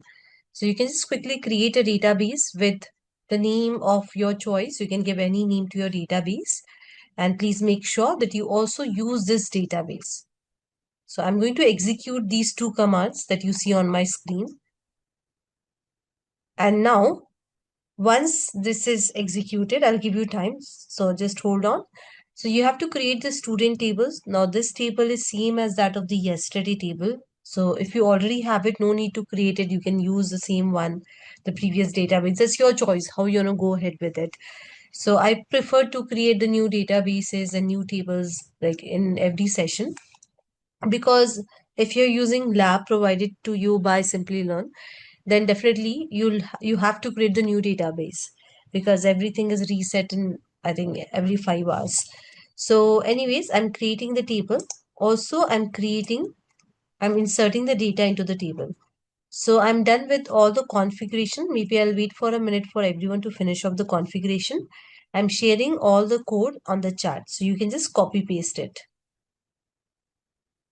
Yes, you can just, you can use the same database. Vidya, I'm very much okay with it. Yeah, that was a different table. That table we created in order to learn about auto number constraint, Vidya. But this is, if you want, you can drop your existing table and you can recreate this table to avoid any confusion. Here we do not have any auto number if you see. Done, everyone? Now, yesterday we learned about select, like we started with the select statement. Just give me a second. And then we learn about where, we learn about various things in select. We learn about order by clause, then we learn about limit clause. So, though this slide might look not very important to you, but this is very important because when you start writing complex queries, you should know that what is the order of execution. So when I say order of execution, what I mean to say is, let's say I write a query, select star from table where, let's say, city equals to Pune.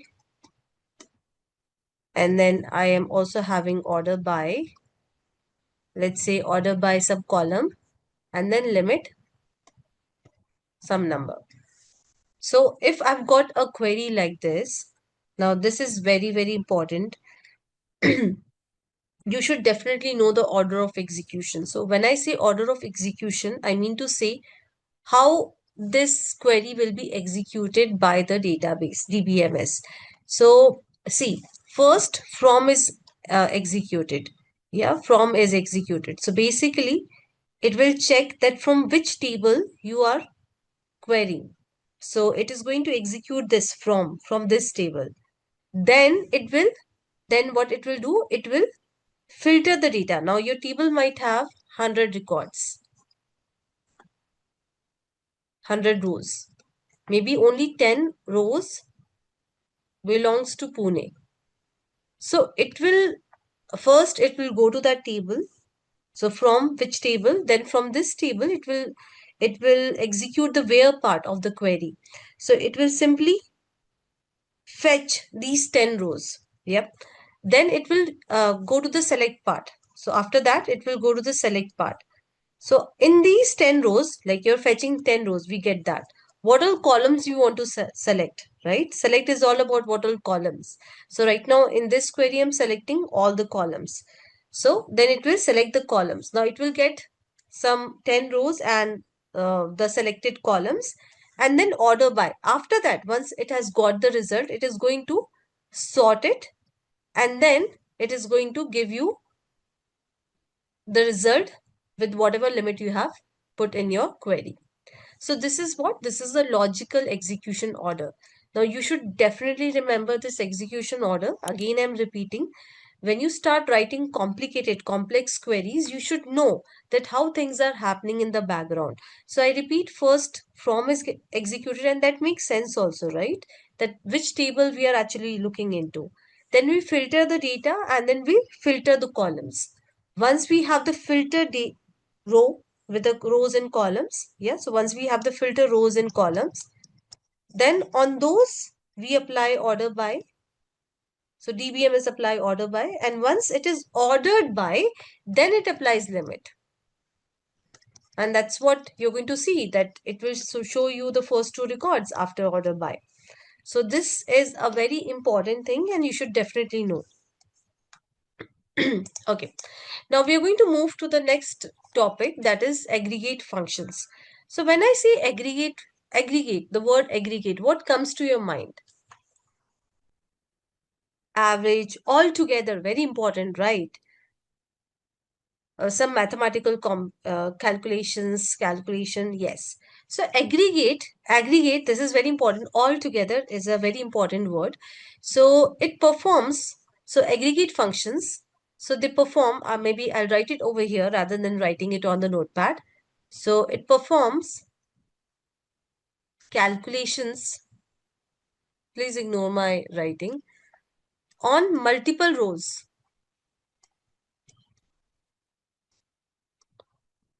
So it will perform the calculation on multiple rows and then return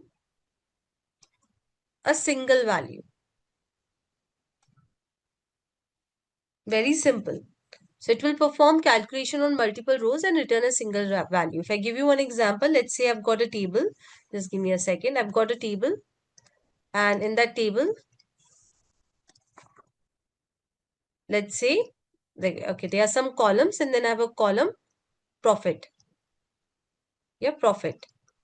Now in this column, I'm having values like 100, 200, then let's say 300. Yeah, these are the three values. So with the help of aggregate, see, it will perform calculation on multiple rows and return a single value. So if I perform count, what will happen? It will give me the count. So how many, the number of rows that I have. So it will give me 3. Then sum. So what it will do, it is going to sum all the numbers. So let's say I'm applying this function on all the rows of my table. So it will perform the calculation on multiple rows. Always remember. So it will give me 600. So average, it will calculate the average. I'm not going to do that. I think it's going to be around, I think 200 only. Yes. Then minimum. So it will again check for the minimum value, and maximum, it will check for the maximum value. So these are the aggregate functions. These are the 5 aggregate functions. Now you already understand what is sum, average, min, max. Yep. It's a very simple one. Now we are going to look into the code for the same. So you can see it is showing me that I've got 6 records in total. Yeah, I've got 6 records in total. Now instead of this, now hear me out. Instead of this, I can also give some column name. Let's say I give a column name, name or marks. So I can do that also. So what it will do now, hear me out. Yeah, what it does, because this is very important. So it will count all the non-null value in this particular column. So if I go over here right now, if you see marks, this is non-null, this is not null, this is non-null, this is non-null, this is non-null, and this is non-null. So it is going to count all the non-null values. So basically, this will give me 6. Yeah, this will give me 6.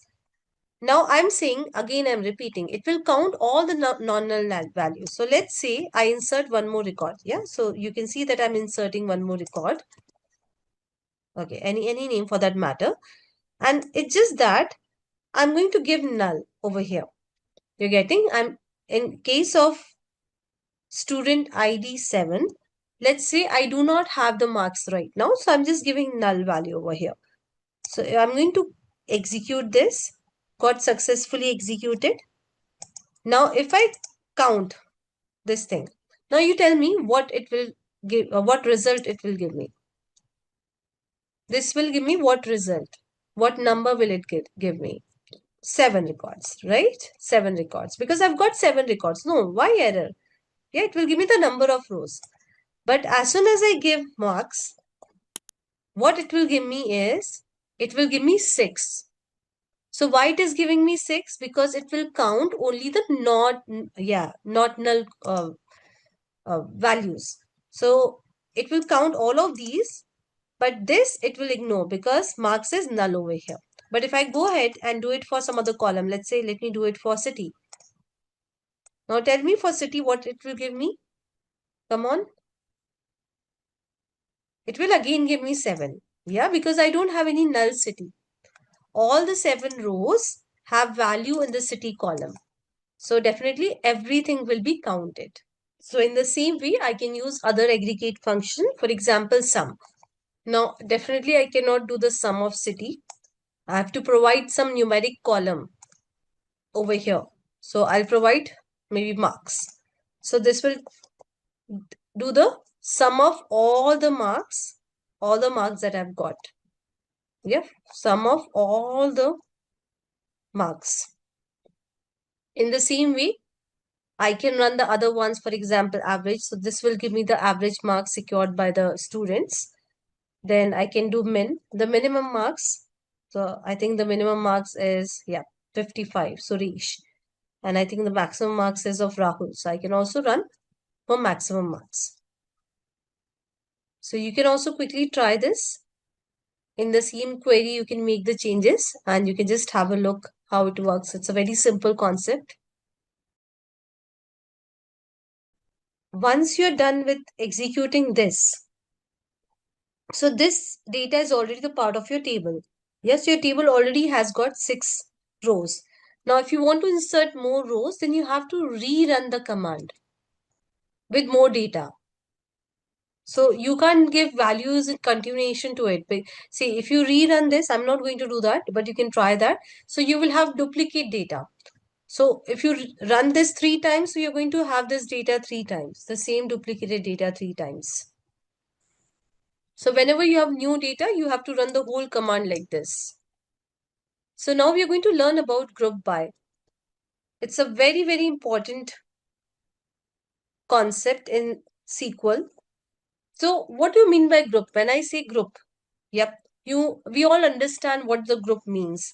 Now here, definitely we are having group by, so it means that we are grouping something.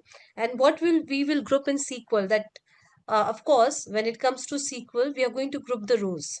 Yeah, we are going to group the rows, right? So let's say that you have got right now, we know we have got students, right? And we have got the data of students. So let's say I want to group the students. Let's say I've got a job to group the students. Now, what I'm going to do is I'm going to group the students as per the city. So what I'm going to do is I'm going to create the groups as per the city. Pune, Mumbai, Delhi, and Chennai.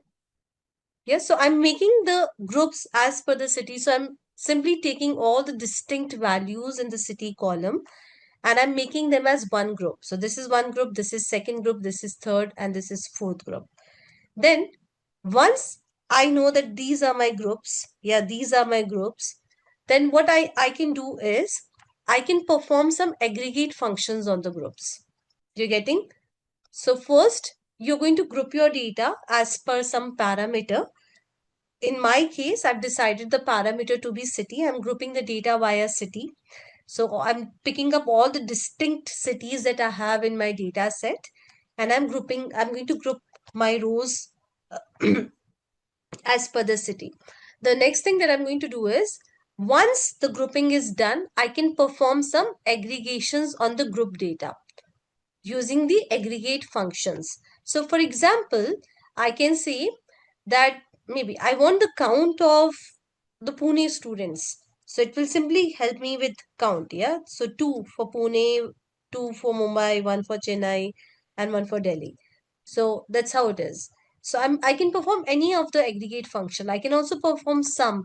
So what I can do is I can sum the Pune students' numbers. Yeah, I can sum their marks and I can literally write it over here. So I think that's going to be around 150.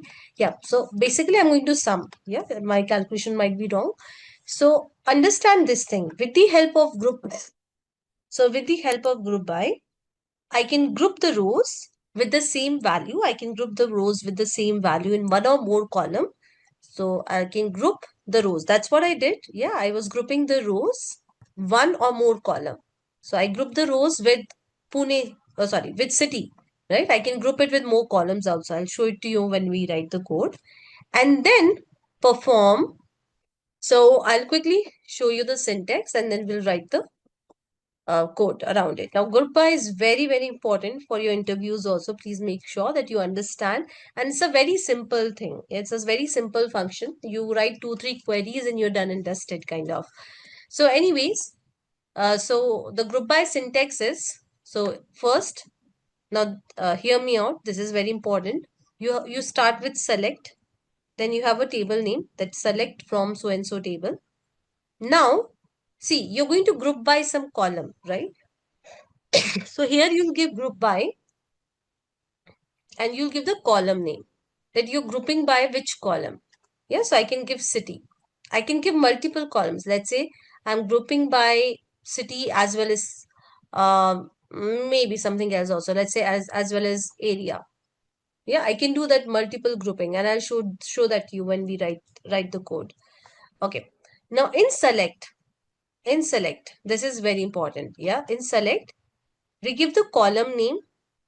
Now this column name, let me clean this off. This column name should be same as that of this column. So you're getting, if I'm grouping by city, then this can be city. This cannot be any other column. So I cannot make it marks. I cannot make it name. So I'll show that to you. So hear me out right now. You may not understand 100%, but if you don't listen to me because you're not understanding 100%, then you're not able to understand it once we write the code also. So please make sure that you listen to me. Once we write the code, I'm going to reiterate and you'll understand. So in select, now this is a rule. Yeah, this is a rule. So in the select statement, you can have either the group column. It means the column with which you have grouped your data, or you can have the aggregated column. Yeah, you're going, let's say I'm counting or I'm doing the sum of marks. So I cannot have any other column. I cannot have any other column. Not possible. I can just accommodate these two columns. Okay, Aparna, your question will be answered in some time. I've already answered this question, but yes, your question will be answered again in some time. So now we are going to write the queries around group by so that you understand the concept. So we have got the same data. I want everyone to see my screen. So here, what I'm going to do is, I'm going to, let's say city, comma, and I'll say count from student, and I'm going to group by. So group by, as I told you, the same example I've already explained you that I'm grouping the rows by a city and then I'm making the count on the top of it. So if I run it, you can see that it is showing me all the distinct cities and the number of students. So if you want, you can give an alias to your column, yeah, as number of students. You can give some alias, yeah, for the better, yeah, so that your column has a proper name.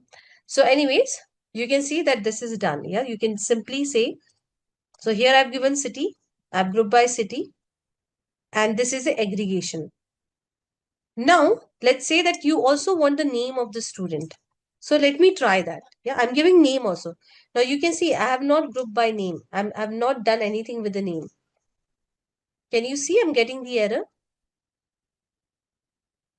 So the error is, again, just reread this, that every column in the select must either be, so in group by, so it means whatever column you're writing in select, either that column should be in the group by or it should be the aggregated column. Anything else will not work because I've given name. I'm not grouping my data via name. So it is throwing error. I can maybe use marks, any other column. It will not work because I have not grouped my data via marks. So this is a rule. This is a thumb rule of group by, and you should definitely remember this. Very important for your interviews. So yeah. So I'll just do one thing. I'll wait for a minute. I want you guys to try running this query. And then we'll see what like the different colors on the group by, what all we can do other than this. So I've given the alias to my column, Ekta. So if I don't give it, the column, this new column count will take its name like this. But I do not want that. Yeah? I want to give proper name, and that's what I've done. I'll come to that. Siddharth, I'll come to that as well. So see, if you're grouping the data without the aggregate function, why would you do it? Like you can do it, but there should be some reason behind it, right? Why you're grouping your data. You might want to do something. That's why you're grouping. Sanskar.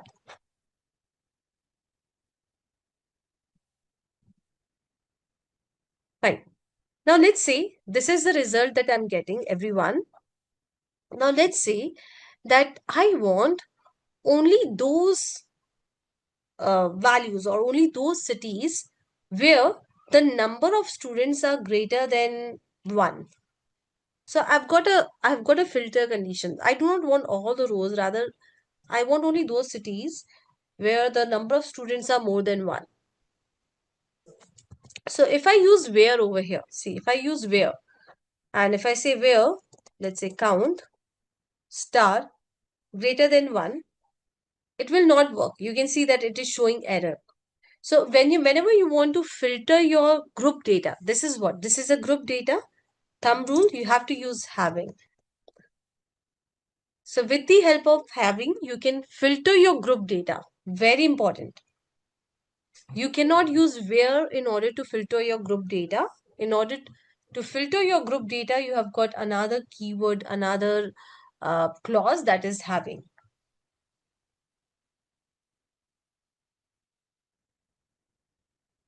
Yes, exactly, Manjula. So it's very same as that of where. It's similar to where, just that where we use for the regular data and having we use for the group data to filter the group data. Now I told you, let me remove having. Yeah, otherwise I'll get very less data. Already I've got very less data. So Aparna, I'll look into your error. Just allow me a minute. So I just finished the explanation. So I told you that you can also group by multiple columns. So let's say I'm grouping my data via city as well as via grades. So it will group via city. So first it will group via city, and in the city it is going to pick the grades. It will pick the grades. Yeah, it will pick the grades. So Mumbai, I've got like 3 and B, everybody is B. So let me show you the result, and I'll just do one thing. I'll also show you the grade over here so that you get to see how things are happening. See,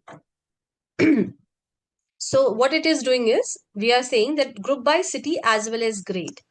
So how things are happening over here. So it will take, let's say Pune. Okay, so it will take Pune. So these are for Pune. Yeah, these two. Now definitely both for Pune we have got two distinct grades. So it will make this as a one group and another group as this. Okay. Now let's talk about Mumbai. Yeah, Mumbai. So Mumbai, if you see Mumbai, so 1, 2, 3. But all have got same grades. So it will just take one group out of it. So you can group via multiple columns. So first it will group via city and then it will group via the next column. So this is how it will work. Yeah, Mumbai has got 3, so it will 3. Okay. Then anyways, Delhi and Chennai, they're only one records. So this is how it is going to work. So first it will pick Pune and then the distinct value. So Pune and the distinct value of the grades. So if you see over here, this is how we are getting the result. For Mumbai, because all the Mumbai students have got B grade, so there is only one row for Mumbai. But Pune students have got A grade as well as C grade, so that's why there are two rows of data. So I want everyone to try this out. Let me quickly answer the questions on the chat till then. Okay. So Aparna has got the answer, I think, from Shilpa.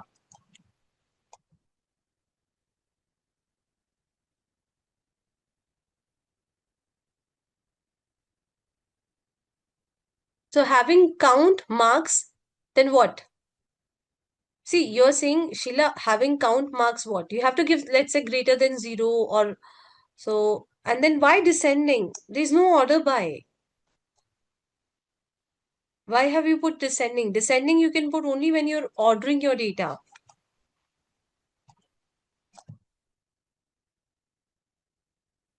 So now I'll show you one more example. And the reason why I'm showing you this example is so that you get ready for your interviews. So let's say that, okay, what you have to do is, I'll just give you one use case. So here's a use case that you have to ignore the students with grade D. Ignore the students with grade D, and then show cities, let's say with average marks greater than 70. Now, this is a requirement. Ignore the students with grade D. So basically we do not want grade D students to be included in our calculation. And then I want to show all the cities, again, all the 4 cities that I've got, but the cities with the average marks greater than 70. So I'll do one thing. I'll just wait for a minute. I may not give you a lot of time, but I'll just wait for a minute and I want you guys to try it by yourself. I'll give you a hint. Here you are going to use a combination of where as well as having. So I repeat, ignore the students with grade D.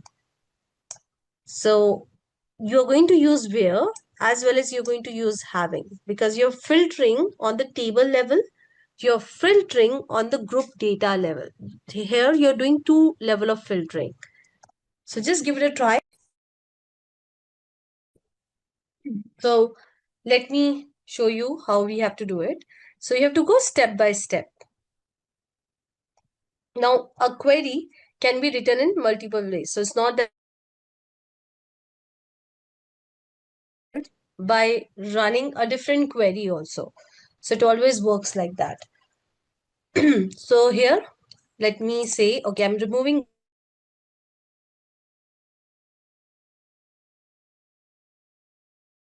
of marks.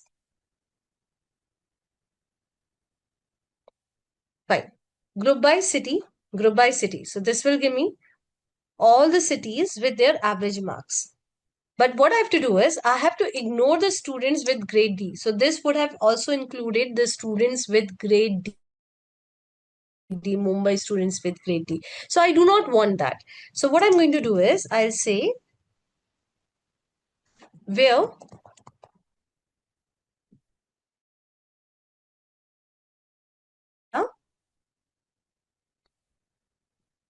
so while querying, I'm saying that from this, now here order of execution comes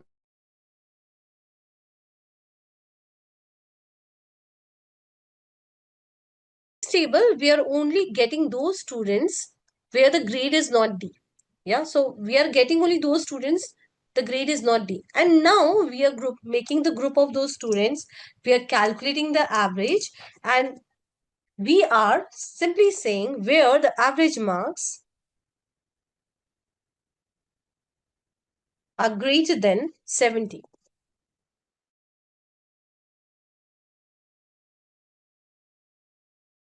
We are not grouping the whole data. We are, before grouping the data, we are getting only that data that is required. In our case, we are getting only those students whose grades are not D. Yeah, we are getting all the students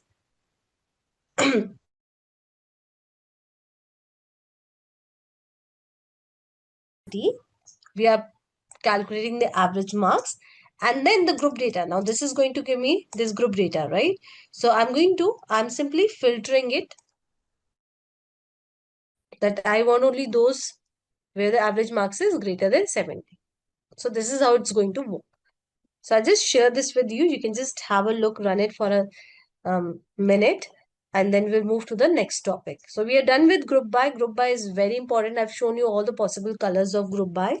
But as I told you, SQL, or for that matter, any coding language is like maths. The more you practice, the better you become at it. So I'll give you some playlist also from where you can practice. It is showing you error on the first line. And Ikta, if you're running the query, please make sure that you highlight or you select from line number 35 to 38. Also, in having average marks, the greater than or smaller than sign. Yeah, the greater than sign is missing. On line number 38, the greater than sign is missing.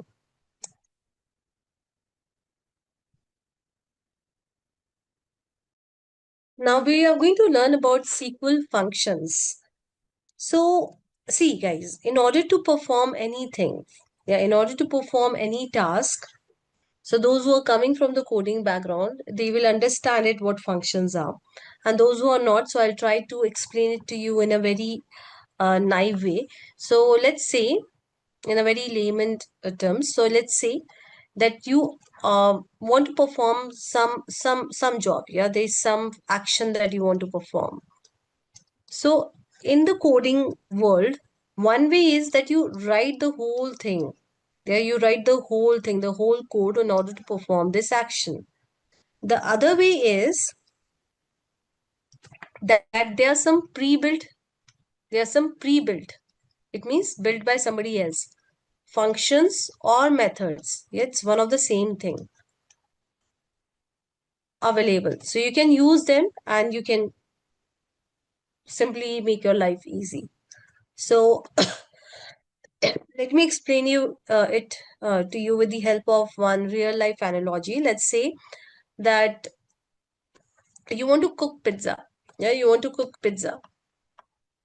Now, in order to cook pizza, one way is that you do everything from scratch by yourself. You make your own base. Yeah, you need your own dough, you make your own base, then you make your own sauce. Yeah, and then you're doing everything by yourself. So this is like you're doing everything by yourself. The other way is that you know that the bases are readily available in the market. You go and buy that base and use it directly. So definitely it makes your life easy, right? Definitely you're not able to customize much. You know, this is what it is and this is what you're getting, and fine. If you're okay with it, you can use it. And you can also buy sauce in from the market. So here also it's the same thing. Now, this explanation I've given for the people who are not coming from the coding background. So what are SQL functions? Think of it that these built-in, yeah, what are built-in SQL functions? Think of it as a ready-made pizza base where somebody has already written the code for us and we just have to use it in order to get our work done. So in SQL, we have got a lot of built-in functions. So we have got a huge list of built-in functions. We are going to cover some of the functions in order to, like, some of the important functions. Now, with the help of functions, what you can do? You can manipulate your data. You can perform calculations. You can format output. So manipulate the data means, let's say, fine. So let's say, um, for example, I've got this name Tolika. So I can manipulate it and I can make T in caps and I can make the rest of the letters in small. I can perform calculations. So have you used any of the SQL built-in functions in today's class? Can you so any of the SQL functions? Just hold on, Aparna. Tulika, when I gave only aggregate, I got the error.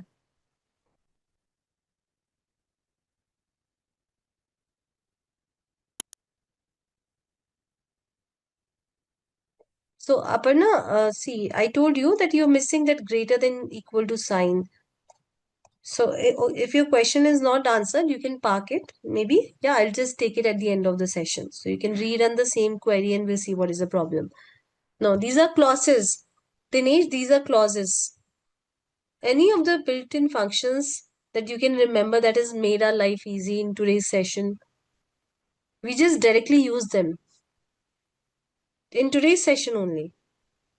I've got answer also on the chat. Yes, count. Did you write any code for it? Yeah? No. So there's some code written behind and we are simply using it in order to count the number of rows. Right? In the same way, sum, min, max. So there's some code written, right? It's just that we are saying min, it is not going to calculate the minimum magically for us. There might be there is some code written behind the scene. So we are simply using these functions directly and making our life easy. In the same way, you can format the output with the help of the function. So when I say output, it can be anything. Let's say you can format your date. Yeah, your date is in this format. Maybe you can format it in maybe some other format. So you can do all of these things. So basically, SQL function, it takes the input, it processes it, and it gives the output.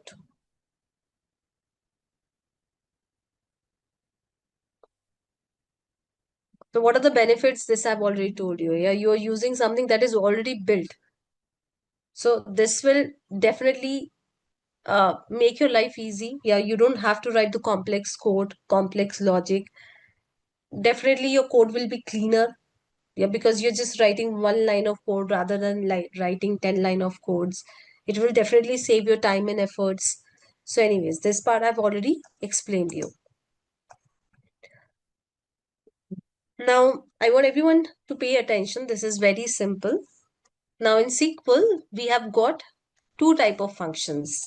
One is single row function and the other one is aggregate functions. Now hear me out. So single row function says that I'm going to work on one row at a time. For example, yeah, let's say I've got a table. Yeah. And this table has got some data. Let's say it has got name. And I'll just quickly write some name. Let's say it has got name Mark, John, Monica. So single row function says that I'm going to work on one row at a time. So let's say what I want to do now, there is one function. Maybe I'm going to talk about that function later. But let's say what I want is I want this all these names to be in capital letter. Yeah, and to be in uppercase. So we have got a single row function like uppercase function, which will work on each row. So it will make this as Mark in uppercase. This is again uppercase and so on and so forth. So I repeat, what does it mean? It means that it is going to work on each and every row and it will give you the results. Yeah, it will give you the results, each and every row.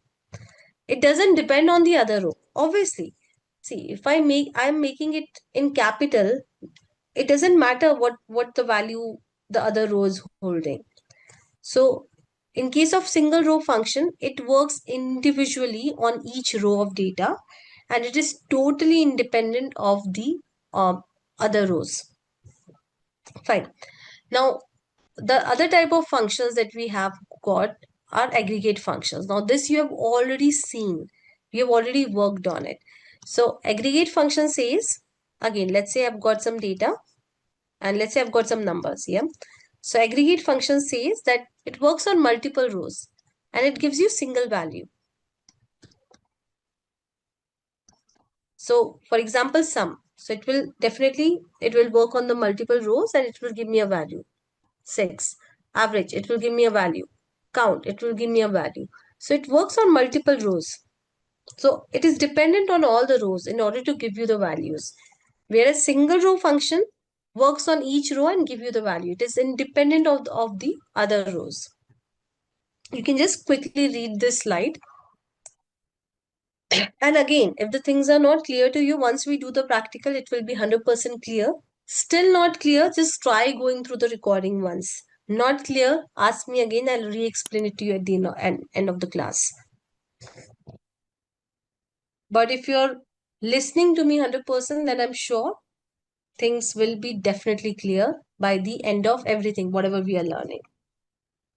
Like once the whole topic is done.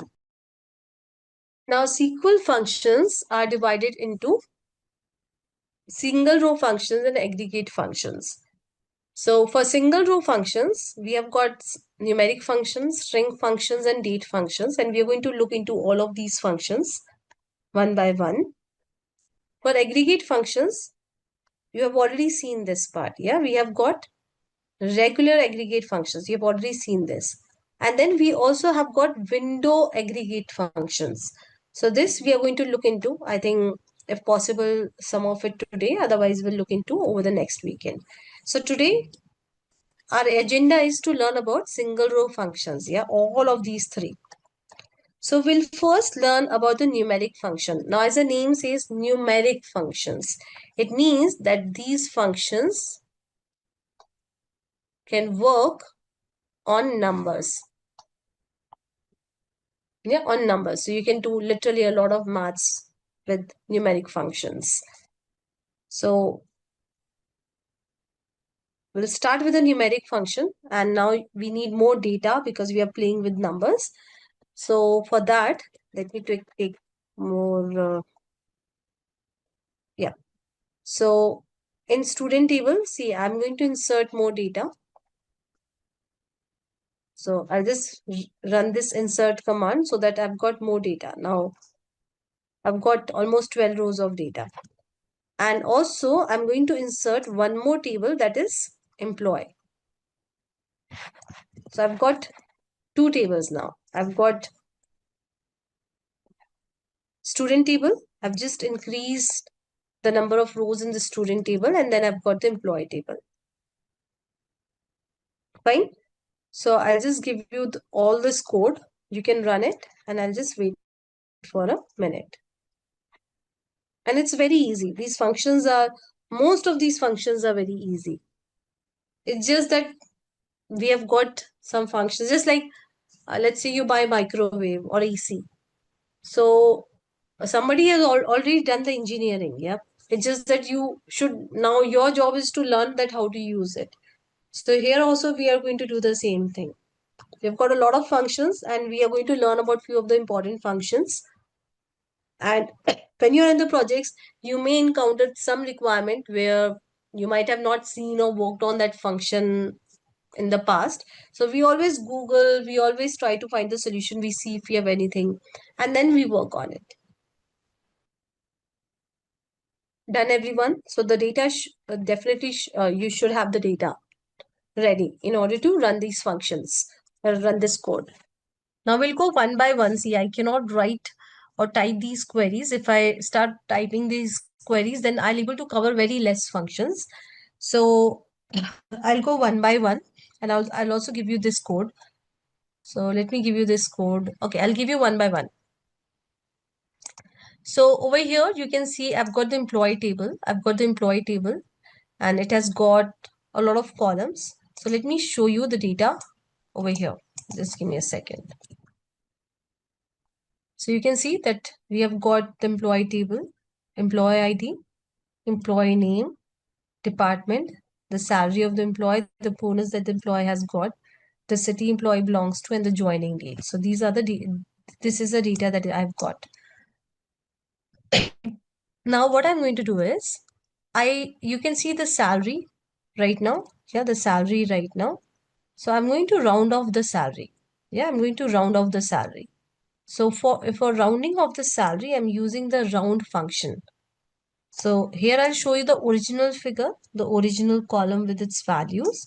Also, I'll show you the column with the rounded salary so that you understand that what value we are getting. You can see over here. So rounding, what does rounding means? Yeah, basic maths, that what we have learned in school. So this is a salary and we are rounding it. So it get rounded off to the nearest number. So right now it's 0.75. So it will round off to 33. 0.40. So it will round off to 45. Yeah.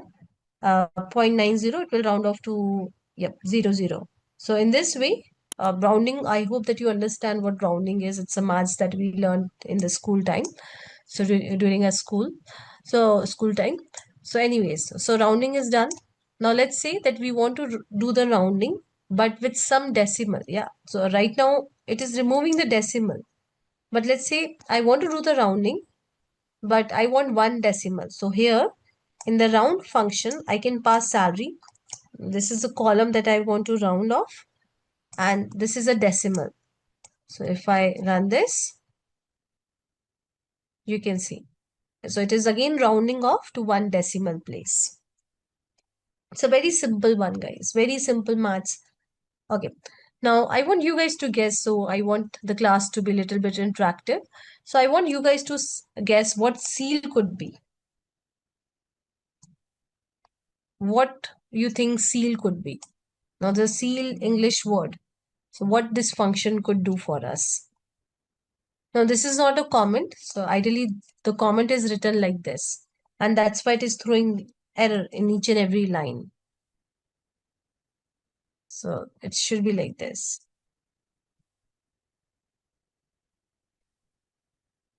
What does seal mean? Sealing.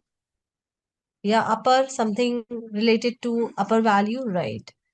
So see, uh, rounding off, what does it do? It round off the number to the nearest number. So it can be upper also, it can be lower also. So whatever is the nearest number. Now let's say that you want to round off and you simply want the upper number, not the lower number. Yeah, you do not want the nearest lower number. You don't care about the nearest lower number. Rather, you want just the upper number. So it will give you the upper number. So every single time it will give the upper number. Last, if you see 5.40. So if I talk about the lowest number, no lowest nearest number. So the lowest near number for this one is what? It is 45, right? But because we have run seal, it is over here giving 46. So I hope that you understand. So for example, if I give 1.1, round would have given 1. Yes, seal will give 2. If I've got, let's say, 1 point or 2.3, round would have given me the nearest number, but seal would have given me the closest upper number. So like this. Fine. Moving ahead.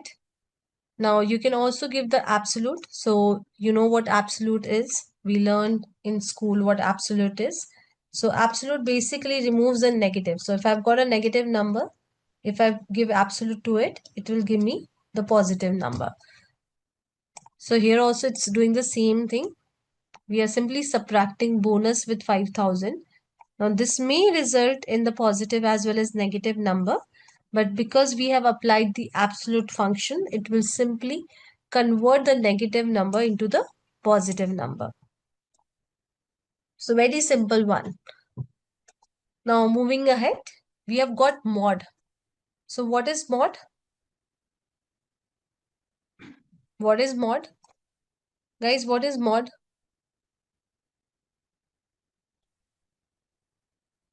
Mod is remainder. Yeah, remainder. So here in the mod function, we first say that, okay, I want, see, what is mod? Mod is a remainder. So when you're dividing two numbers, there are two things. One is the number, and the other thing is you're dividing it by what? So we call it as a dividend, a divisor, something like that. I forgot that. But yes. So let's say I want to divide 100 by 2. So this is the number that you want to divide, and this is a number that you want to divide this number with what? So here I'm dividing all the salaries by 2. So definitely now basic maths, if you divide any number by 2, either it will give you 0 remainder or 1 remainder, and that's what we are getting. So this is a basic maths.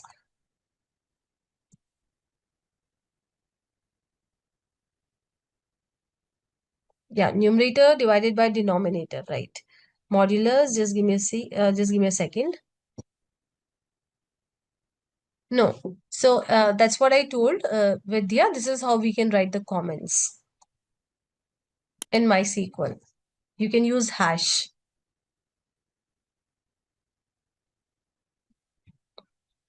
Fine, guys. Am I clear with mod? It's nothing. It is giving you remainder. So we have got the numerator and then we have got the denominator. So we call it as dividend and divisor, something like that, which I totally forgot.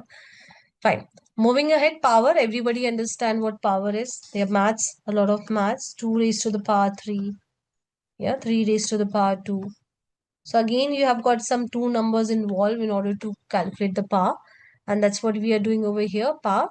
So what we are doing is salary to the power of 2.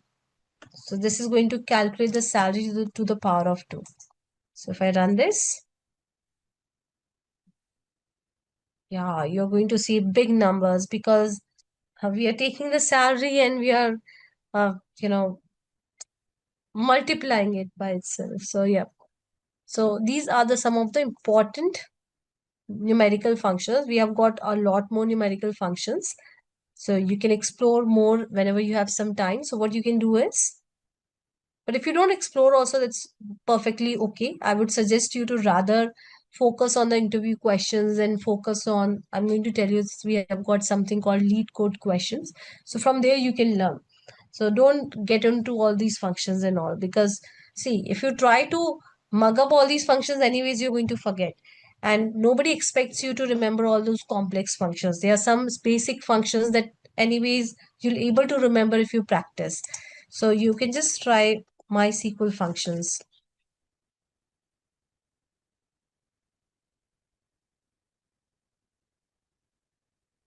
Yeah. So you can use the developer guide of MySQL, and here you'll find myriad functions, donkey number of functions. Yeah, you can see over here. So for example, just give me a second. Yeah, built-in functions. Yeah, these are the operators. Then you can see that we have got so many functions. But don't break your head into these functions, otherwise you'll get super demotivated. Nobody asks these functions. We may use mod and power. Yes, we may use mod. Not power much, but mod sometimes we may use. For example, you're calculating, there are some calculations that you're doing.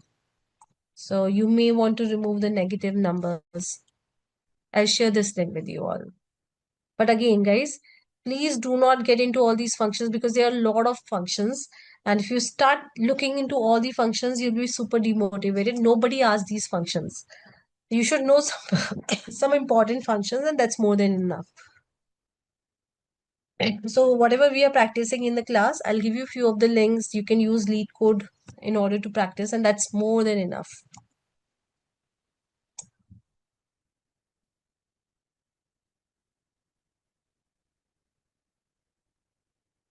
Fine.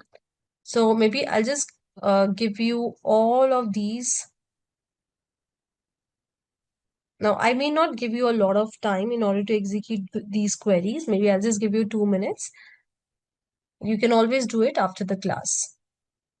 Now, we'll learn about string functions as an. So, just allow me a minute. Yep. So, as the name says,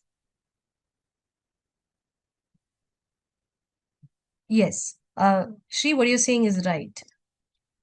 So, as the name says, you can use these functions on the string values, on your string columns. Now, string functions can be broadly categorized into manipulate.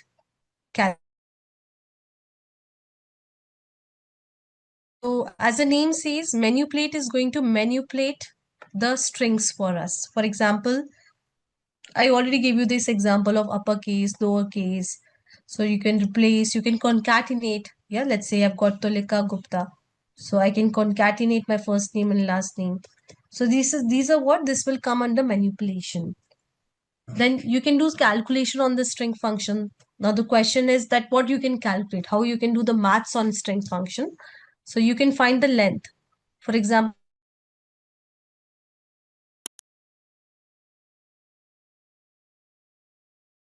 1, 2, 3, 4, 5. 5 as a length. So you can perform the calculation, like you can find out the length of your strings. So maybe I can extract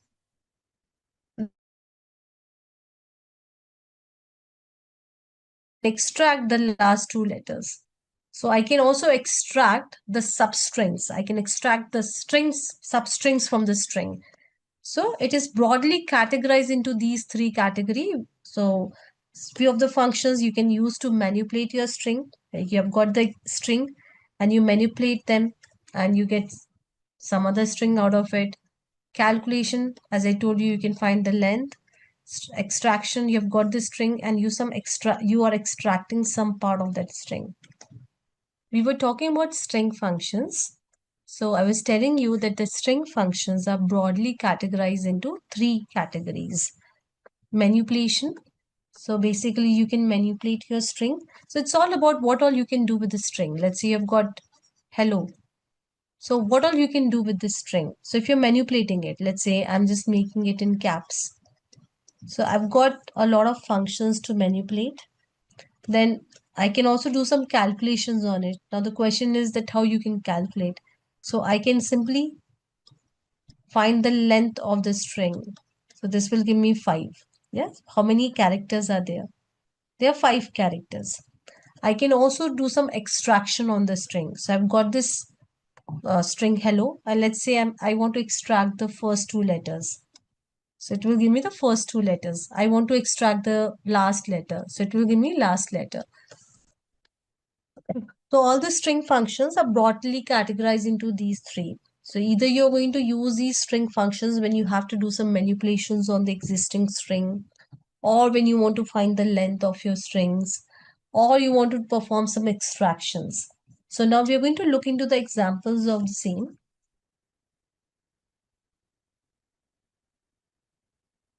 Yes. So again, we have got a lot of code, everyone. So please pay attention. It's a very simple code. So first of all, you can see that we have got the employee table. So I'm simply printing, or I'm simply fetching the employee name from the employee table. So we have got these many employees. Now what I'm going to do is, as I told you, I'm going to do some manipulation. So I'm going to convert the employee names to the uppercase. So what I can do for that, it's very simple. As I told you, it's like functions are like, uh, let's say microwave oven at your home. So you just have to feed in, yeah, you just have to use it. That's all. You don't have to worry about how it is made, what is this, what is the science behind it. You don't have to worry about all of these things. So here also it's the same thing. So we have got upper function. I'm just passing my employee name, and magically this will give me all the employees with the with the up in the uppercase. In the same way, I've got lower. Now this is very simple. This will give you all your employees. Like this will basically return everything in the lower case. So this column will be written in the lower case. Very simple. Then we have got some calculation function. I told you that length is one of the calculation functions. So this will calculate the length of the column values. So if I execute this, you can see that it is giving me the length. Now in this length, the space will also be included. So if you just maybe count the number of characters, 4, 5, 6, 7, 8, 9, 10, 11. So if you have space or any special characters, that will also be included. It's not that it will only calculate or it will only count the characters. No, everything will be included. So whatever you have got in the string. Fine, moving ahead. So trim, let's see what trim does. So if you have any extra spaces, a lot of time what happen is that we have got some extra spaces over here and over here. Yep. So trim, yes. So you can use trim to remove the extra spaces. And when I say extra spaces, I mean to say the extra spaces if you have any over here or over here. So at the starting of the string or at the ending of the string. Am I clear till here? Now these are very simple functions, so I'm not maybe waiting a lot for you guys. Maybe I'm not giving a lot of time to these functions because it is not required. That's what I feel, because these are very simple functions. But if you want me to maybe elaborate on any functions, please feel free to say that. Yeah, please be vocal about it. So you have paid for this session, make sure that you take 100% from it. So if you think that there's any function that you have not understood and you want me to elaborate more, I'll be happy to do it. But you have to tell me. Yeah, magically I'll not get to know that. Okay, moving ahead. So we have got replace function. Now you tell me what this function would be doing. Just read this. Now this function has got 3 parameters. One is a column name. Then it has got the second parameter and the third parameter.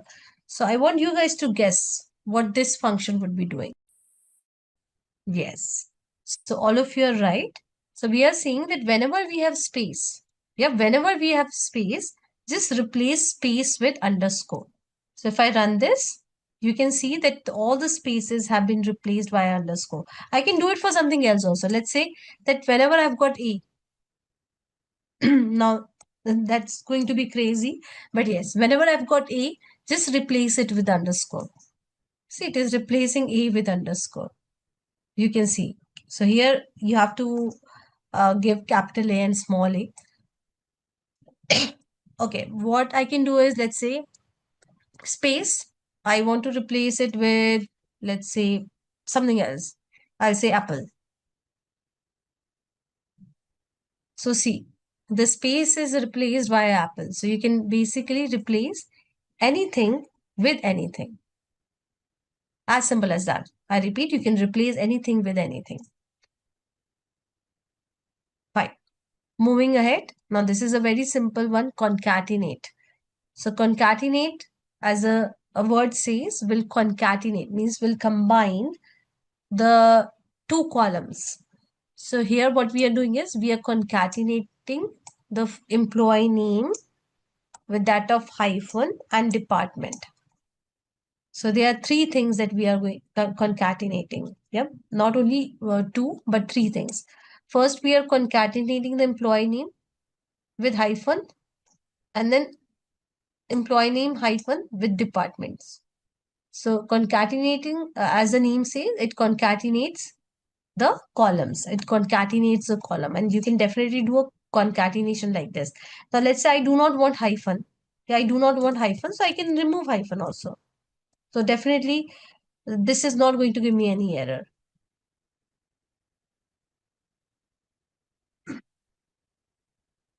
So you can see that it is concatenated the name and the department. So without anything in between. But yes, I can give something in between also because that makes more sense to me. That looks better. So I'm going to provide you with all these queries and I'll wait for, again, not more than 2 minutes. Just give me a second. I think this is not allowing me. Okay, I'll just provide you the queries in two parts. So this is the first part of the query and this is the second part. Because the chat is not allowing me. It says that some maximum so and so letters, characters are only allowed. And I'll wait for 2 minutes. Again, you can just copy paste all these queries and keep it in the notepad. Please make sure that you practice before you come for the next class. And we have got a lot more queries for the string function. So we'll finish off the string function. All right, so we'll look into more functions. Now, I've already talked about this left function. So this will simply extract the first 4 characters from the employee name column. So if I run this, see, this is extracting the first 4 characters. Very simple, right? You want to extract the last few characters, all you have to do is you have to use the right function. So this will extract the last few characters. You can give the number of characters that you want to extract. It's very simple. So am I clear with left and right? Or let me ask the question other way around. Is there anyone who has not understood what is the use of left and right function? Fine. So I'll take it understood from everyone. Now, in the same way, let's say I do not want to extract from left or right. Rather, I want to extract from the center, yeah, from the part of the string. So I can use substring. Yep. So again, the column on which you want to perform the extraction. Okay, the start position. So start position is, let's say I want to perform the extraction from, let's say, A. And then the length. So till when I want to perform the extraction, what would be the length of it? So if I run this, you can see over here. So start position is what? 1. So that's why it is saying 1. And then I want to extract 4 characters. So Amit, Neha. So in case of here, Rohi, let me do it. Let's say I want to do it from the third character. So from the third character, and then 4 characters after that. So if I run this, you can see. So AMI, I is on the third position, and after that, 4 characters. So IT space and S. So that becomes 4. So this will help you to extract the part of your string. In case of left and right, it always starts with from the beginning or from the end. In case of substring, it starts from between also, from the maybe from some part of the string. Concatenate, see, we have already done it, but this example I've included in order to make you understand that you can add or you can work on multiple functions. You can use multiple functions in order to get your work done. So before I explain you this code, let me ask you, how many functions are we using? So we've talked about all these 3 functions. Oh, sorry, I've already given you the answer. You're almost like quite good in numbers. Still, I can see very less of you are interactive on the chat.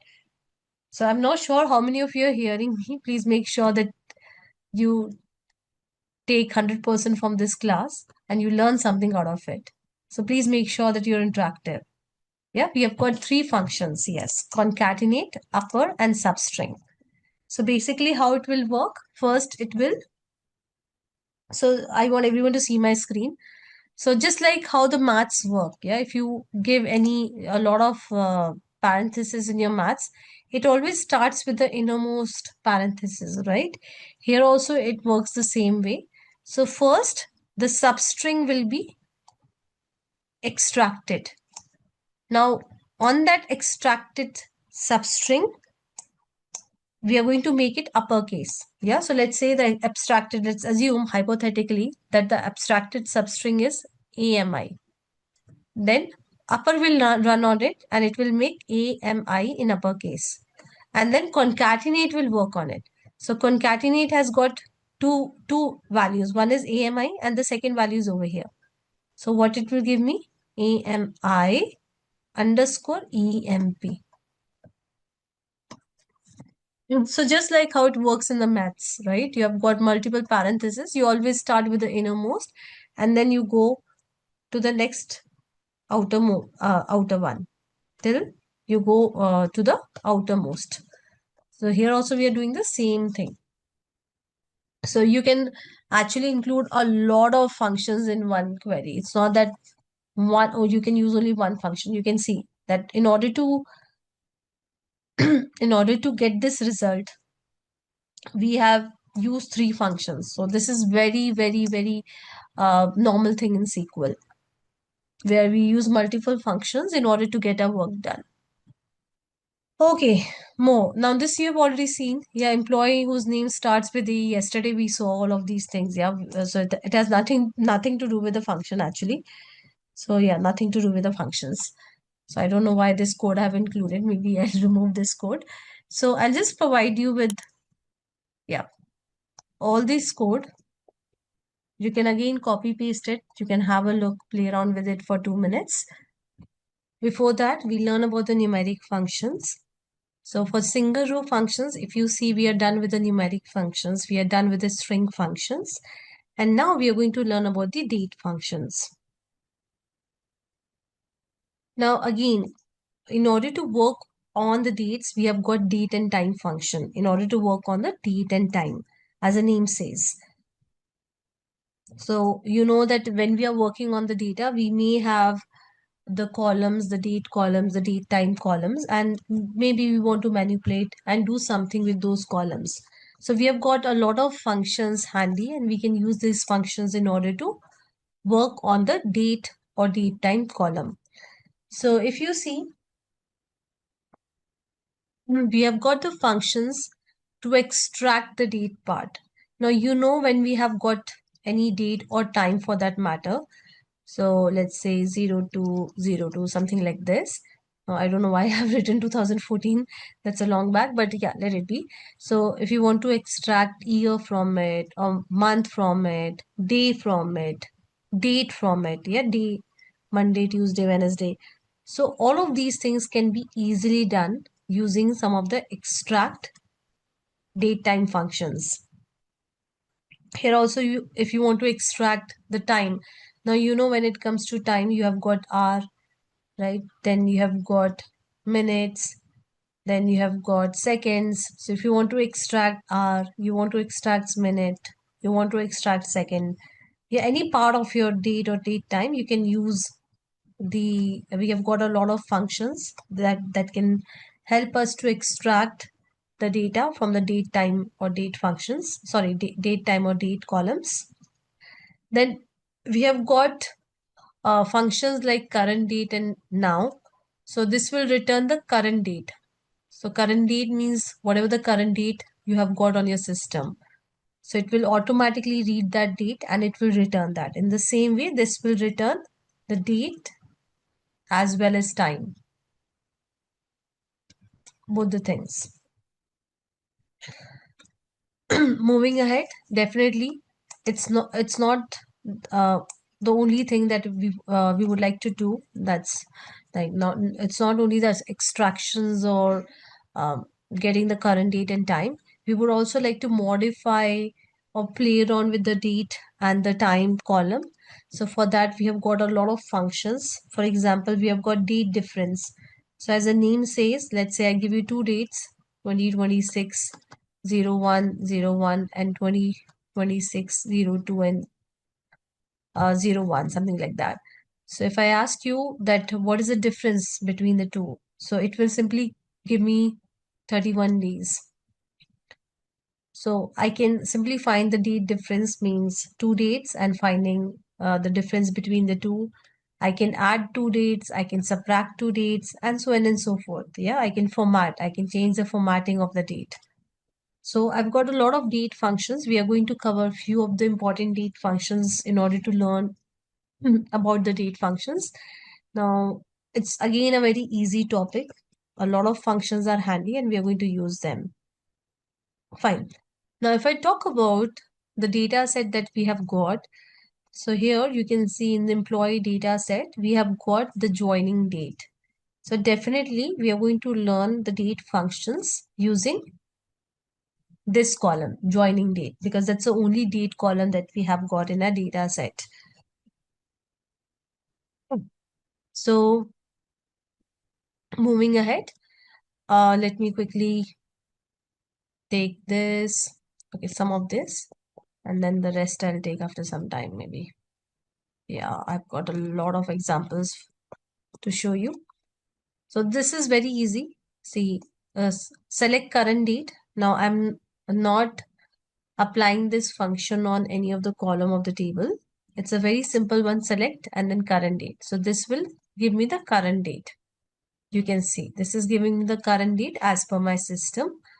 Also, if I run now, so I told you about this function, current date and now. I've already told you.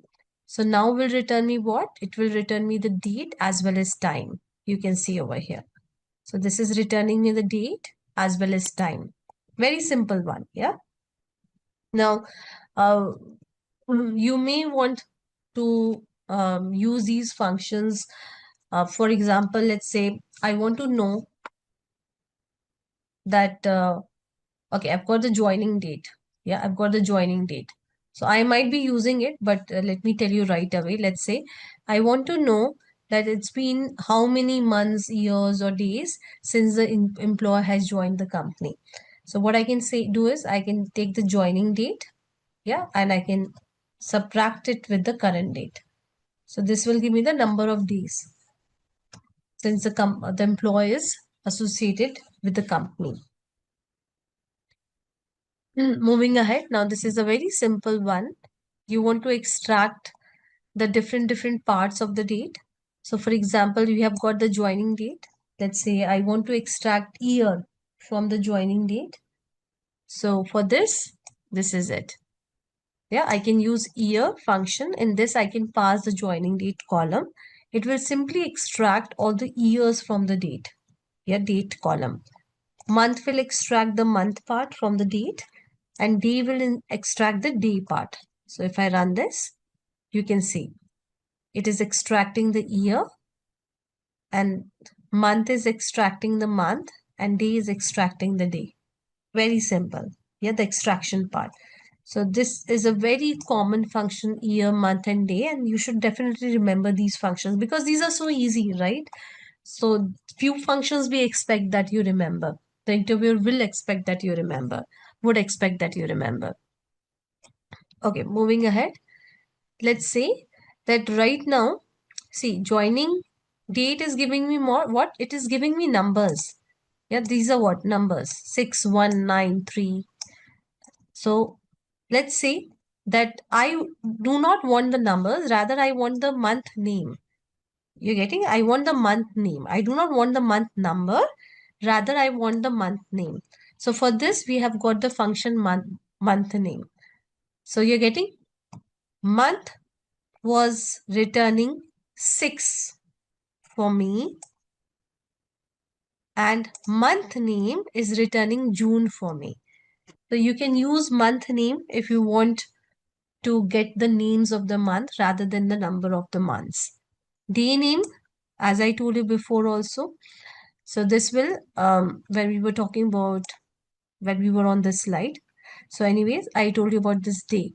So day will return Monday, Tuesday, Wednesday, Thursday. So over here, you can see that it is returning that what the day was on 15th of, June 2021. So it was Tuesday. So this will help us return the day name. So yeah, that's all. For like we have got more, but let me give you these. You can just play around with it, and then we'll see more date time functions. Done. Let's look into the more functions. So I've already talked about date difference. So date difference, as the name says, is going to uh, find the difference between the two dates. So for example, over here in the date diff function, I'm passing the current date. So this, I've already explained you this example. So this will give me the current date and the joining date of the employee. So basically it will find the difference between the two dates, and definitely that is going to be the days in the company of the employee. Right? So if you want to find the days in the company of the employee, we are simply finding the difference between the current date and the joining date. So you can see it's very easy. In the same way, you can add, let's say you want to add some days, years, months to the date. So you can do that also. Now here you cannot do the you cannot write plus and all, because it will not give you, it may not give you the expected results. So you can use date add function. Now this date add function takes two parameters. One is the date, the original date column on which you want to do the addition, and then what addition you want to do. So if you see over here, in this, what we are doing is, in the joining date, we are adding 30 days. Now you may want to add months. So all you have to do is, in the interval, you have to replace day with month. So this is what? This is a unit. This is what? This is a unit. So you can give day, you can give month, you can give year. There might be more units that you can give. You can just Google about this function. You can see the syntax of this function, and you can see that what all values it takes. So over here, again, I repeat, this function is going to add 30 days. Here we are adding 6 months, and here using the same function, we are adding a year to the joining date. So if I run this, you can see. So if you see the result, here you'll find 30 days added, 6 months added, and 1 year added. You can just quickly have a look to the result.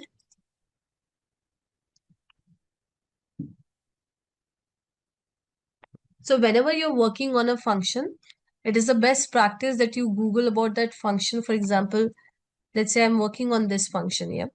Now I'm not sure about the syntax of this function, so I can simply Google this and MySQL. Yeah. So these days you don't need even Google. You can ask ChatGPT, this is a function I'm using. Can you just give me the syntax of it? But yeah, over here, this is the AI part. So basically, you don't need to hop onto the documentation. And why would we do that now? We have got AI, so definitely we are going to use AI. So here also, it's a Gemini. So we have got the AI, and you can use this. See, this is a syntax. It is also explaining you about each and everything about in the syntax. So the first is a date column, interval value unit. So interval, that's what we gave. Interval, value, any number, and then unit. So over here, you can see it is telling us that what are the different units that you can play around with. So I've shown you 3 units, but yes, you can have more units. And then there are some examples. So please make sure that you make use of the AI. So before AI, a lot of times, so this has happened with me also, because if you go to any of the documentations are full of technical jargons. Yeah, it's full of jargons, and sometimes it's so difficult to understand, yeah, what this technical doc is saying, because it's full of jargon. So it's always a best practice to use AI. You can use Gemini, you can use Google AI, of course, you can see. So AI overview, or you can use ChatGPT, you can use Copilot. So whatever AI you're most comfortable with. So I'm most comfortable with ChatGPT, so I make use of ChatGPT. And yes, before we continue, maybe because we're talking about ChatGPT, I would just like to show you that if you have the paid version of ChatGPT, now the paid version of ChatGPT is free for 1 year. So I have not paid even a single penny to ChatGPT. So still I've got the paid version of ChatGPT because it's free for 1 year. So for that you have got SQL Expert. So this SQL Expert is expert with SQL. So anyways, I'm going to talk about that later.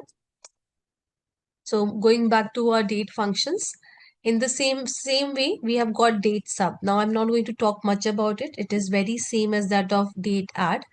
Date add adds the date to the dates. Date sub subtracts the date from the date. So let me run this. I'll just quickly show you the result and we are good to go. So I'll just quickly give you this code. You can run it. Please make sure that you also keep it. I'm going to give you all the notes. As I told you previously also, maybe over the next weekend I'll give you notes. But I want you guys to make this efforts of saving the notes by yourself and writing the notes by yourself. So until unless you do not make efforts, you will not learn anything. So we have got a lot of examples, as you can see. And again, it's a very important, like date, all the functions are very important. So date format, again, very important. So you can again Google about it. So there are different formats that you can pass. So if you go to the documentation of this function, you'll find all these formats. So these are not something that is fabricated or curated by me. So this is already there. They have got some table of formats, huge number of formats, and you can take those formats in order to get your work done. So here you can see that joining date is in, if I quickly show you, it's in year, month, and day format. Now let's say I do not want it to be in this format, rather I want it to be in this format. So just that I have to pass this format in the date format function. It's so simple. So it will format my date into the desired format. You can see over here. Now it is showing the date in this format, day, month, and year. So it's very easy. As I told you, you just have to Google this function and you'll find all the different type of formats that you can use. Now this thing is not created by me. This is not something that I have written. These formats codes are already available on this function documentation and you can use them directly in your code. Moving ahead. Okay, this is just for your practice. So it's just that, let's say that we are doing the filtration on the date. So employees who joined after 2020. So we are simply filtering it. Now, experience in year, just like in string, I showed you that you can use multiple functions in order to get your work done. Here also we are using multiple functions. So you want to know the experience in years for the employee. Yeah. So what we are doing is, first of all, we are finding the date difference. So we are finding the number of days the employee has joined. Let's say the employee has joined, uh, it's been, let's say, let's say, okay, I have to do the maths, I think. Let's say 720 days. Yeah, it's been 720 days or 30 days since employee has joined. So this will give me 730 days. But I want experience in years. So I'm doing the basic maths, guys. I'm dividing it by 365, and that's what we do, right? So it will give me some number. Yeah, it will give me some number, 2 point maybe, or 2, I think so. So it will give me some number. I'm simply rounding it off to 2 decimal places. So this will give me the employee experience in numbers. Sorry, in years. How to remember the syntaxes? That's a very good question, Kunal. So see, always try to understand. For example, let's say you are doing the formatting. So you're not able to remember the syntaxes. As so a lot of time it happens when I'm taking interview. Sometimes if there's something which is quite syntactically complicated, the smart candidates, they say that I don't remember the syntax, so I'll just Google the syntax and then I'll write the query for you. So you can always say the same thing. So you don't need to remember the syntax, but trust me, if you practice uh, to some extent, yeah, if you practice queries to some extent, you will remember some of the syntax, yeah, some of the basic syntax. For example, date format. So this will take joining date and this will take a format like this. Now you don't need to remember all of these things. If you try to remember also, you're going to forget on the 10th day. That's not possible. So just remember the concepts, practice. When you're practicing a lot, whatever you can remember, well and good, but you don't need to remember the syntax. During your interview, you can always say, see, I don't remember the syntax. I'm going to Google the syntax. So usually they allow. Yeah, you can Google the syntax. So Google the syntax of the function and then you can use it. And as I told you, usually when they ask the questions are not very much dedicated towards the function sides of SQL. Yeah, that will be more on the logical side. So not on the function side, to be very honest. But you should definitely know all these functions. And that's very important. If you say that you know SQL and you don't know about these functions, that will not work.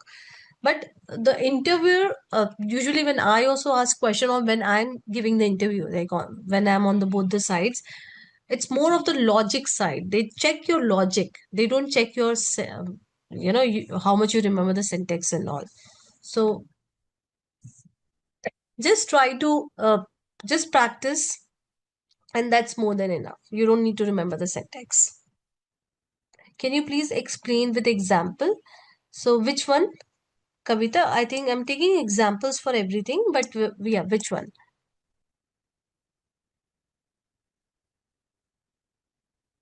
Logical, okay. So logical, right now we are learning about functions. As we move forward, I'll tell you few of the, right now because it's function, there is less of logic and more of functions and its syntaxes. But as we move forward, I'm going to tell you about the logical things also. For example, I gave you when I was teaching you group by. So I told you that there can be a lot of questions around group by, and we solved one of the question also, that we want students which are not of grade D, yep, and more than 70%. So these are the questions that you may get in your interviews. Yeah. So function related questions will be very less. It will be more of the logic related questions. Okay, Kavita? So I've given you the example when we were learning group by. So as we proceed with window functions, so window functions, again, we get a lot of uh, questions around window function. But yeah, those are very easy functions to remember when it comes to syntaxes. Then when we learn about CT, subquery, so there are a lot of questions around these topics, but very less around this topic, what we are covering right now.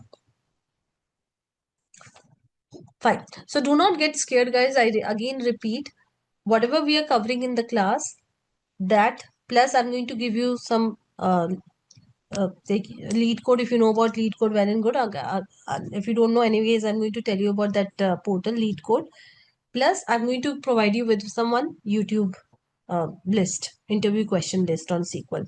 You do all of these three things and you're good to go. You don't need to mug up these functions. Not needed. And in case in your interviews, if you encountered any question which needs a lot of syntax, please be free to say that, okay, I don't remember the syntax. I would like to Google the syntax. Okay, we'll move ahead. So, okay, this is nothing. You can also order by the date. So that is again possible. So we have been ordering our data. We have been sorting our data uh, alphabetically or numerically, but you can also sort your data date-wise. So I'll just provide you with this code also, and we are done with date and time functions. Again, I repeat, please do not burden yourself in learning or remembering the syntax of the function. If you practice it, you'll remember the basic syntax automatically.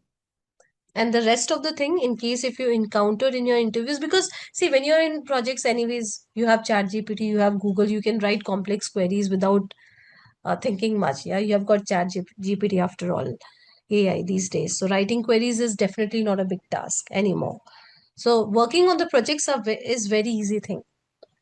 But yeah, cracking the interviews is something that is a challenge. So if you have anything which has got a lot of syntax, please feel free to ask your interviewers. Now, I'm not getting into this data set, what this data set is all about.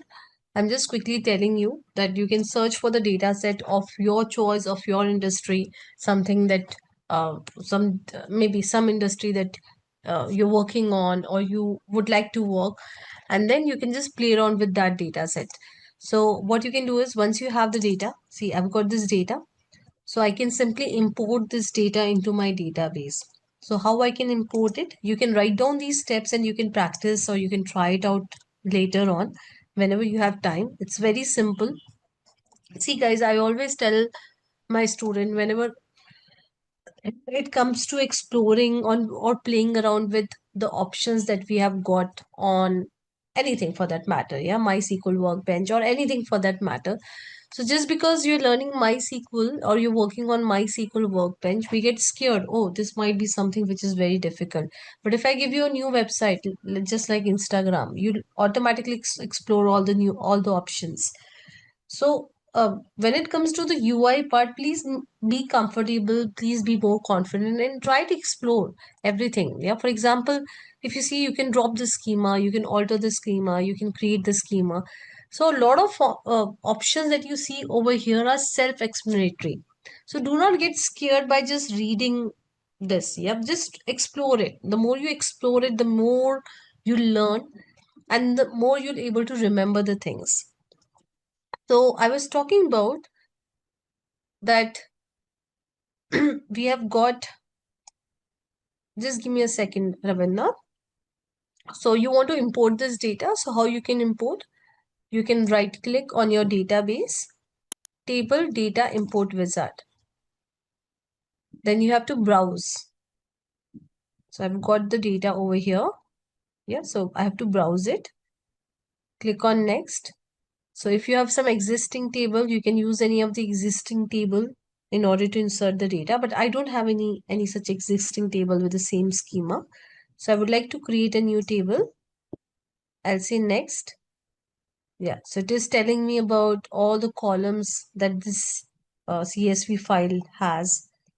So everything, all the columns and all. So if I do not want to include this column, I can simply uncheck it. Yep, I can click on next and I can click on next. So the data, the whole data will be imported in my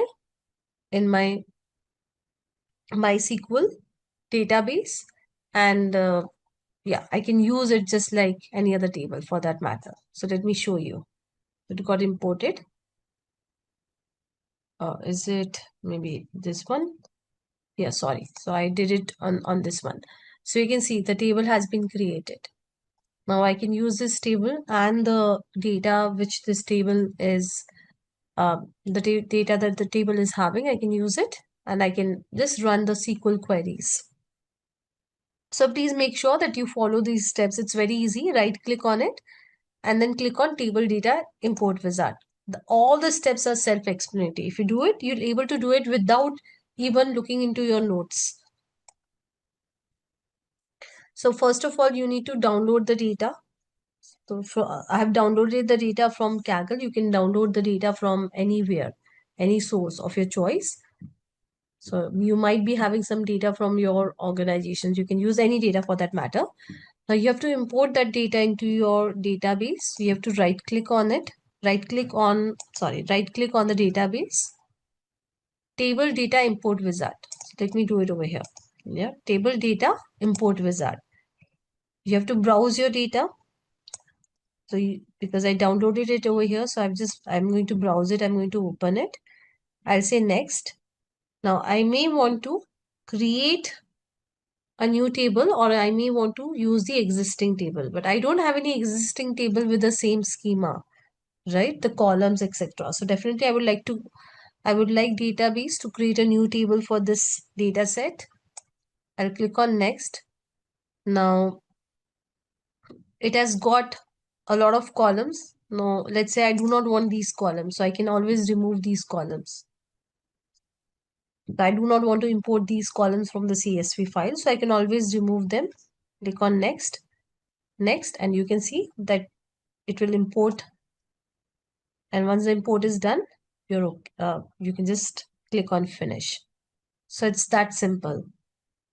Ravind, to answer your question, see which one is more correct. Both are correct, but the first one is a better one.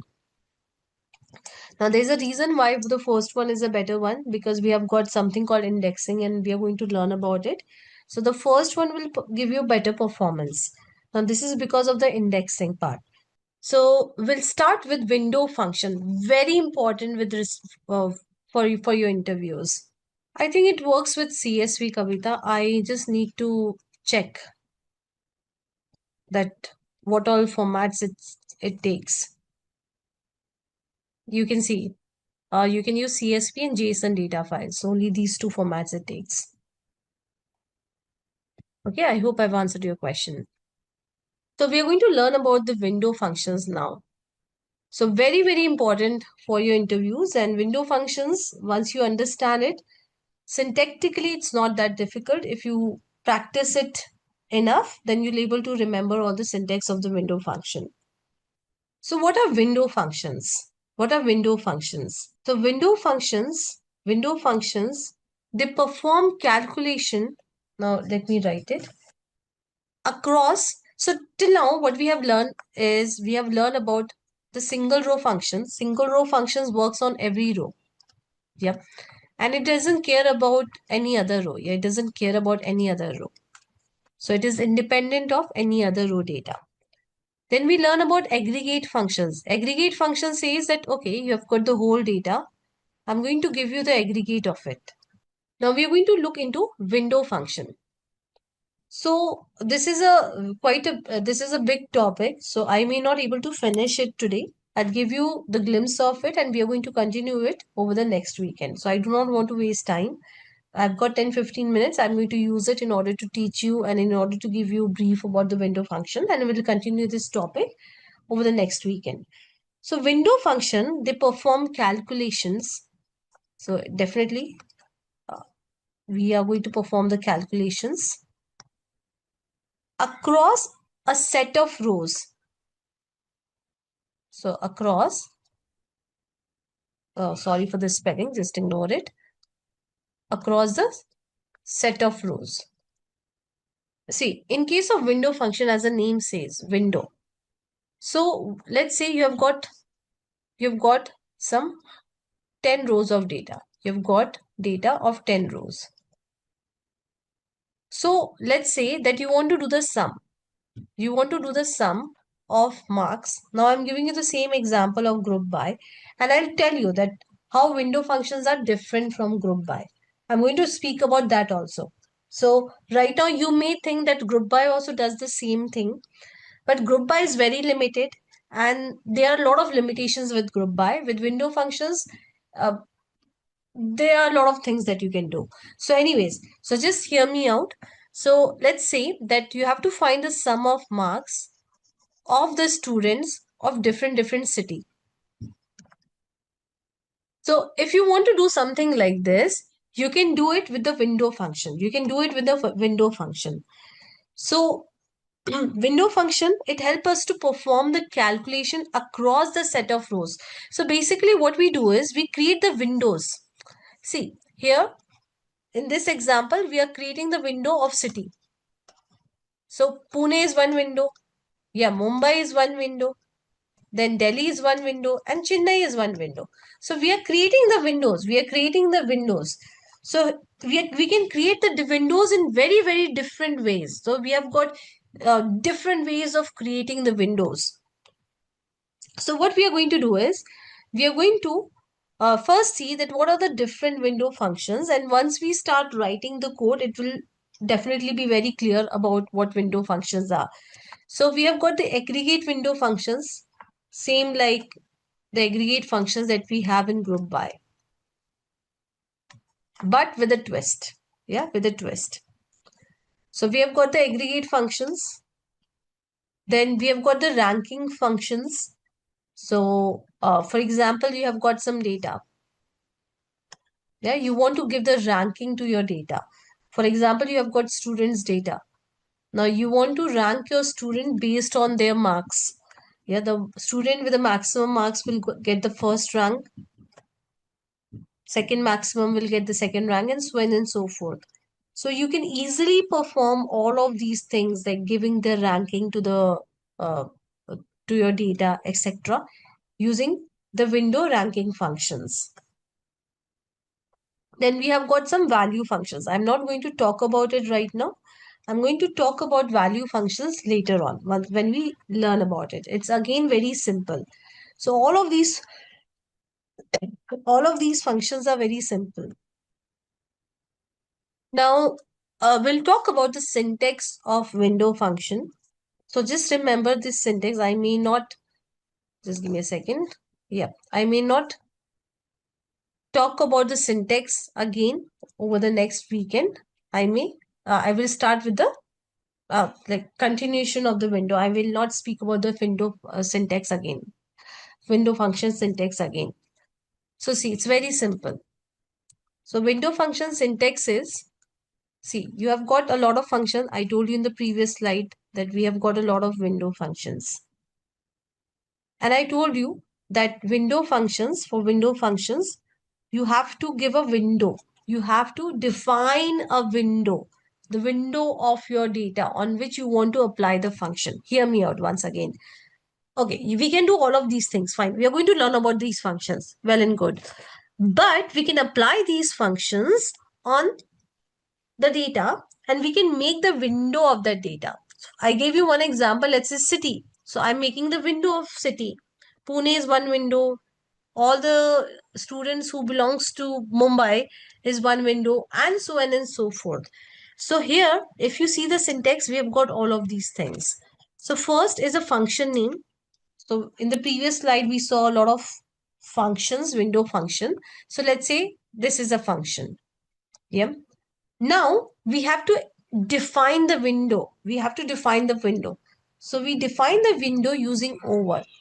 So as soon as we have got over keyword, your SQL knows that this is window function.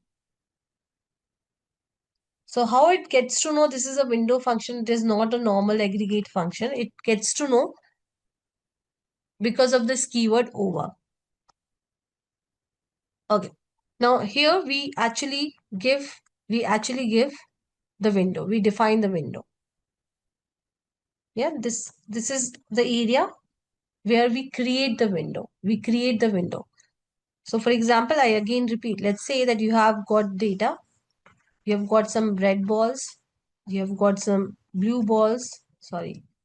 Okay, you have got some blue balls, you have got some yellow balls. So now you want to do something with the red balls. You want to do something with the blue balls and you want to do something with the yellow balls. So with this code, yeah, with this part of the syntax, you're going to create the window. So this is one window, this is another window, and this is third window. Now it may be sounding complicated right now because I'm not covering the practical part of it. Yeah, and to be very honest, I'm sure it is sounding complicated. Do not worry, once we see the practical part of it, you'll find it very easy. It's like a walk in the park. It's so simple. You've got the data, you create the window of the data. It can be anything, it can be just like all the red balls, one window, all the blue balls, one window. And it's very simple to create the windows. And then once your window is created, you apply some functions on it. As simple as that. So it's very simple. I will not maybe write the code, start writing the code for it. For now, we are going to keep it for the next weekend. So there's one thing. Okay, so I will quickly revise what we have covered so far. So today we started off with the logical execution order. I told you that this is very important. It may sound that it is not important, but when you start writing complicated queries, you should know that what is the execution order of your query. So it starts with from, and that makes sense also. The table. Yeah, so it first picks up the table. It filters the data from the table. It's takes those columns, yeah, the particular columns that you have got in the table. Then you're sorting the data and then you're limiting it. Then we learn about the common aggregate functions, count, sum, average, min, and max. Then we learn about group by. So we learn about that with the help of group by, you can group your data. You can group your data and then you can apply some aggregate functions on that data. And that's what we did. We grouped our data using city. We grouped our data using the grades. And then we applied some aggregate functions on the same. Then we learn about SQL functions. We have got a lot of SQL functions. So we learn about few of the numeric functions, round, mod, power, etc. We learn about a lot of string functions. We tried a lot of string functions and we tried a lot of date functions. So yes, these are some of the numeric functions that we tried today. So we didn't try SQRT. So SQRT, if you just try, so this will give you the square root of a number. So these are very simple maths things. Then we learn about the string functions. We learn about concat, upper, lower, replace, trim, length, left, right, all of these. Then we learn about date and time functions. So we explored a lot of date and time functions in order to extract the date part, play around with the dates, yeah, modify them, get the current date and time, etc. Okay, window function, we are going to talk about again. We are going to learn about window function over the next weekend. This is going to be a little big topic. We are going to practice a lot because it's very important topic for your interview. So I'm not going to rush on this topic. So we are actually done for today because I can't start writing the code. I do not have that much of time left for today's class. So I'll just maybe give you the brief of ChatGPT also, how you can use ChatGPT in order to practice whatever we have learned so far. So I'll just give you the brief of it. In just 2-3 minutes, yeah. So we are going to see that how you can use AI for a lot of things.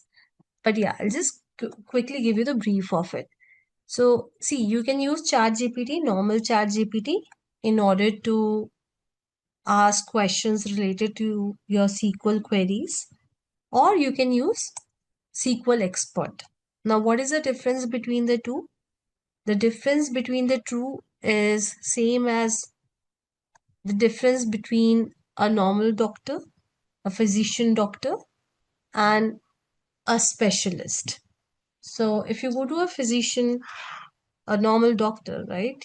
That doctor, he or she will able to help you with your issue, definitely. But that doctor is not specialist. Let's say that you're having some issues with your okay. So let me say, I don't want you guys to feel bad when it comes to the doctor. Let's say ENT. Yeah. So let's say you're having cold. So one way is that you go to a normal doctor. So normal doctor is also going to help you. But what do you think? Who's better? You have some issues with your nose. So who's better? A physician or ENT? ENT, right? Because ENT is specialized in that area, and ENT will able to give you the best advice on your problem. So here also in ChatGPT, so ChatGPT has launched SQL Expert. So it is specialized in SQL. So if you use normal chat also, it will give you all the answers. It will give you all the answers. But if you go over here, you may get better answers, and you may get more advanced answers. As simple as that. So you can use any of these. Now for your practice, because I do not want you guys to waste your 5 days, I want you guys to practice. Now let's say that you are learning string functions. So you can just write a prompt over here, a table. Now it will help you to create the table. So I give you the create table code, insert data code. So you can ask ChatGPT to, give you the insert table code and insert data code. So help me, not curate, I'll say help me with the table code, table creation, and I'll say data insertion code and some data insertion code. And if you want, you can be more specific that I want it for the employees. So, okay, I'll just say, can you create the employee table? So it will give you the code. So you don't have to rely on my code. See, it is giving you the code, the employee code, and here's the sample data. So you just have to copy this and paste it the way you have been copying and pasting from the chat. Yep. Then let's say you've got the data. Yes. So maybe you want to learn you're learning, you're done with learning. So just say so in this way, you can, for every topic, you can ask SQL that, okay, I'm done with it. Yeah, I'm done with the learning. You can also ask it to explain and to help you learn. Yeah, you can ask any of these things. But let's say you're done with it. So you see, here are the practice questions. Full name. So here are the practice questions. Now it has not given you the solution. So you can also say, give me the solutions as well. So for all the practice question, it will give you the solutions as well. So in this way, whatever we have covered so far, you can pick each topic. You can ask ChatGPT to curate some data for you. And then maybe you can also ask that, okay, I'm learning this. Can you help me? Can you teach me string functions in SQL? So it will again teach you some of the important string functions. So that in that way, you will get improvisation. Of course, I'm teaching you, but ChatGPT will also teach you. And once you're done with the learning for your practice, right now, later on, I'll ask you to use lead code. But right now, with whatever we have learned so far, you can ask ChatGPT to give you some questions to practice. Yeah, you can ask for some advanced questions, see, some 5 real tricky string problems. So, yeah. So this is how you can use ChatGPT in order to practice whatever we have done so far. And with that, we have come to the end of our course. So if you have any doubts or questions, ask them in the comment section below. Thank you and keep learning with Simplilearn.